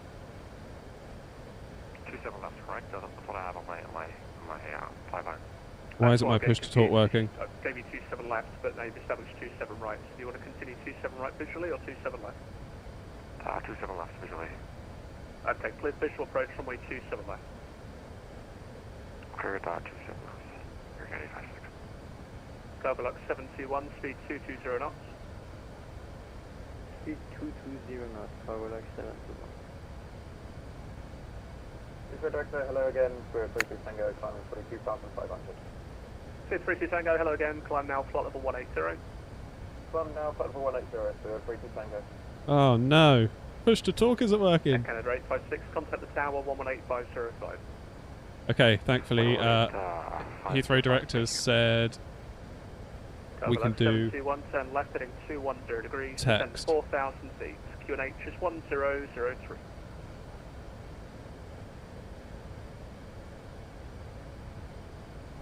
Descend to flight level 4,000 feet, heading 212, Cargo Lux 721.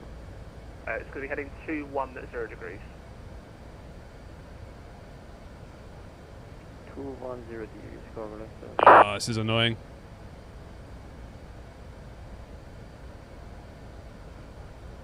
Okay, 220 knots. This is the worst possible moment for this to happen. I suppose it's good content. Okay, squawk 3377. Turn left heading 260 degrees.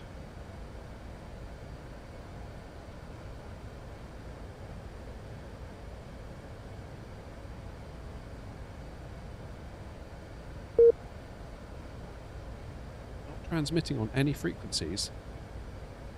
32 Tango, redirect Conan. Oh no. Direct Conan, we're 32 Tango. What's going on here? Have I not turned something on? Aha! Got it.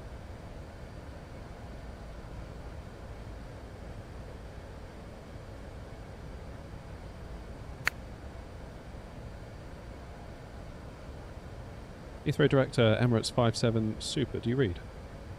Emirates 570, I've got you now, thank you. It's 27 right with no delay, fly heading 265 and descend 4,000 feet on the QNH of 1003.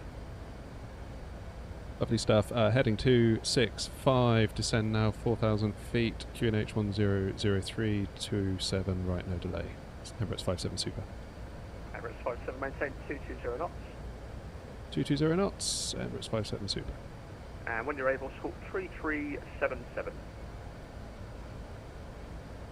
3377 when able, Emirates 57 Super. Almost said air not then. That would have been embarrassing. Cover that 721, make a right turn heading 240 degrees. When established, ILS 27 right, descend with the glide path.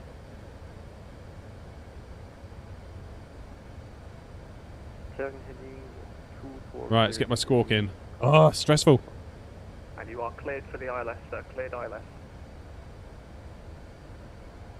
Clear ILS, runway 27 right, cargo vector.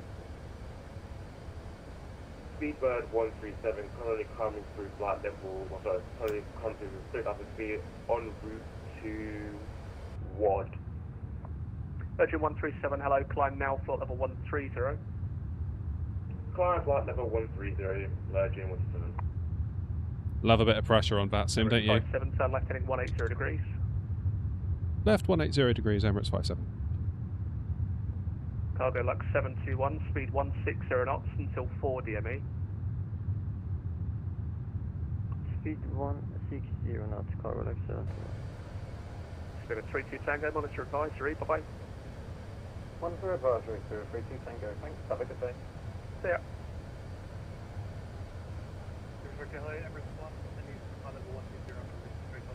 Hey, landing system's on, that's good. It's 27 right, there's no delay. Fly heading 265 and descend flight level 80. 265 and flight level 80. Emirates 1 able, squawk 3375. With all of that stress then, I forgot to put my lights on. Muppet. This isn't looking good, guys.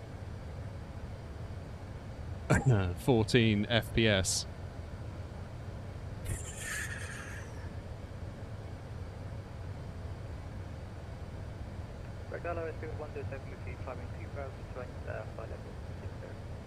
Speed 107, hello again, climb now, flight level 180. Thought that was me, it's someone else, isn't it? Oh no, it is someone else. 10 out of stream, bro.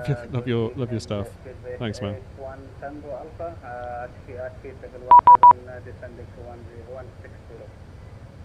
Someone else. Tango Alpha, hello, squawk 6464. Famous. God damn. Squawk 6464 to 81 Tango Alpha. Emirates 57, speed 180 knots. 180 knots, Emirates 57. Emirates 1, it's a shortcut, runway 27 right, turn left heading 230 degrees. Okay, let's go flaps 2. Negative, left turn 230. Left turn 230. Air Canada 856, if you're on the frequency, contact 118505.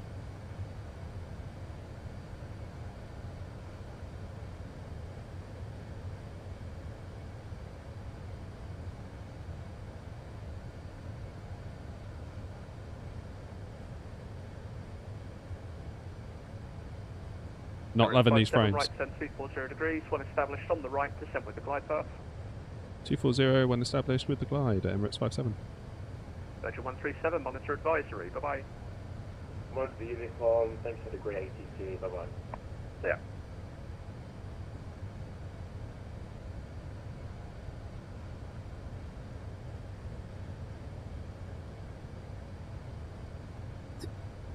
This is not boding well. This is really not boding Cargo well. 721, confirm established runway 27 right. Establish runway 27 right. Roger, it looks like you're slightly south of the localizer, but if you're happy to continue, contact the tower, 118505, runway 27 right. Contact tower on 118.505. And just confirm we are landing 27 right, sir.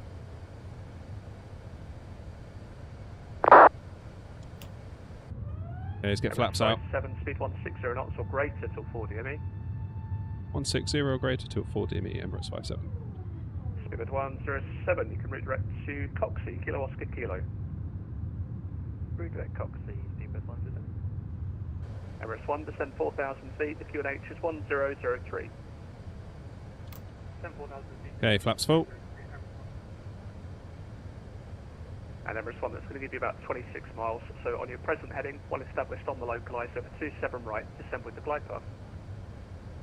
One established on the localizer, 27 right, descend with the glide path. Emirates 57, contact the tower, 118505, bye-bye.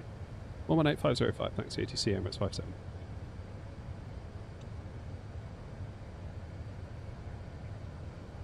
Logan 65 Kilo Lima, contact Heathrow direct to 119. Oh, here we go, look. Here we go. Director on 119, 730, thanks very much. Logan 652 Lima. Okay, go around altitude set.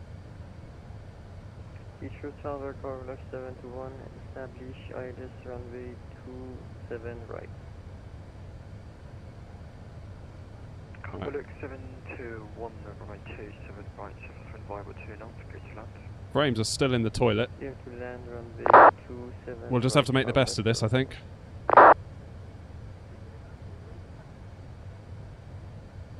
Speedbird 890, taxi Bravo, Horn Loki. Oh, this is how bad the frames are. I can. Speedbird 982 Golf, ready for taxi. Shuttle 8 uniform via November Bravo 2 Whiskey, runway 27 left, clear to take on surface wind viable 2 knots. Clear for takeoff from the way 27 left via November Bravo 2 Whiskey, Shuttle 8 uniform. Speedbird 982 Golf, taxi Alpha, hold London. 2,500. Get in. Shuttle 7 Kilo, ready for taxi. Shuttle 78 Kilo. Can't get a word in edgeways. Alpha Lawman, Shuttle 7 Kilo. Tower Emirates 57 Super established on the ILS 27 right. Emirates 57, nice to tower, hello. Each approach runway 27 right, surface wind viable 2 knots, number 2. Continue approach number 2, Emirates 57 Super. Speedbird 20 Foxtrot via November Bravo 2 Echo, line up runway 27 left. Are they getting any better? Oh, flirting with 20 FPS.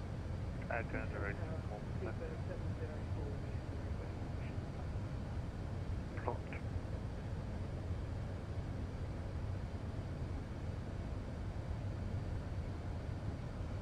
Heathrow, hello. Speedbird 4 Tango Mike on 328, now fully ready. We're aware the taxiway is blocked. Oh, I don't like this, chat. I don't like this. What's going on? I'm scared.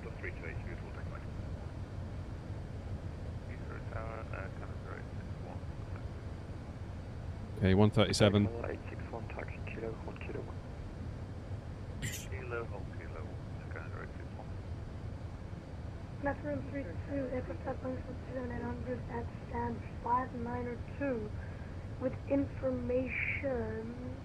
Sorry, with information Sierra request IFR to Edinburgh, please. Absolutely. Emirates 57, runway 27 right, surface wind viable 2 knots, clear to land. Ah! Emirates 57 Super, clear to land, runway 27 right. Corvalux 721, straight ahead, hold Echo 1. Right.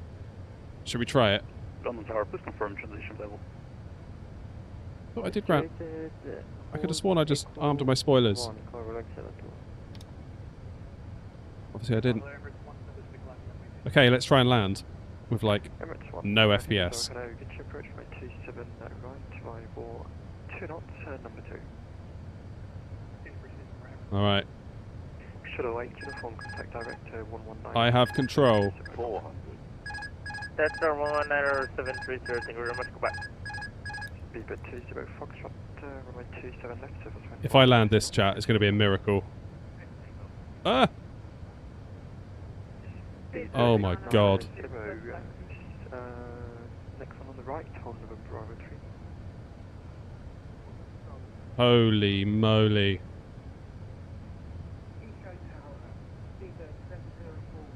50, 100 above, 40, 30, 20, retard, 10, 5. We're down! 589 feet per minute. Canada 861. Oh my Stop Bravo, hold god!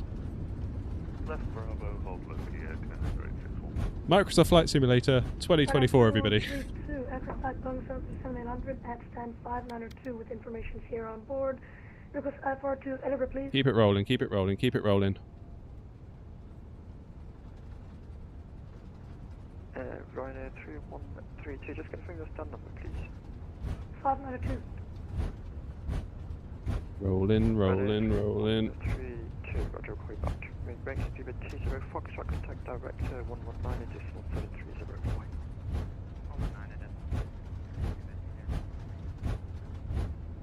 Speed 890 via November Bravo 3, line up 927 left. Okay, Alpha 10 Echo. Let's get out of here. This is impossible. I can't believe we even got down. Let's take this high-speed exit, if we can.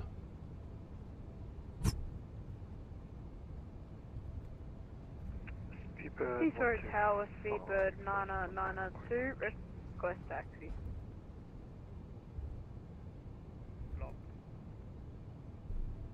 Canada 861, hold November straight ahead. Third one on the right, hold November Bravo 2 Echo.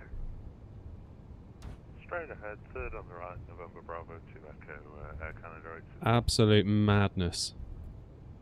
Heathrow Tower, Still, makes for good content, right? Echo 1. Cargo 721, we'll call you back. Break. Emirates 57. You can taxi Echo, hold Echo 1, please. Echo, hold, Echo 1, Emirates 57 Super. Emirates 1, runway 27 right, surface wind viable 2 knots, clear to land. If I can even steer this thing. Alright, so it's basically straight ahead. And Cargo 721, right on Alpha, hold November 7, hold short, off runway 27 left. Say again, please, for Cargo 721. Cargo 721, taxi right Alpha, hold November 7, hold short, off runway 27 left. Absolute madness, chat. Absolute madness.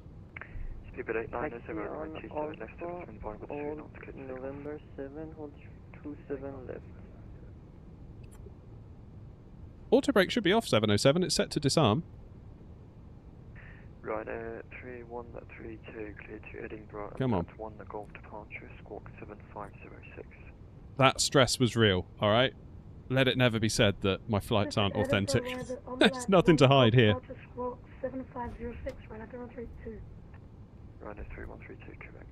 Break. Air Canada 861, via November Bravo 2 Echo, line up and wait, runway 27 left. Line up and wait, 27 left, Air Canada 861. I don't even want to look at my FPS counter right now. Let's just get to the gate and we will call this done. Speedbird 9082 Golf, hold November Bravo 2 Whiskey. Hold November Bravo 2 Whiskey, 982 Golf. Alright, so this is Echo 2. We were told to hold Echo 1.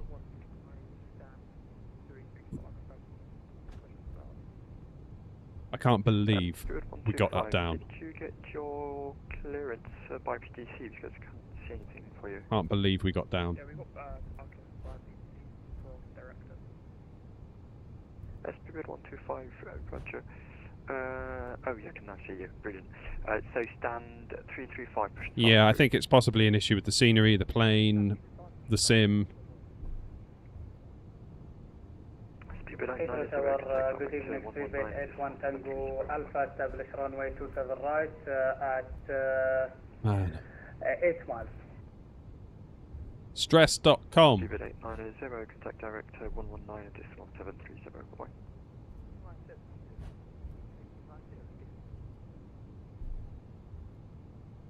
Speedbird 144, stand 512, ready for push start.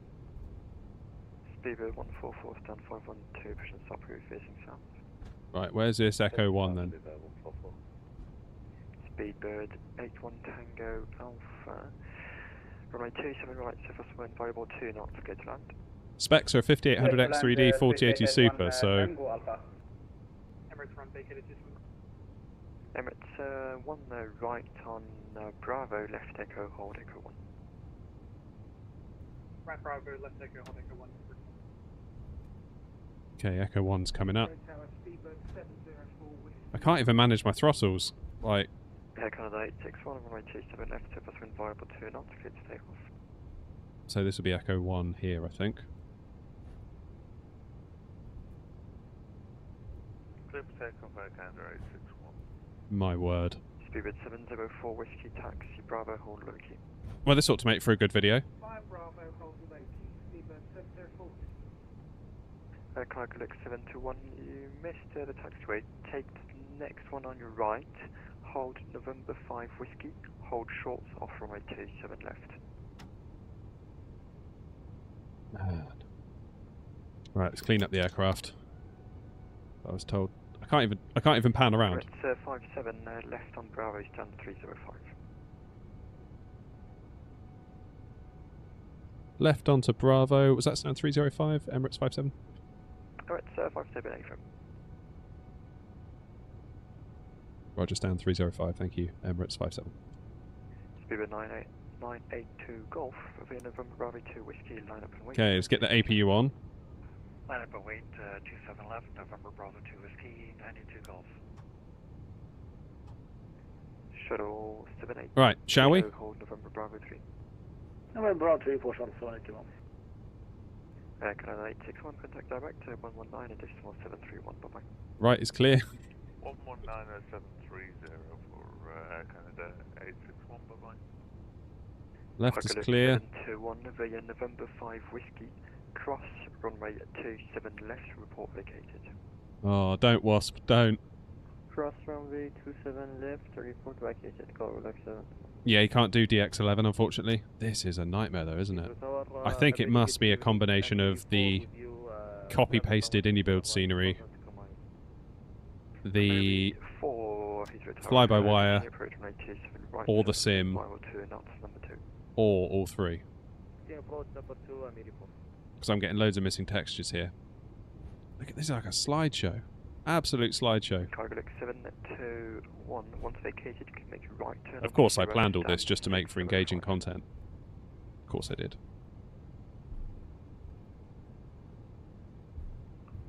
Ah, don't be gutted for me, Christopher. It's all good. Sometimes you just gotta take the losses. Sometimes with flight sim, it happens. On the taxi, Echo left, Bravo, stand 307. Echo left Bravo, stand 307. Heathrow Tower, hello, this is Tower 217233 Lima with information here. One of those things. Clear to Skipper, QNH 1003 and we are A320 Neo. Speedbird 982 Golf, runway 27 left, surface wind variable 2 knots, clear to take off. Copy the wind's clear for takeoff, 27 left, Speedbird 982 Golf. Lufthansa 2122, clear to Schiphol, Brooksman Park 7 Golf departure. I have Wasp, yeah, and I'm wondering whether that's part of the issue, because there's a lot of missing textures that maybe INI are relying on. I don't know. I don't know how they've done it. But I purposefully cleared it out. Golf departure, squad 6214, Lufthansa 212. Speedbird 81 Tango Alpha, right on Alpha, stand 507. Right on Alpha, stand 507. Right, 305, here we are. So here's 307. Kilo over November Bravo 3, line up from 27 left. And up 7 left, shuttle 22. I can't believe we landed that at like Tower Shuttle 16 Echo, 4 frames a second or whatever it was. Speeds to as filed. Information Tango QH 1003 Airbus A320. Hurry 4, surface wind variable 2 knots, runway 27 right, clear to land. Right. Shuttle 16 Echo. I appear to have stopped because I tapped my brake.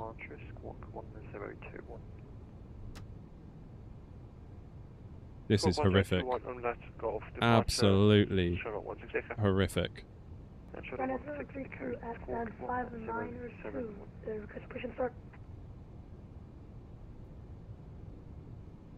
170 on Charlie, an additional 171. Absolutely shocking. 170 on shuttle 16 I mean, in fairness to any builds, they don't claim compatibility with 2024, so it's my fault, really. If anyone's to blame, it's me.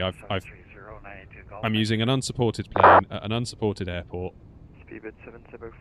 So it's no one's fault but mine. But still. Okay, let's... I've just got no control over this at all.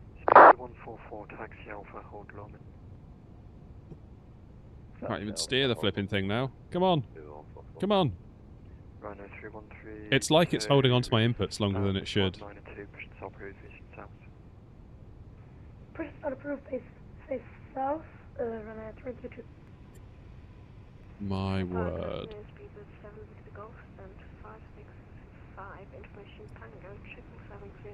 Right, I'm just going to ditch it here.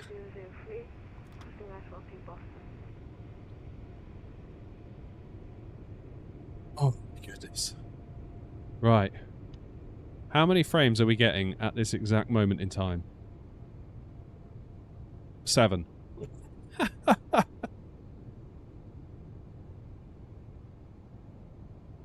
Give me strength.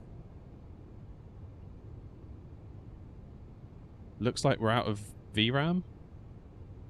14.2 gig wanted out of 14 point something available. Wow. Wow, wow, wow. Okay.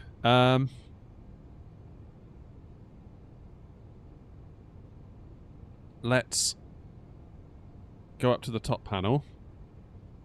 And, well, we'll turn off our engines first, shall we? APU is on, that's fine. Taxi lights are off. Turn-offs are off. Nav lights are off.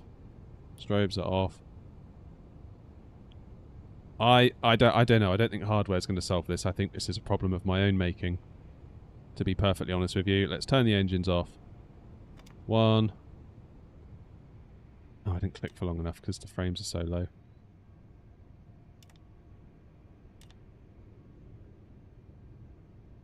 Can't turn the engines off. 1, 2, 3, 4. Oh, my word. Now, dare I get GSX to deboard us? Well, GSX isn't working, is it? Because it wasn't working earlier.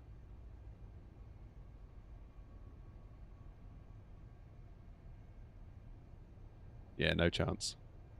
No chance. Ah! Go away, GSX. Go away, GSX. It won't go away. Yeah, I don't think this is a hardware problem. I pushed my luck running the A380 into Unibuild's Heathrow, both of which are unsupported in 24. So who knows? Who knows? I think it's not Inny's fault. It's not Flight-by-Wire's fault. This is a me thing, for sure. Right. Should we have a look outside? Oh! Look at that! Yeah, I don't know what's going on.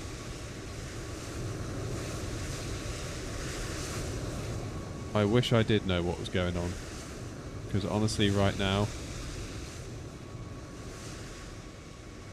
I've got no clue. Wow. I can't even use the top menu.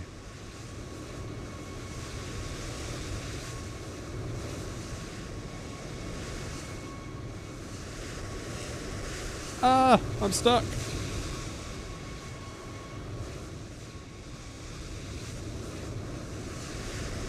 I think the whole sim is borderline locked up now. Can we get an external view like this?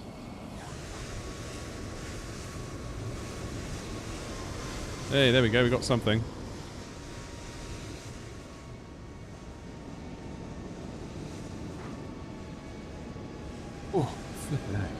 Right, we made it, folks. We made it to Heathrow just. with a incredibly low FPS, but again, no one's fault but my own really. It's not AnyBuild's fault for the scenery, it's not Fly-by-Wire's fault for the plane. They're both unsupported in 24, and against all their advice I decided to paste both the folders into 24 and see if it'd work, and guess what, we had problems. So let that be a lesson to you all. But other than that, it was a really enjoyable flight. It's just a shame my FPS is currently going at like 7 or 8 FPS. But great plane though. Can't wait to actually get it into 2024 officially. And I honestly can't believe we landed that. I don't know what happened there. It just seemed to work out, albeit it was a hard landing, but it was always going to be. Whew. I don't know what to say. I don't know what to say other than thank you for watching. Thank you for coming along, and I guess I'll see you next time. If you decide to come back after that shocking performance from me there. Oh! What's this turn? Disconnect from VAT soon. Okay, let's try it. Let's quickly try that before I go.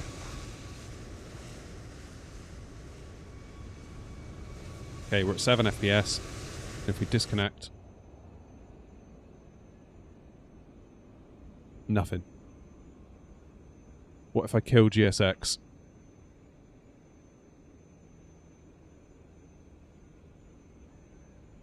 Nothing.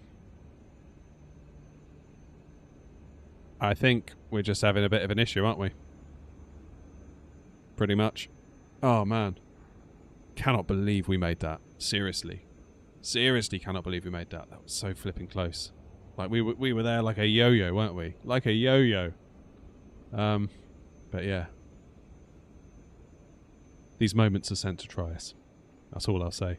Anyway, folks, thank you all very much indeed. I'm going to go now, and probably go and cry for a little bit, to be quite honest, after that. But that was fun. I did enjoy the long haul, albeit sped up. It was nice to fly some interesting routes, big airport to big airport in a big plane, without having to spend all day doing it. And the add-on for the landing is actually New Sky, which is how we run the virtual airline. So it's not really an add-on to do that. It just happens to do it among a load of other stuff. God blimey. Stressed.com. Anyway, folks, I'm going to leave this one here. Thank you all very much indeed for coming. And I'll see you on the next video, the next stream, the next whatever. But take care of yourselves. I'll see you soon. Cheers.